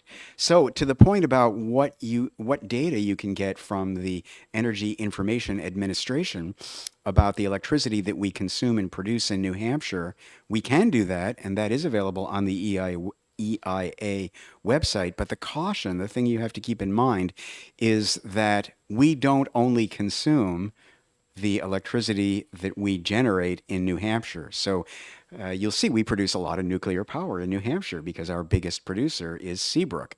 But we don't rely on that as our dominant source of electricity, unfortunately. There really is, for purposes of the wholesale electricity market, no such thing as New Hampshire. There's one big wholesale market that covers all of New England. Okay, so as I was about to say, you as state policymakers have to grapple with this question of what sphere belongs to the states and what sphere belongs to the federal government. And the relevant provisions of the federal Constitution are the Commerce Clause and the Supremacy Clause. The Commerce Clause says Congress may, but does not have to, regulate interstate commerce. And the Supremacy Clause says that when Congress acts within its sphere of authority and adopts law, that law is the supreme law of the land. And any state law that's inconsistent with federal law is, in legal parlance, preempted. So those two concepts drive everything that we do with respect to federal energy law and its impact on state energy policy and law. And on the electric side, the electricity is governed federally by the Federal Power Act, a statute that really dates in its present form to 1935. So obviously the world's changed a lot since 1935. The Federal Power Act has tried to keep up with that, or Congress has tried to keep up with that. But in some ways, we're using a statute that is very old to deal with problems we have today. So under the Federal Power Act, FERC, the Federal Energy Regulatory Commission, oversees wholesale electricity and interstate transmission of electricity at high voltage. And, you know, wholesale is one of those terms of art in electricity law that is really easy to understand. It means exactly what you think it means: sale for resale. So a lot of this is complicated. That part isn't complicated, and wholesale electricity, sale for resale, is regulated by FERC under the Federal Power Act. And then so what do states do? Well, states regulate retail electricity. It regulates what generation gets built within the borders of any state, so we still get to decide that. And we are still in charge as states on of so-called resource adequacy, the question that got asked earlier of like, well, who's really in charge of making sure that we have the generation we need to keep the lights on? And the answer you got from the Department of Energy was ISO New England, and that was a correct answer. But the states have willingly ceded that authority to ISO New England. Make no mistake. And states can, if they want, claw that authority back. And there are some people, I don't think I'm among them, but there are some people who think that is something we ought to consider doing. So what is this thing, ISO New England? It's a garden variety 501c3 nonprofit organization incorporated, I think, in Connecticut. It's based in Massachusetts. It is a so-called regional transmission organization. It's regulated by FERC. Its job is to operate the bulk power transmission system for the whole region. It oversees the wholesale electricity markets, meaning it not only operates those markets, but determines what the rules of those markets can be, which is extremely complicated. It's in charge of power system planning. So what are we building in the future by way of new transmission and generation facilities? And it has, as an adjunct, this thing that I've heard mentioned a couple of times today called NEPOOL. Well, NEPOOL originally, I think it dates from 1970 or so, was it stood for New England Power Pool, and that goes back to the Great Blackout of 1965, when the utilities decided, maybe we really ought to cooperate with each other and run our systems jointly so that when the system gets stressed, we won't necessarily have devastating blackouts. So we'll create one big control room in Massachusetts, and the entity that did that, created by the utilities, was called NEPOOL. When ISO New England was created, the job of running the electricity grid and the ownership of the control room in Massachusetts passed to ISO New England, and NEPOOL's life was extended as the so-called stakeholder advisory body to NEPOOL. Why did I put the word advisory in quotes? It is because, in my opinion, NEPOOL is a lot more than an advisory board. It, for various reasons, has almost veto authority over what policies, at least market policies, ISO adopts. So it's a very, very, very powerful organization. And for that reason, my office is actually a voting member of NEPOOL. We're part of the so-called end user sector of NEPOOL. NEPOOL has very elaborate voting rules that are designed to make sure that the legacy interests, meaning the transmission owners and the generation owners, are basically dominating the other sectors. The end user sector really should be the boss of all of NEPOOL. Why? Because we pay the bills. We're the only wallet in the room. But nevertheless, we're just one little sector in NEPOOL, and we are a voting member of that sector. So that's different than the role that the Department of Energy plays. Commissioner Chicoine is our state's NESCO manager. So he represents the governor at NESCO, and NESCO represents the states as sovereign entities in dealing with ISO New England. We're actually a voting member of NEPOOL. And so what do I try to do? I try my best at all times, and I think we're succeeding all the time, at coordinating the positions that we take at NEPOOL with the positions that Commissioner Chicoine is taking as our NESCO manager at NESCO, so that we are all working together to advance the public policy of our state. So, I was so glad to hear Representative Nodder extol the virtues of the ISO to Go app. You should definitely have that app on your phone. The governor likes to boast that he does, and well, he should. I'm sure Representative Nodder has it on her phone.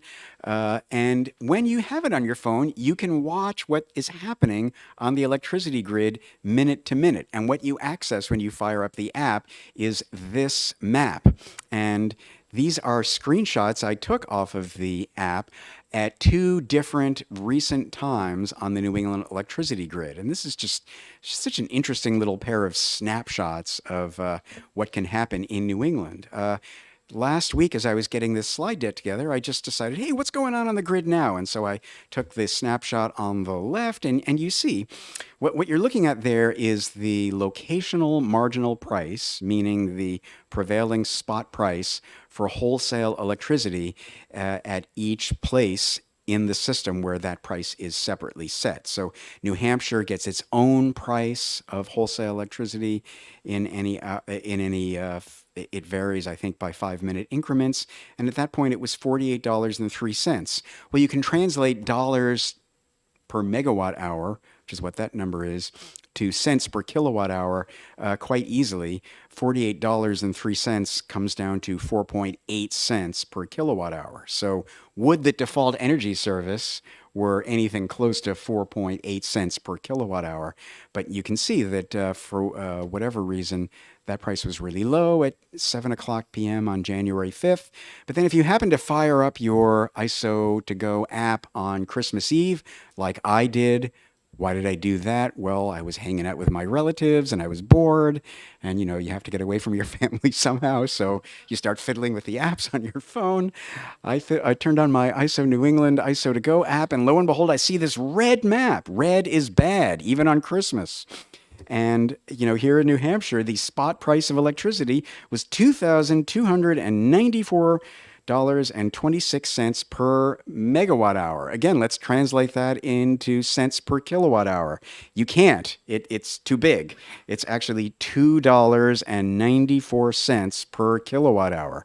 Well, if you think paying 26 cents per kilowatt hour is an outrageously high price, imagine if somebody sent you a bill for your electricity at $2.29 per kilowatt hour. That fortunately is not a price that anybody ever actually pays at retail.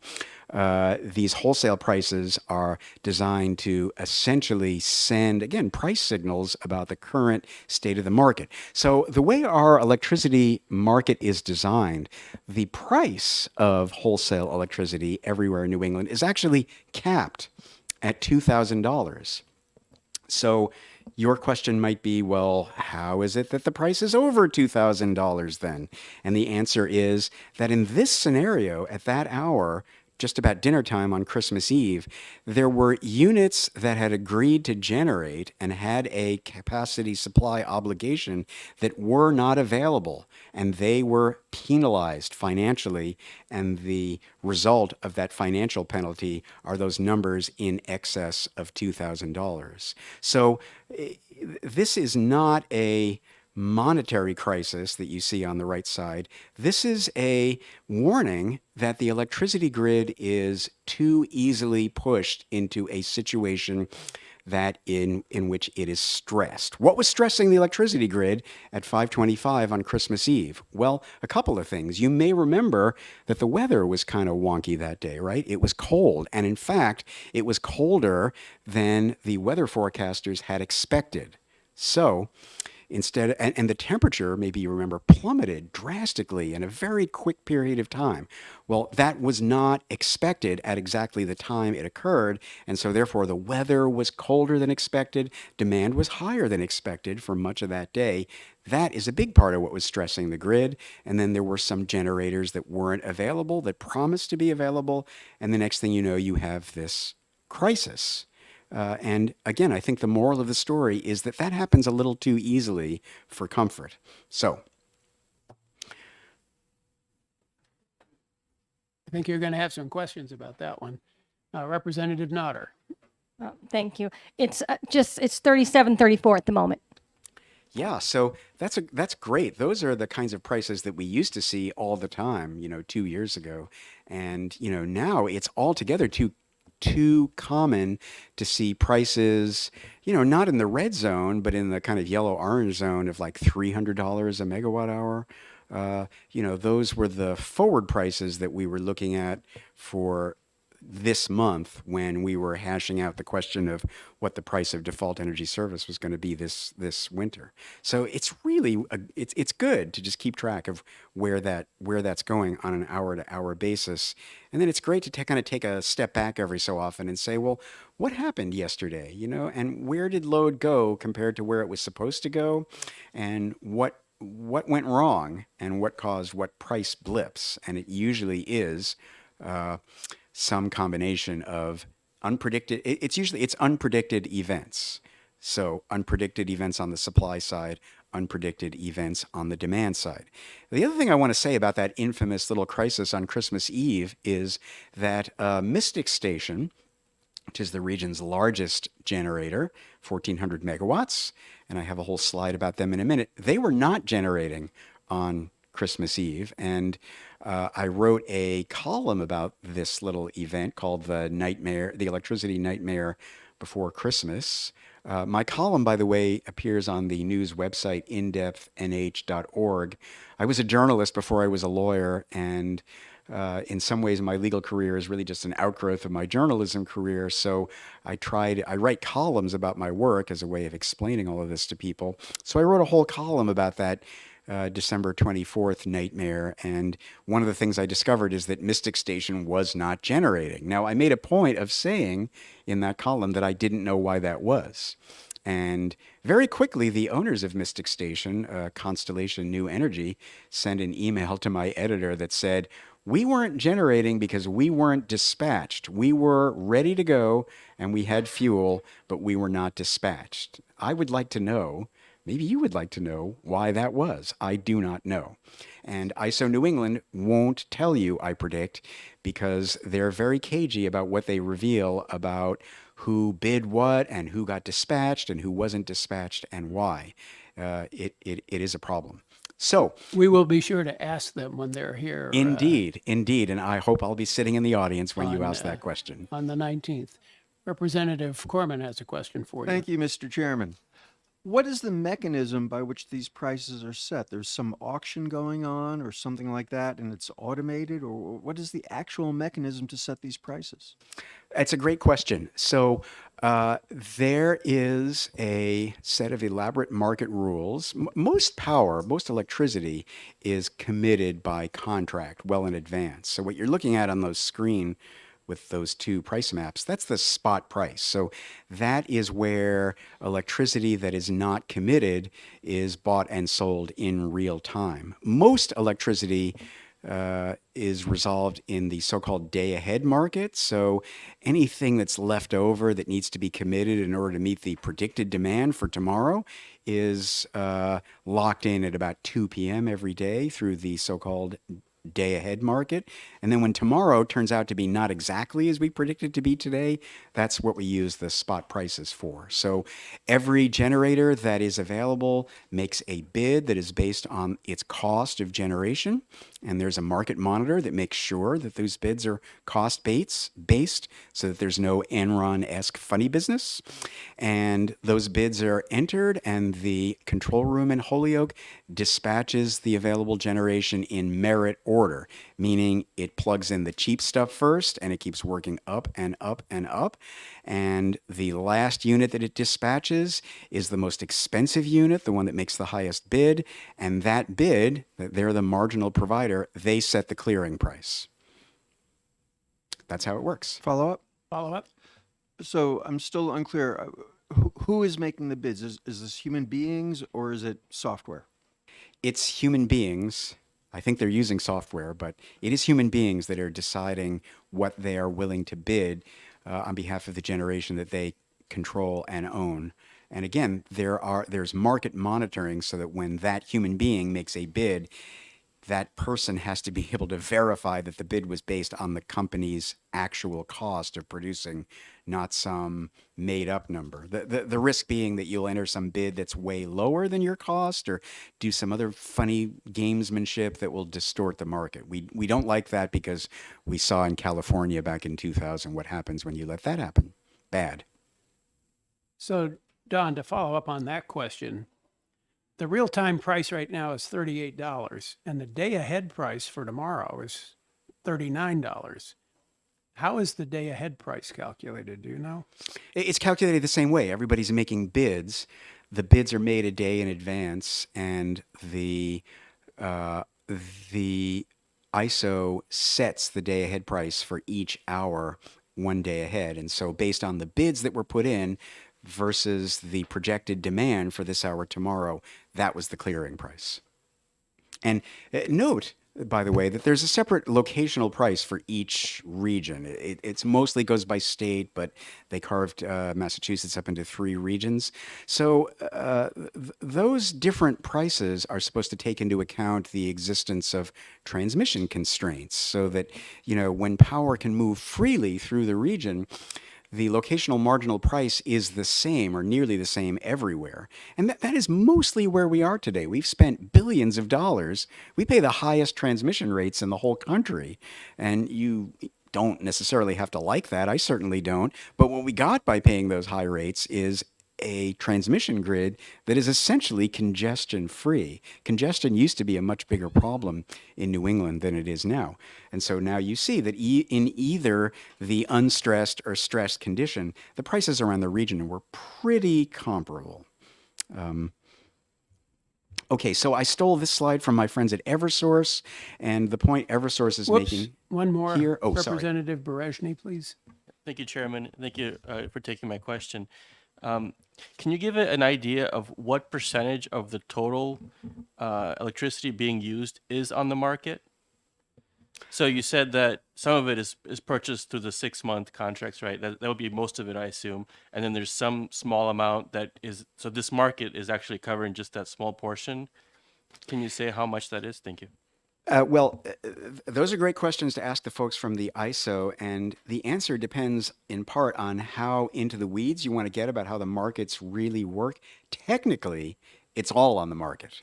I mean, everything has to be bid in and everything gets the market clearing price. But if you've already locked in a contract for some of that power, it essentially operates in market terms as a hedge against the market price. And so, in effect, you get the benefit of whatever long-term contract you've entered into. I don't know if that makes sense, but that's the way it actually works. One more, Representative Corbin. Thank you. The clearing price, as I understand what you said, there are different generators and they are charging different prices, and those prices are going up as the bidding is going up. And then eventually we hit the clearing price. And everybody's getting the clearing price? That's right. You said they're charging different prices. They're not charging different prices. They're bidding different prices, but everybody gets the clearing price. We were just talking about that at lunch, you know, trying to imagine what other markets are designed that way. And I think that's the way capitalism generally works, right? Like if you if you make Cheerios or if you make cereal that people like to eat and you figure out some secret way to make it at half the cost of your competitor, you don't automatically pass that cost savings on to your customer. You keep the benefit of your innovation as best you can as the producer because you're a profit maximizing firm. And that's what these companies are. And so the idea is that we want to encourage generators to be efficient. And one way we do that is by letting them keep that extra revenue that they incur by basically being able to produce at less than the prevailing market rate. Okay, so I stole this slide from Eversource, and what it's really saying is that because we went through a decade of very low prices for natural gas, we became very reliant in New England on natural gas to produce our electricity. And those chickens have now come home to roost. One way of posing the question of why are our electricity rates so high right now is to ask, conversely, why were they so low for so long? And the answer is natural gas was cheap. We're very reliant on natural gas, and when the price of natural gas goes up, our electricity prices go up. Why? Because we are participating in the global market for natural gas. So there was a huge uptick in global demand for natural gas. The United States is an exporter of natural gas to much of the rest of the world. We convert natural gas into liquefied natural gas. We put it on big tankers and we ship it all over the world. And so we here in New Hampshire or in New England are competing with natural gas users everywhere on the planet, and the results are the high natural gas prices that we see driving high electricity prices. And 45% of our portfolio being in natural gas, that's a lot. And this graph makes the point a different way. The price of natural gas on the competitive market for natural gas in either at the Henry Hub down in Texas or at Dracut, much closer to New Hampshire, no matter where you measure it, the price of electricity and the price of natural gas are totally correlated. And I guess I'd like to I'd like to express a hypothesis about the war in Ukraine. Some people blame the war in Ukraine for the run-up in electricity prices, and I think that the thing to blame on the war in Ukraine is the volatility in prices that we're seeing now. I think that if you look at where we were headed even before our friend Vladimir Putin invaded Ukraine, you'll see that we were already in a pretty significant upward glide in natural gas prices. So I think the prices might be a lot like they are today, even had there not been an invasion of Ukraine. But Ukraine is creating weird ups and downs in the global price of natural gas and therefore the price of electricity that we pay here in New England. Now, I mentioned Mystic Station. So when next time you drive down to Boston and you're going down I-93 and you're almost to Boston, you can see the Boston skyline right in front of you. Look off to your left, look for the wind turbine, which is not part of Mystic Station, but right behind it is Mystic Station. It's owned by Constellation New Energy. It is the region's biggest generator. Unlike, it's a natural gas generator. The 3 stacks on the right side are retired coal units. They're not working. The 2 stacks on the left are the 2 gas generators at Mystic Station that produce a total of 1,400 megawatts. Mystic Station is unique because it's a natural gas generator, but it doesn't connect to the regional interstate natural gas pipeline. It uses liquefied natural gas that arrives by boat. And yes, for reasons of the Jones Act and otherwise, right now it's getting its energy from Trinidad and Tobago. The owners of Mystic Station announced a few years ago that they were going to retire the unit because they thought that they couldn't make money operating it anymore. And in response to that, ISO New England proposed and FERC approved a so-called reliability must run agreement with Mystic Station that basically guarantees them their costs, both this winter and next winter, whatever those costs are. And their fuel costs are extremely volatile, and we're all paying them. And it is a deviation from the market-based principles that ordinarily govern wholesale and retail electricity. It's a reprise of the bad old days when if you operated it, you were guaranteed to recover your costs. So that's what Mystic Station is doing. It's getting these so-called RMR payments, and that, of course, begs and flat out raises the question of why weren't they dispatched when we had that blip on Christmas Eve while I was trying to get away from my relatives. This is a quote that you can read at your leisure from, I think it's from the FERC order approving that RMR agreement, and there is where FERC explained exactly what it is. Okay. It is well known to those of you who have ever heard me talk about these subjects before that my favorite subject is energy efficiency. In fact, in my view as consumer advocate, the best thing that I can deliver on behalf of the constituency whose interests I represent is energy efficiency. Why is that? Well, it is because I respectfully contend that so-called negawatts with an N are cheaper than megawatts, and they're fungible. If you can serve the next unit of demand for electricity by basically replacing that demand or backing off of that demand, then that has the same effect of adding another megawatt of supply to the supply-demand mix. So if we can figure out ways to do the same amount of work, produce the same amount of heat, the same amount of light, the same amount of motive energy for your industrial process, but we can do it for less, using less energy, that's energy efficiency, and we want as much of that as we can possibly manage to squeeze out of the available technology. So here in New Hampshire, we have ratepayer-funded energy efficiency programs.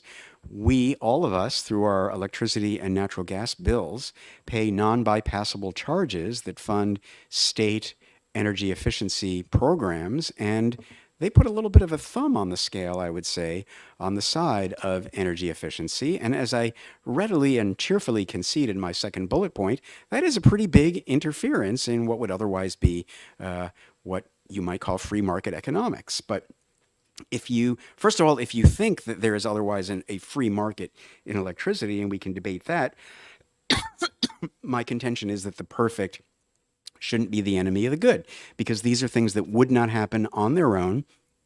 And so we encourage them by making them more desirable for businesses and residential customers to implement those measures in their homes and businesses. So why is this a good idea? Because we have worked really hard in New Hampshire to develop a cost-benefit test that is keyed to our state's public policy and has been approved by the Public Utilities Commission and has proven time and again that when we invest money in energy efficiency, the benefits exceed the costs. So That's why I'm so confident about spending a lot of ratepayer money on energy efficiency. Now, I am obsessed these days with discount rates. Why am I obsessed with discount rates? Because energy efficiency measures last usually for a really long time. If I come along and weatherize your home and make it super energy efficient, those weatherization measures are probably going to last 30 years. Well, that's 30 years of energy efficiency for your house. But what do I do with those energy efficiency benefits in year 30?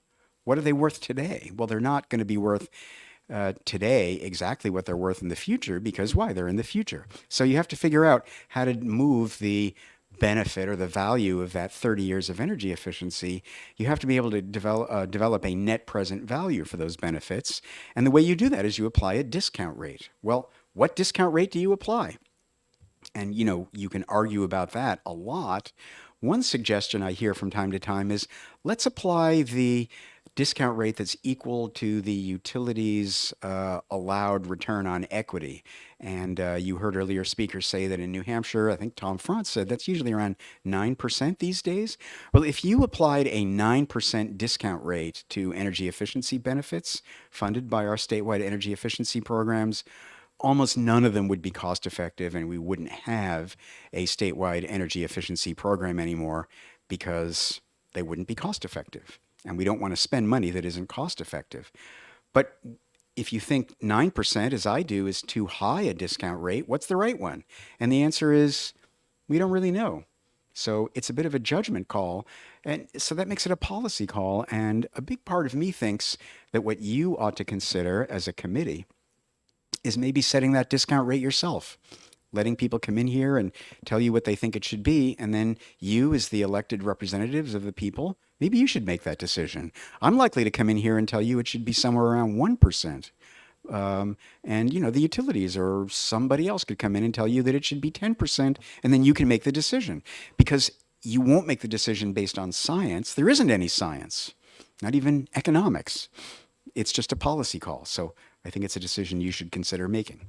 So where do we stand with energy efficiency in New Hampshire? That above at the top of the slide is the logo of NH Saves. That is the trade name of our state energy efficiency programs. They're administered by our public utilities. That's a little weird when you think about it. It's sort of like paying Dunkin' Donuts to help people lose weight, but it works. So we have our utilities develop the program. In 2016, the Public Utilities Commission approved an energy efficiency resource standard for New Hampshire. The idea there was to set savings goals, and then once we set the goals, develop the budgets and adjust the energy efficiency charges accordingly. Pursuant to that bit of public policy, the first triennial energy efficiency plan was approved by the PUC in 2017, and it ran for those 3 years of that plan.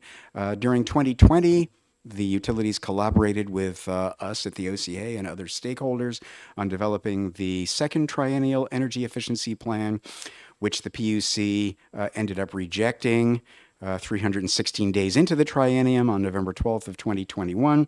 And not only did the PUC reject the triennial plan, it said, we're done with the energy efficiency resource standard. That's not our policy anymore. And in fact, we're going to phase out ratepayer funded energy efficiency altogether over the next 3 years. Well, to quote John Milton, at that point, all hell broke loose.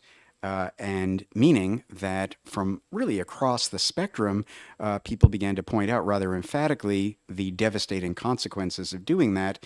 And as a result of that, on February 28th, Governor Sununu signed Senate Bill 549 into law, prime sponsor, Representative Vose, that I think created a more sensible approach to energy efficiency for New Hampshire, in that the programs were enshrined in statute, but there were some limits placed on how much money, how much ratepayer money we're going to spend on them through non-bypassable rates. That was House Bill. House bill, excuse me. Did I say Senate bill? So does your presentation. Apologies. It was House Bill 549, and Representative Vose was the lead sponsor. Thank you. Okay, so where are we now? Well, the next triennial plan is due on July 1st. The Energy Efficiency and Sustainable Energy Board is the official forum for stakeholder input into that triennial plan. The PUC, meanwhile, is conducting a big investigation into what we do about energy efficiency in New Hampshire. And the big nagging problem that we're grappling with is the so-called 65% electric savings problem. And that is because in House Bill 549, it says that when we take money from electric customers via the system benefits charge and spend it on energy efficiency, at least 65% of the savings that we achieve by spending that money have to come from electricity savings rather than other kinds of savings, meaning unregulated fuels. So the PUC read that and it decided to add a couple of words into the statute and say that that 65% threshold applies both to annual savings and lifetime savings. And it turns out that the lifetime savings, if that is in fact the standard, makes most home weatherization programs no longer eligible for funding because they don't meet that threshold. Why is that? Well, it's for the same reason I gave before. Weatherization measures last a wicked long time, usually about 30 years. And if I weatherize your house, unless you're using electric heat, chances are most of the savings that you achieve will be through something other than electricity. And so those weatherization programs would knock the whole system out of kilter with respect to lifetime savings. And so what the utilities will do is they will stop proposing home weatherization unless we do, as has been proposed in a bill that you will hear this session, and we put the word annual in the statute so we make clear to the PUC that we don't want them to apply that threshold to lifetime savings. Okay, just a little advertisement here, or maybe an example of what we mean by ratepayer-funded energy efficiency. This is the Oyster River Middle School in Portsmouth, opened last year. It is a net zero building that was funded by its energy efficiency measures were funded by NH Saves, and it is designed to basically produce at least as much energy as it consumes. So how does it do that? Well, it's really energy efficient, and it has a bunch of solar panels that the faculty get to park underneath, or visitors do. And the way that the deal is structured, they actually have to produce the savings or they don't get half the money. So there's basically the school district has $148,000 bet on the fact that this project will in fact produce what it is supposed to produce. And that program is called Net Zero. It's an Eversource program, and that is their, I guess I would call it their signal net zero project. In New Hampshire, we have a statute called Least Cost Integrated Resource Planning. I think it's a really important part of our public policy in New Hampshire. It says that we expect our electric and natural gas utilities to develop and file plans that meet the state's energy policy, which is right there in the statute, on a basis that is least cost from the standpoint of customers. It requires the utilities to talk about, and the PUC ultimately to review, how the utilities have assessed options, not just capital projects, but any options, because there are all kinds of things that utilities can do to meet their service objectives without necessarily investing in more toys, and rate design is an example of that. So we expect the utilities to file these least cost integrated resource plans. We expect the PUC to review them for consistency with the statute. But for as long as I've been involved in this, the PUC has been misapplying the statute and has been essentially treating least cost integrated resource plans as if they're kind of book reports. Well, I can understand why the PUC has done that. Least cost integrated resource planning is a creature of the pre-restructuring era of public utilities, but I think that we can adapt least cost integrated resource planning to meet the current legal and technological realities. And so what we have is a model that says the utilities file their least cost plans, they tell the PUC what they're gonna do, then they file rate cases to tell the PUC what they did do, and if they did it prudently, and if they built assets that are used and useful, they get rate recovery. And so if we're vigorous about the least cost planning process, we can provide more certainty for the utilities, which their shareholders will like, and also more accountability, which hopefully the rest of us will like. So there is a bill in the legislature this term. It'll be a House bill that calls for the outright repeal of the least cost integrated resource planning statute. I unabashedly hope to convince you to replace that with a rewrite of the LCIRP statute that makes it actually work. A signal initiative of my office is the statewide utility customer data platform. I'm sorry that I can't honor Representative McGee because she's not in the room, but she was the champion of Senate Bill 284. That was a Senate bill this time. But Representative McGee championed it here in this committee. It was adopted by the legislature. It said to the PUC, we think this data platform idea is a good one. And why is it a good idea? Because if we allow customers to share their energy data usage with providers of unregulated, innovative retail energy services, they'll save money and become more empowered, freedom-oriented, I guess you could say, users of the electricity grid and the natural gas system. So the bill said that that was a good idea, told the PUC to open a docket to consider it. We reached a settlement agreement with all the stakeholders, even the utilities. I was sure the utilities were going to try to kill this whole initiative. I was wrong. They're actually very enthusiastic about it, so they're working with us. We created a governance council so that the utilities don't get to do whatever they want. They have to live with or work with stakeholders and stakeholder input. And the statute says the PUC can stop the project if it determines that the costs are excessive, thereby providing a measure of protection so that it doesn't become a blank check. Okay, just briefly, I just want to tell you what I'm going to be hoping to see happen in the legislature this year. As I said earlier, I'd like to see reform, not repeal, of the least cost planning statute. I'd like to solve that 65% lifetime electric savings problem. I would like to tell the PUC, and there will be a bill starting in the Senate that does this, to tell the PUC that regulating the data platform project is not the same as managing it. And I'm sorry that we have to remind the PUC of that, but that will be necessary. I know that the legislature is very keen this year on reforming the facility siting process, and I am an enthusiastic supporter of that initiative. Why?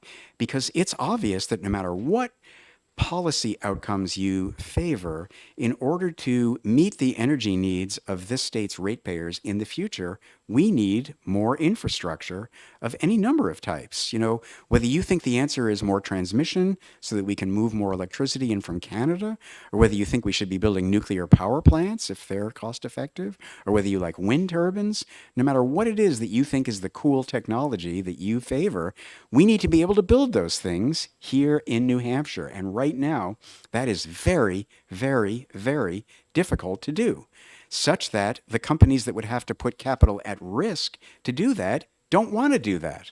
Well, that's bad. So we need to figure out ways to make it possible to build these things, and I'm really glad the legislature is going to take a look at that, and you can look to me to be an enthusiastic partner in that process. And finally, I think it's time to start exploring this concept called transactive energy, and that just means turning retail energy into something that looks a lot like wholesale energy. So imagine if, just the way wholesale producers can trade and sell electricity and have it be bought by wholesale buyers, imagine if we could do that at retail so that you could sell your electricity that you're producing on your rooftop or in your backyard or through some other means to your neighbors and vice versa. I think we need to explore that. To be frank, I'm not sure exactly how we need to do that, but it's an important policy initiative to look at implementing. And then our regulatory priorities, what do we want to see happen at the PUC? I want to see the PUC approve a robust triennial energy efficiency plan after it's filed in July.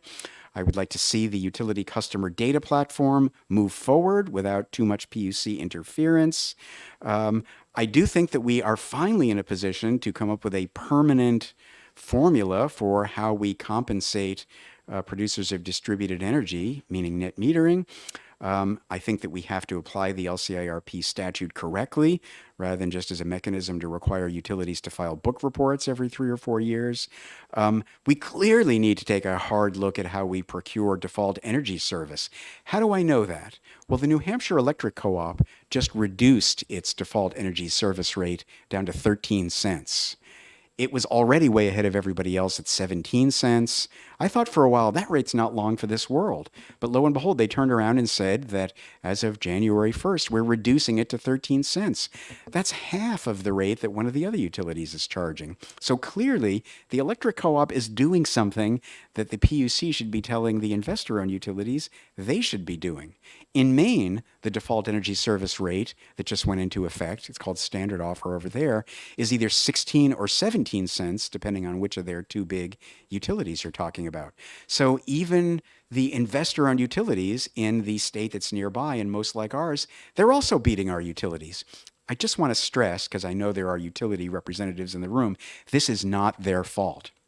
The utilities are only doing what the PUC has told them to do. We need to figure out what we can tell them to do that will be different and better. And the PUC has an open investigation for doing that.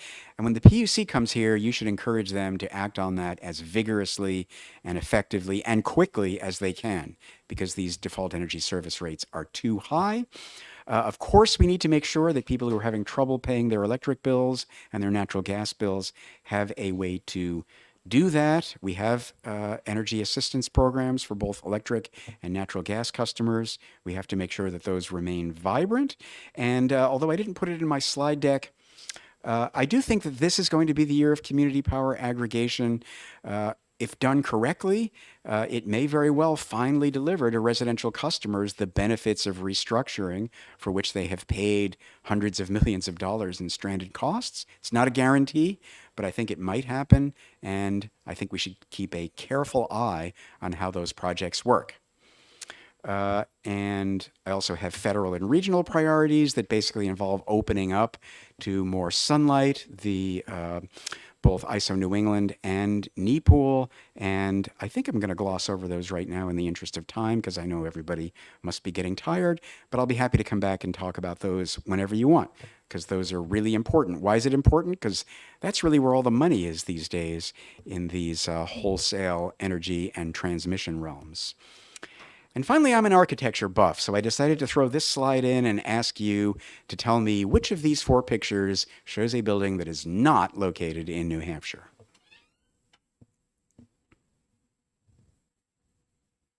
This is apropos of absolutely nothing, but I will tell you that the building that is not located in New Hampshire is the one on the upper left. That happens to be a building called the Chateau. It's located at my alma mater, Middlebury College, in a different state. It's the most traditional looking thing there. Everything else is located in New Hampshire.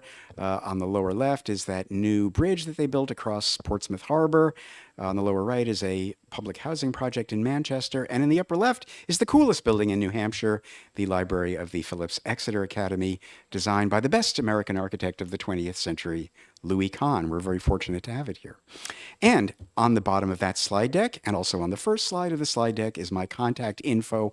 I love talking to legislators. And here's a promise that I'll make to you. I love helping legislators do what they want to do. I love drafting bills. I will help you do whatever you want to do. You can call me up and say, Don, I need help drafting an amendment or a bill. And even if it's something that I know is wrong, that I just flat out disagree with, I will still help you do it. Because even if you adopt public policy that I think is wrong-headed, I still want it to be in statutes that are clear, well-written, with standards that we can apply thoughtfully and sensibly and frankly correctly. And so I'm committed to helping you all do that. I think that's everything I have to say, and then some. I'd be happy to answer any more questions that you want to offer if the chairman's willing to call in you to ask them. Yes, we'll take a couple before we leave, Don, and thank you for a fantastic presentation as usual. Representative Wendy Thomas has a question. Thank you very much. You said that you're the advocate for the residential consumers. Oh, I was going to move. No, I think it's time for me to move. You've been getting up out of your chair too much. Oh, that's okay. Is there a comparable office for C&I, and who advocates for the municipalities? That's a really great question, and the answer is no, there is not.